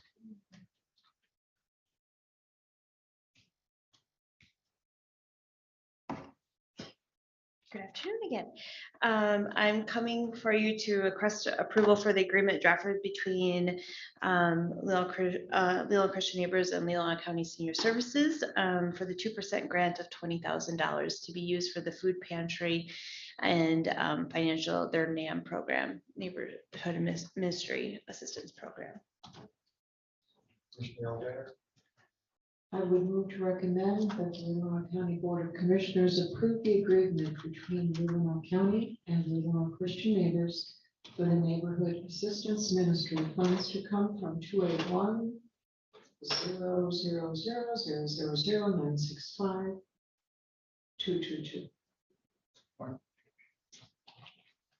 Any questions or statements? I have a question. Is this money allocated all at once? It has been in the past, yes. Okay, and then monthly you're getting a report? Usually I speak with Mary on a weekly basis about how things are going, and then usually once the funds have been used, then I get a final report of how they were used. What do they do with the funds? So it's 25% of that goes towards the food pantry. So they're using and the NAM services. So for food pantry, they're purchasing food to fill their pantry services. We have a collaborative relationship where I go in and if I have a senior that's in need, I can access that food pantry outside of the food pantry hours.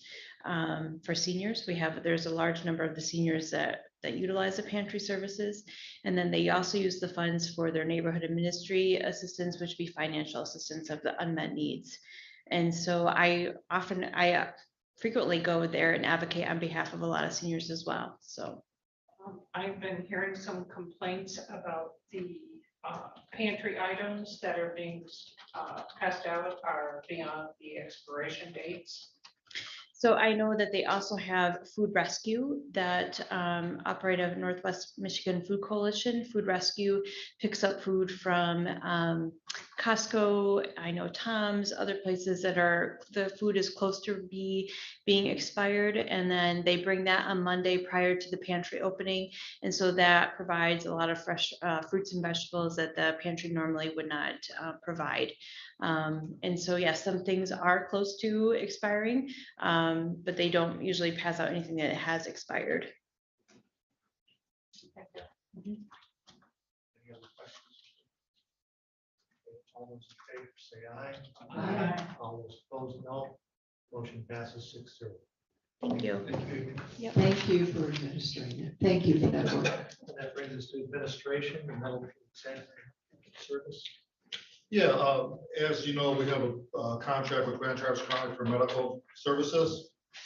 And then they have a partnership that they have formed. And there's in the law, I'm looking at page one of these. Okay, stuff out here. All right, and the law states that the counties need to approve the medical examiner as well as the deputy medical examiners. The assumption was made by Grand Traverse County, since we have a contract, that we do not have to do this. However, our attorney suggested to protect ourselves legally that we also approve the medical examiner, which you did back in, I think, December, but we have never in the past approved the deputy medical examiner. So what you do is you have a memo here on page 187 from Dr. DeJong and listing who the medical examiners are. And they're the deputy medical examiner staff. And so our legal counsel is that you simply endorse this and approve this. There's no change in the contract, there's no financial changes. This is just a legal requirement. We have a motion.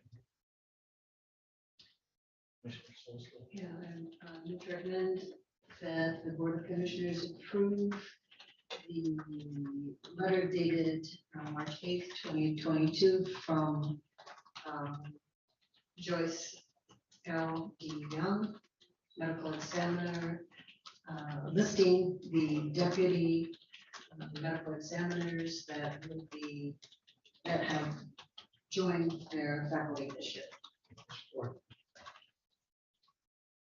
Any other questions or statements? All those in favor say aye. Aye. All those opposed, no. Motion- What's that? I didn't hear, was it Rick or second? It was time. Thank you. The motion passes 6-0. That moves on to board goals. Well, it's a quarter way through the year, so I thought it'd be time that we review our goals for 2022. As you know, we were quite successful in setting goals this year.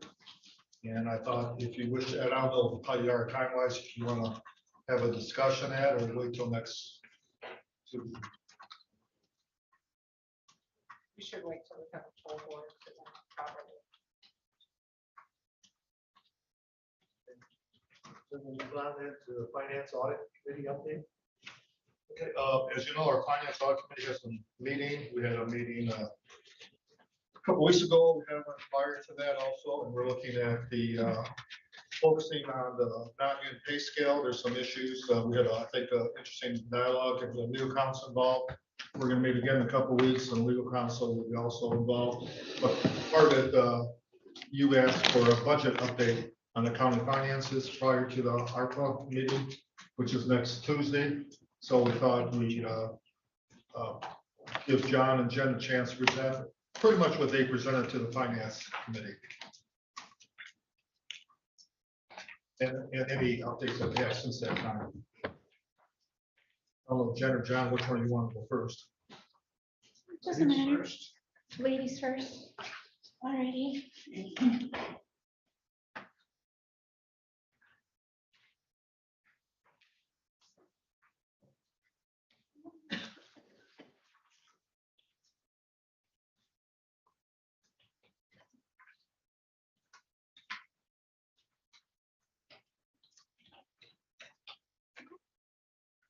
What I'll start with first is, at the audit meeting, we did discuss a couple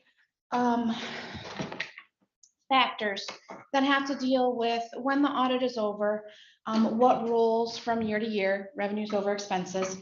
And so I'll pass this out as well. I know that Rick and Ty and Melinda have them. Okay. Good talking. Yep. And so this is what was passed out at the meeting for finance. And it started the discussion in regards to what has already been approved through the board's process here in 2022, which you have the 160,000 from the DCS technology contract. And I explained during the finance committee that the unaudited version does show that your revenues over your expenditures that were rolling is about $380,000. So with the package that Chet just passed out, it says general fund history from 2017 to 2022. And I highlighted with the members of the committee at the time, basically the history of your fund balance changes, where fund balance is initiated, and then also revenues versus expenses. So the first sheet does show you your general fund from 2017 to 2022 history. What I have is from 2017 to 21, what we had as current taxes, settlements and adjustments. Settlements and adjustments is something that John put forth when he came on staff to show what your delinquent payments are. So when the tax roll is finished and collected through February 28th, that's the payment made from DTR to the general fund to make those taxes whole, okay? So what I've done is on that first page under general fund 2017 to 2022 history, where it says budgeted for 2022. Currently, the budget is set for 10,000,001 and settlements of 285 for a total current tax revenue of approximately 10,400. Now, the next number, it was a little confusing at the committee meeting. It's in red, but it's in red to show that what we collected in 21, just prior up there where it says total unaudited is 10,600, and we have 10,400. So right off the bat, if I was going to make an adjustment to the revenues, I could use last year's number, which is the collection of 10,600, which is your $212 or 212,000. I'm sorry. When you take the 212,000 plus the rollover, that brings you to the 492 number. The 492 number minus what you've agreed to, which is the 160,000, is now bringing you to the 432. So 432 is what I'm showing you have in additional revenue. And this was again this was last month. And then also your additional revenue and your fund balance that rolled. And again, that's unaudited, but I didn't see any amendments or I didn't see any adjustments for taxes deferred. So you should be good there. So the fund balance number, that's the important number for 2022, is we are using 1.6 to balance your budget. So that means minus, if you take all of your revenues in essence, and you expended everything from your budget, you're going to dip into fund balance by 1.6. Now, on the bottom, I gave you just a small chart from 2017 to 21 of the differences of your beginning fund balance and your ending and how your revenues came in over expenditures, or the opposite. Like you'll see under 2019, under fund balance changes, that's a negative number.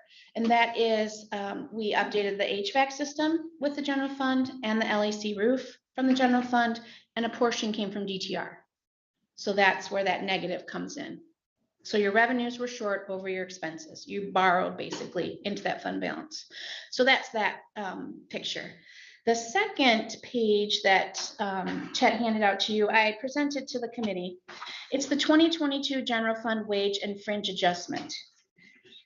What this is this represents the 3.25% that is negotiated and or board approved to the increase of the wages subsequent, once everything was signed and then we implemented these wage changes. When we prepared the 22 budget, we did not have that. You had one union that had an agreement, and it was a Me Too clause, which was the POAM. So they were the only ones showing an increase in wages or a step increase, someone that was on the scale and moving up. So this is the adjustments that will need to be made so that the departments within the general fund don't go over their salary line items. So you can see there's an adopted and amended and the increase. Now what I've plugged in here is your salaries, your social security, and your retirement. When you come down to the bottom, it does state this proposal does not reflect any adjustments to short-term or long-term disability insurance. We call that UNUM, which is a premium fringe line item budget. So each time that there's an increase in a salary wage, the short-term and long-term insurance goes up. Those have not been yet adjusted for 2022. So that will be something in the future that will be brought to make sure that these are all in compliance. Okay, so that's that first set that I gave you. That's the one that Chet gave you. Now, the second that I have is while I was on vacation, Chet worked with Andrew and prepared this memo to the Board of Commissioners. And the memo is, it states taking what Andrew has found to be the taxable value for 2022. So your taxable value for 2022 will be what your millage rate will be used to calculate. And so what I've done is I've given you 3 sheets. The first one shows what Chet had. The second is the taxable and the millage, and to be determined is what the general fund operating revenue will be. And the third is the tax revenue versus the proposed actual budget. You lost me. Okay, that's okay. I can go slow. So the first Tell us page. the page so I can. Okay, Chet's memo. Okay. Okay, so then Chet's memo states on here what Andrew has found as your current 2022 taxable value. Yep. Okay, so then he's calculated what that revenue would look like at those percentages. Okay, at the very bottom, I've highlighted for you that the millage rate used to calculate in the table below is the 2021 tax rate that was set last June, according to the second page, which the second page itemizes how the millage dates and the rates. Okay, so that's this one.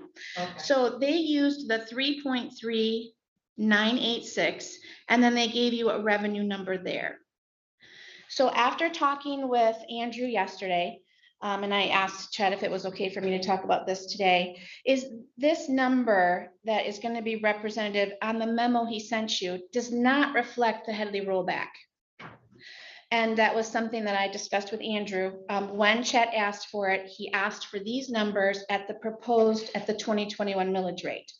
So after Andrew did his magic, the L429 generally approved in May or June will actually have the number at the maximum allowable on the second sheet of 3.2.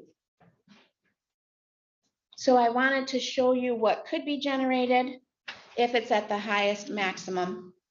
And then on this last sheet, my general fund versus taxed and proposal is if you were to adopt in May or June the 3.2, what that means to your budget, which is an increase to the general fund of about 500,000 versus the number that was represented on the memo using last year's tax rate says 11.2. 11.2. Could you help me? Yep. You say 3.2, do you mean 3.2964? Yes, yes, yes. Mhm. I was just gonna say. Yep, my apologies. Yep, I know you guys are reading from it. So yes, the 3.2964. So by putting this chart together, you can see that there's been a considerable rollback to your tax rate. So last year you did the 3.3986, and then this year, without rolling back, it's 3.2964. So with that number being with the Headley rollback, if that number is to stay at that maximum millage amount, that will generate 10,9 10,935,000. And we budgeted, on this last page, we budgeted a total of 10,1 and 285. So that's together. So it'll be 10,6 plus the settlements is what we're looking for. So I just wanted to bring that up because originally when I talked at the audit committee, it really depends on what your millage rate is going to be set at in your future. If it's set at the maximum allowable at the 3.2, which is a decrease from last year's millage levy, the number. I mean, your increase have gone up in your taxable value, but your maximum allowable is less than last year. You're looking at about 500,000 that you'll collect over what we have budgeted. And then your expenses would come from, you'd increase your expenses there. When you made this presentation to the finance committee, you followed what you just did by reminding us what all of our commitments are that aren't accounted for. Correct. John and I did that together. Yes, yes. So you have your ARPA 1.8. If you have your HVAC, the list of commitments that you're looking for at the future to find the money for. That's Correct. not budgeted. That's not budgeted. Correct. Those are the two biggest issues. Yes. Those are the glaring. Yes. Mhm. Also, any extra MERS payment outside of what is budgeted. Yes. Some years are more, it shows at the end of the year, put extra money in. So that is not calculated in these numbers. Correct. The current budget for MERS is 250. Extra. That's correct. On top of. Mhm. Yep. And if we're going to be talking about things that we may have to pay for, District 6 still does not have adequate broadband, and we believe we're going to get the money for it. That's a hard sell. I just know it's coming, just, almost works with constituents. So that's out there too. We still have a lot of people without adequate broadband. He's got in the back of our minds. We do have to add to the list, whatever we're gonna do with tower costs and whatever we're gonna do with the health department. If we're going to do something with the health department. And the MERS. And John reminded us at the finance committee that we were underfunded in one of his accounts. It is a suggestion that we increase the funding in our budget stabilization. And I can talk about that when you guys are ready. Mr. Chair, the reason I want to do this, we have a tendency when we come here to want to make a token reduction, just to say we reduced. But I left the finance committee, and I can't speak to my two colleagues, but I left the finance committee thinking that we had to be very careful before we start entertaining motions about what we want to do. And we needed to make sure we knew where the money was coming from. And maybe to reiterate and make a statement that even with the adjusted revenues that Jen has found, that still leaves you with a $1.1 million fund balance forward. That means that. On top of using 1.6 this year to balance. Correct. And that doesn't include any of these special projects. Repeat those numbers for me again. 1 point. With the additional revenues that Jen found in looking at the Headley rollback, the new taxable value is an increase of $500,000. That taken off of your fund balance forward still leaves you with $1.1 million. The general fund. That's got to come out if you spend all your funds. Yeah, I mean, that's the key. If we spend all our funds, traditionally we have not done that. But it's based on what was budgeted and what you approved. Right. Technically, that would be a surplus, but if you look over the last 10 years, we have never done that. And outside of the 1 year where we did the HVAC and the roof, which were major projects, we've always ended up in the black. So that speaks well for the staff, it speaks well for the accounting people that we be very careful Yes. allocating our funds, but that is a concern forward, because you're right, with some big ticket items here that we've been talking about. And we still have $1 million in the ARPA fund, but we have a lot of requests in ARPA too, so we're gonna continue to have that dialogue about funding next Tuesday at 3 o'clock, because at some point we have to address those issues. So one thing that I did leave out is when you were looking at the general wage and fringe adjustment, this one that's down here that says there's 200,000 that needs to be adjusted. Typically, I would wait and put that closer to June when I knew that the rate was set, and I'd take that from your revenues. So this 214 has to either come from the revenue that will be increased or fund balance. I typically like to wait and do that out of when I adjust the revenues.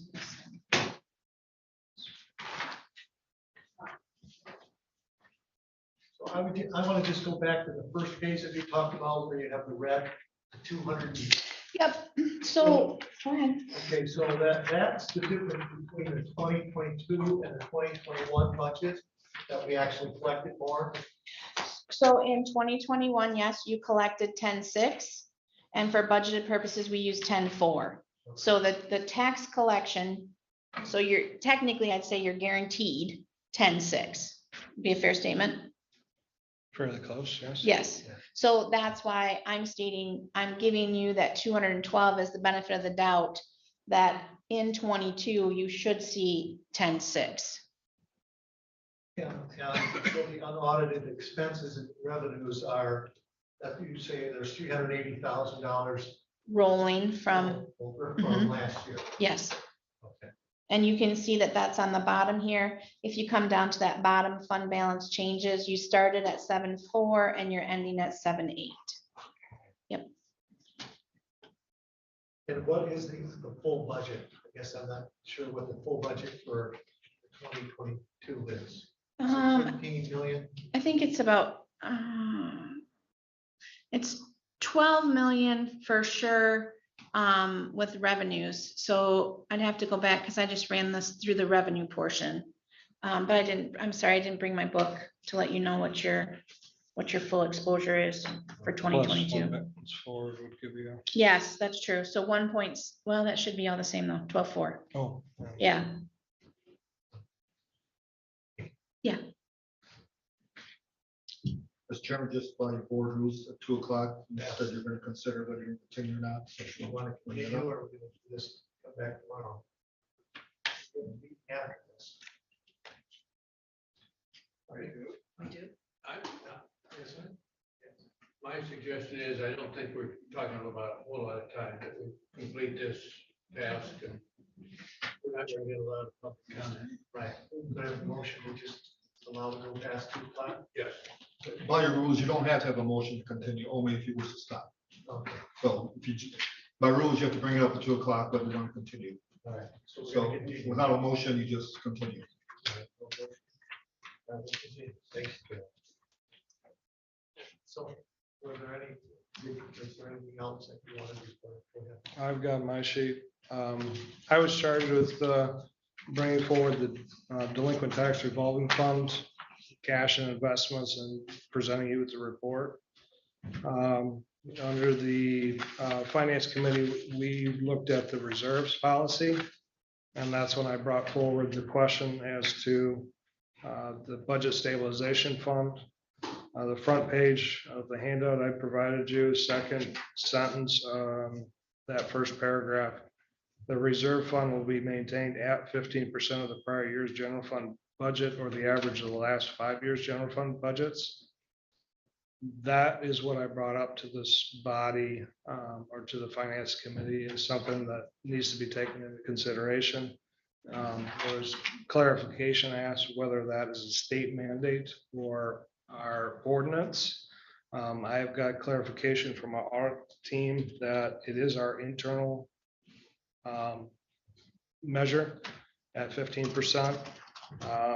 And you'll note that the policy states that it shall be at 15%, whereas our ordinance says it shall not exceed 15%. And the ordinance is fourth and fifth pages of the handout.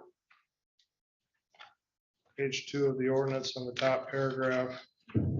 Section 4, the amount of the money in the budget stabilization fund shall not exceed either 15% of the most recent general fund budget for Leelanau County as originally adopted, or 15% of the average 5 years most recent general fund budgets as amended, whichever is less. So as just a point of clarification that we either need to change our policy to reflect that it shall not exceed. And secondly, that we're slightly underfunded in that budget stabilization. And budget stabilization is utilized when we have a deficit or natural disaster, and to eliminate the possibility of lowering our services. And I think, as we're paying down debt, as we're maintaining our MERS payments and so on, that we in kind pay attention to this as our reserve fund. John, can you give us a dollar amount? So that we know how underfunded that stabilization fund is? I would estimate that we're only looking at about $500,000. So about 500,000. Currently, we have about 1 million to 1,200 or 1.2 million in there, and we should be closer to 1.5 to 1.7. John, over time, has it been at this reduced percentage as it is now? It's been this way, I think, Forever. since I got here. And are there pros and cons to increasing it to the 15 or leaving it? It's, I mean, once it's in there, it's reserved. So you can't use it for anything else except if you have an emergency. Right. I mean, a disaster. Well, yes. And I mean, there are obviously pros to using the funds elsewhere, but it's always nice to know that you've got that reserve account in there in case, worst case scenario. And given our fund balance has been healthy going forward, we haven't been concerned with increasing that because we have been financially. No, like I'm just pointing it out. I mean, this is your guys' ordinance and this is your guys' policy. There's just slight discrepancy. So correct it. Yeah, and I mean, to be compliant or to bring it up, I mean, it wouldn't take that much. But it's not something to lose sleep over. You said it was an internal item, but do our auditors have a recommendation on what you ought to have? They didn't provide a recommendation. And I wouldn't be able to speak to that further. They said it's just an internal threshold that, we maintain. So they would not be concerned if it were 11% or 10%? No, it would not be an audit concern. Don, would you know from your peers what other counties have? I could find out. I'm just curious where we are compared to other counties. I'll ask other counties. I think one of the things that we have to think about is we have changing times right now. We have a lot of things going on in the economy. Inflation, among other things. Personally, I would feel a bit more comfortable if we had the stabilization fund where it should be. We are going to see a lot of these changes economically moving forward. Something that we have not experienced in the last, we had a slight dip in 2008, but that was a bump in the road, you might say. It's been years. Well, for us, I mean, I can talk as far as DTR is concerned. In 2008, 2009, that settlement was around $4.2, $4.3 million. And we're averaging right now around 3. So, I mean, that was a 33% jump in 1 year, and just people not being able to pay their taxes. Yeah, that's a concern I have going down the road with the issue of inflation and how fast things are changing in our economy. We all like to think that, it's gonna go straight up all the time, but it doesn't. So I have a level of concern with that as far as ensuring that the county has adequate funds to support the employment, number one, of our employees, and keeping the lights on. I say that's my go-to is, I'd rather be conservative and make sure it's there, but, there are other priorities that have been laid out. So, We tend to spend like drunken sailors, for lack of a better term. And sometimes we don't look beyond 1 year or 2 years at how the world is changing around us. The stabilization fund is invested, correct? yes. Yeah, so at least has potential to have nominal increase depending on how things go. Well, in my research, I found that all those increases are supposed to go back to the general fund. And that's fine as long as the dollars are coming in. Yes. I don't have a problem with that. But, so that's where I stand.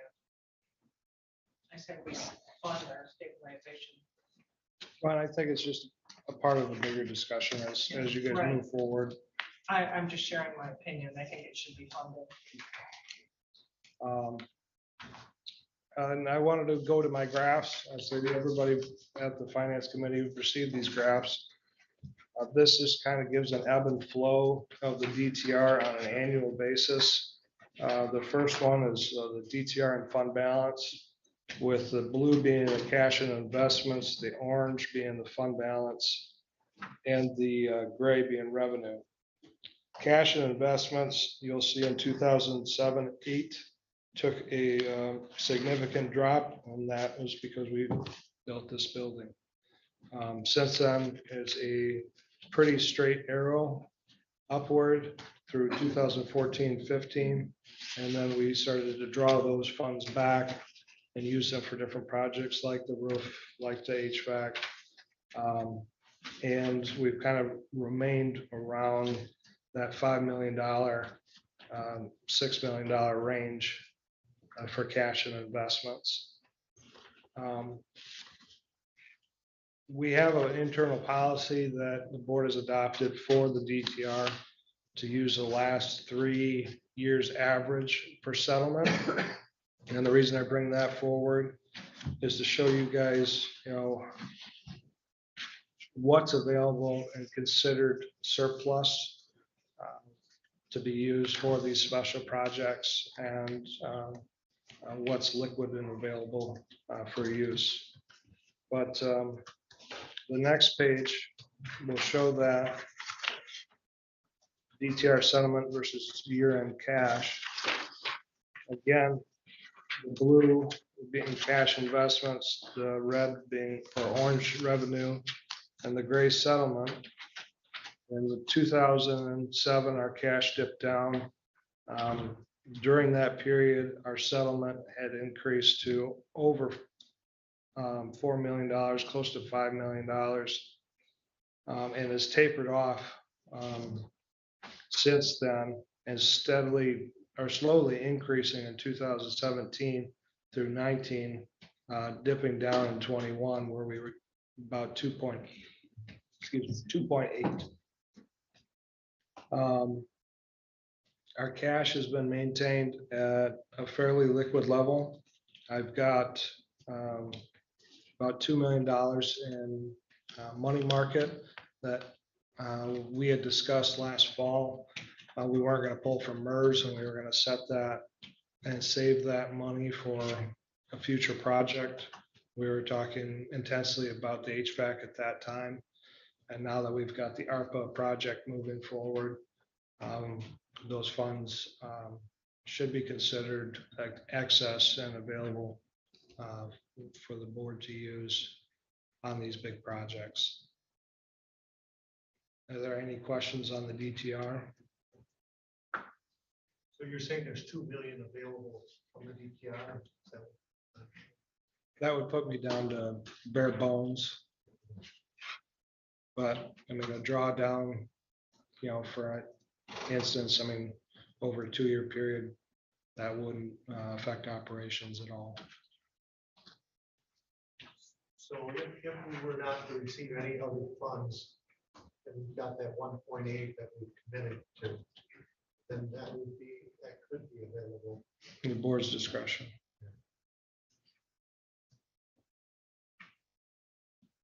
Not that I think we want to do that. No, but I wanted to present, So I appreciate got MERS and we got the HVAC, and they all take, priority. It's this board's objective. And that would put you to there. Yeah, it would put me down to about 3.5. So it And wouldn't be at 5. it would be 1. yeah, as far as cash is concerned. Any other questions? Thank you very much. For that information. And I'll come back to the finance committee about the other counties' budget stabilization funding level. Yeah, when you made the statement about, the one is the policy, it sounded like they conflicted with one. One says they shall be 15%. That's correct. The other one says should be the whichever is less. Up to 15%. Up to 15%. So does that need to be corrected, or does it say shall in one, or do we have to do the other one? So It'd be my recommendation that the policy be revised to reflect what the ordinance states. And we do have another meeting scheduled for April 20th. And so that at some point, the finance committee will make a recommendation to the board. that would be good. I appreciate that. Well, John, one of the things, this ordinance was adopted in September of 1990. Yes. It was revised in 2014 though. I mean, we've come through the 2007, 2008 crisis Mm-hmm. with it as it was. Yes, ma'am. Okay. Yes, ma'am. Thanks.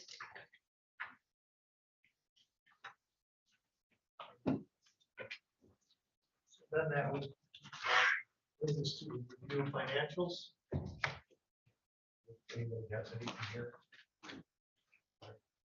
Can we move on to any special reports?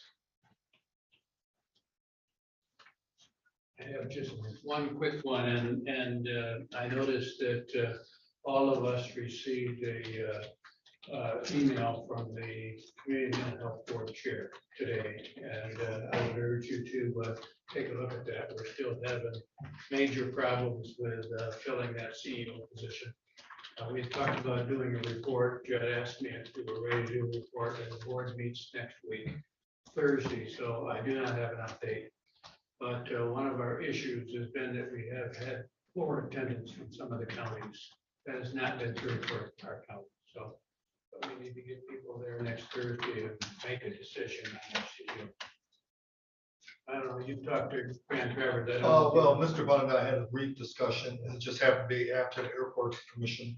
I got a request from the Grand Traverse County Chairman to meet with Mr. Bun and myself, their administrator, and their chairman. Grand Traverse County is looking at options, potentially even pulling out of this agreement. Obviously, if they pull out, it would impact every other county, including Leelanau. We are second in that. And so I believe, at some point, either this month or next month, Grand Traverse County Board is going to have a discussion on what their future holds in this partnership. And obviously, we talked about forming a committee with other counties involved too, but I've not had an update since that we did that. So we're kind of just waiting. Yeah. Because the way it's structured, if Grand Traverse County pulls out, it would have to dissolve. There's just no way it could go forward.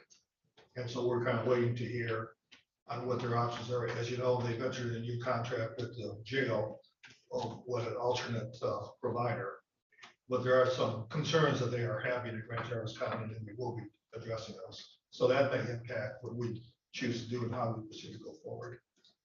There was a motion to rescind the CEO's contract at last board meeting, and it failed to get support by a 6-6 vote. It's on the agenda again. I am supporting the vote to dissent. I think we need to open up the position and find a candidate for the board that all of the board members support. Not half. And I believe, is it a 13-member board or 16-member board? I think we're 13. Yeah, okay, so obviously, there's some issues there.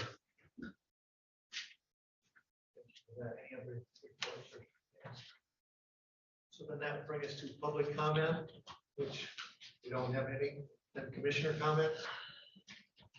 I want to make one and respectfully, the chair made a comment about public comment, and we ought to restrict the political public comments. And as one commissioner, I sometimes hear things I don't like to hear from the public, but I don't want to go on record as discouraging anybody from telling us what they think we need to hear. So I do not want to make it sound like we are only looking for positive comments. That was my concern as well. We cannot appear to be censoring all. And Mr. Johnson's comments were comments about actions, statements. We have to encourage all of our people to speak. And we need to listen to what they say. And I agree with Commissioner Wessel. We don't always like what we hear. To me, it isn't about liking or disliking. It's about being respectful to this board. I think that when they're just totally political comments, we're here for good county business, and they're here to talk about political issues. We have newspapers, we have, different ways they can present it, but to try to make our meetings a political meeting, that's where I disagree. And whether it's me or Commissioner Russell or Commissioner Slovis Little, I think that's, or any other commissioner, I think that's disrespectful to the whole board when you get 2, 3, 4 political comments. That's, to me, that's the reason why it was introduced, that we could have commissioner comment, public comment only on agenda items in the first one. We didn't pass that, but it's things like that make it. So I'm just saying, and I'm not saying they can't do it. I'm just saying it's disrespectful to the time we have here when they want to make it a political rally for one side or the other. I appreciate what you're saying, I know how uncomfortable it can be also. We all do. We've all had our turn.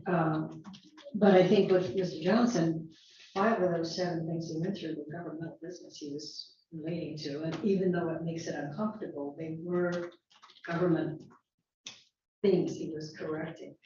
I can't speak to others. I understand what you're saying, and it's difficult to draw that line where is politics and where is not. So I suppose that's why we all tolerate. Yeah, I wouldn't say he's correcting it. I'd say he's giving his opinion about it. And wait a minute. Go ahead. I'm just gonna say, if you remember back at our organizational meeting, I suggested that we just have public comment on the agenda item and allow the citizens to speak off the agenda on the second one. It would move our meetings along a little quicker.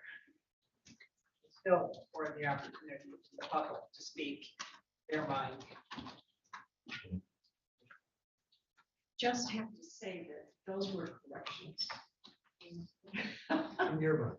Those were, well, I made the motion. Everybody's for entitled to their own opinion. homestretch, Can not we you. move on? And you stated that you made it. Yeah.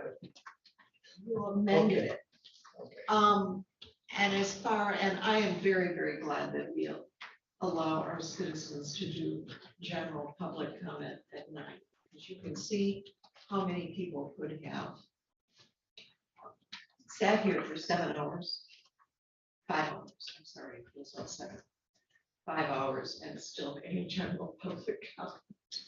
We would have to take a break we call all the people who wanted to come in and make a comment and say, okay, we're estimating it. The board has a policy right now that at 2 o'clock we end our meetings. Right,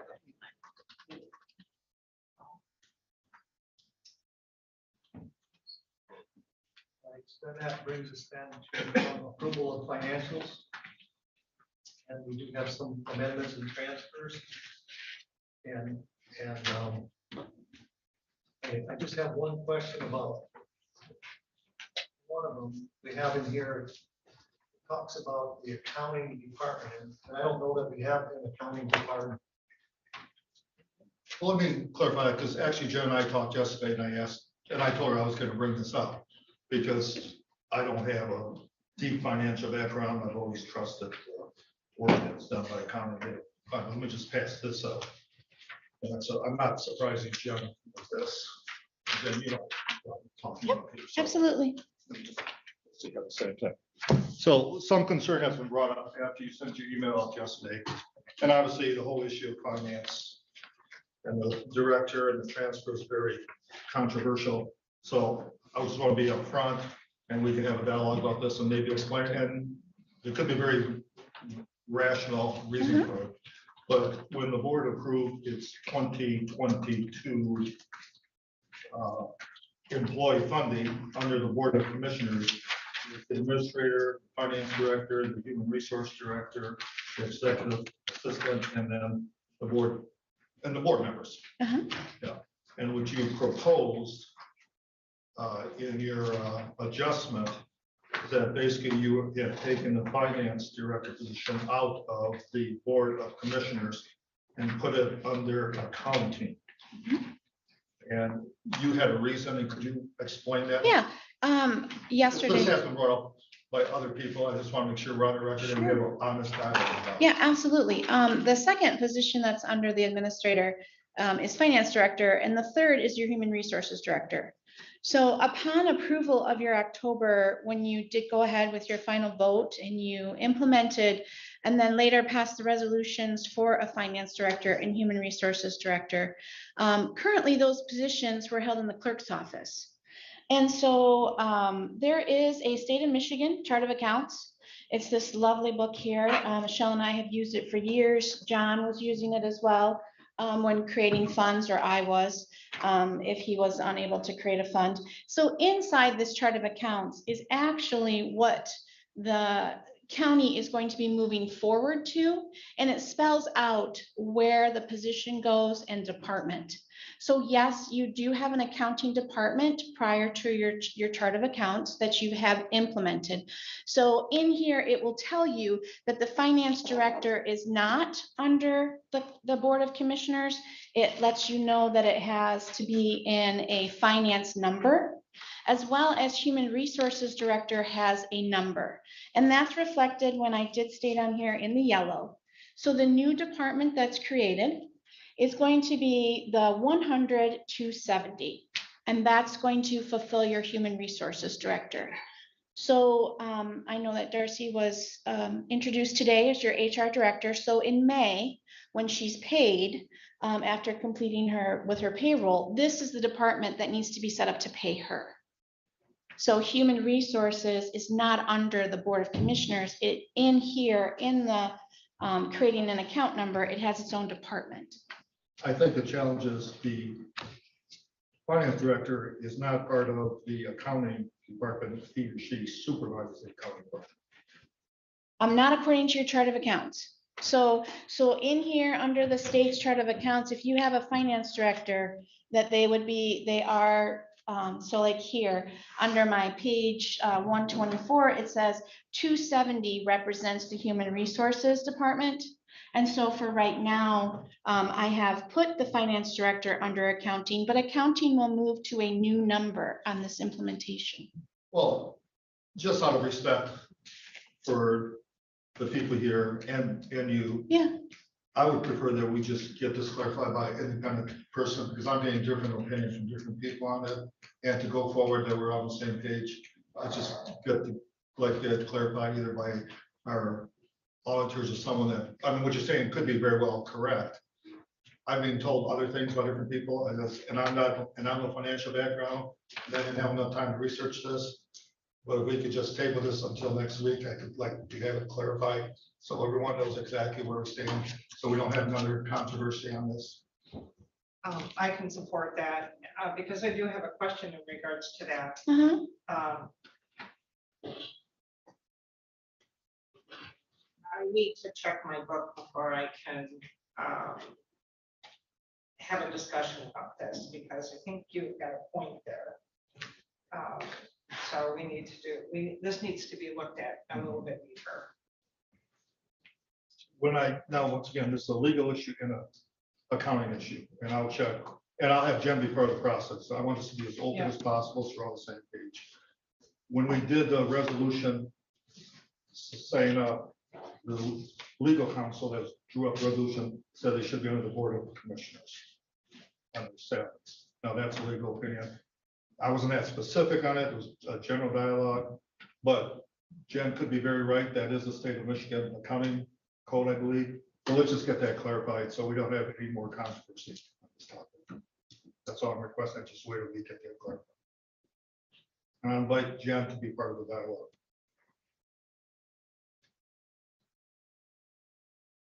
Any other questions? So then we just move this forward till next week. That would be great. I'll make that motion. Favor say aye. Aye. All those opposed, no. Passes 6-0. Move forward. It was Rushton and Robbins. Yes. And it was all three of the fund amendments to fund transfers. No, that was no. We were just, I'm not sure. We were just moving all of these, I think. weren't we? Oh, you certainly can. I'll be there Tuesday night to go over the rest of them. If that's what you'd like. Sure. Yeah, was there anything else? And that would then bring us to balance.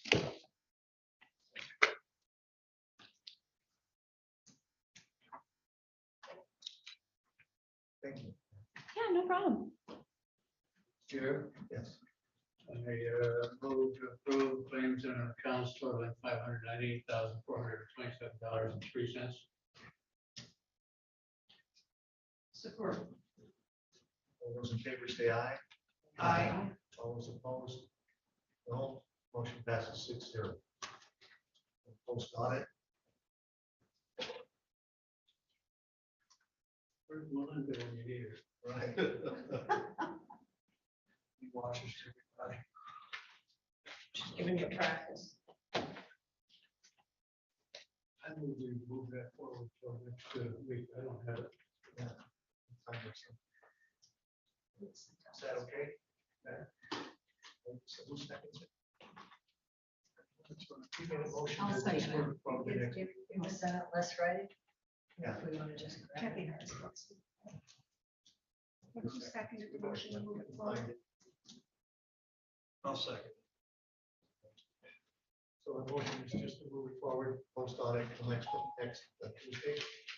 All those in favor say aye. Aye. All those opposed? No.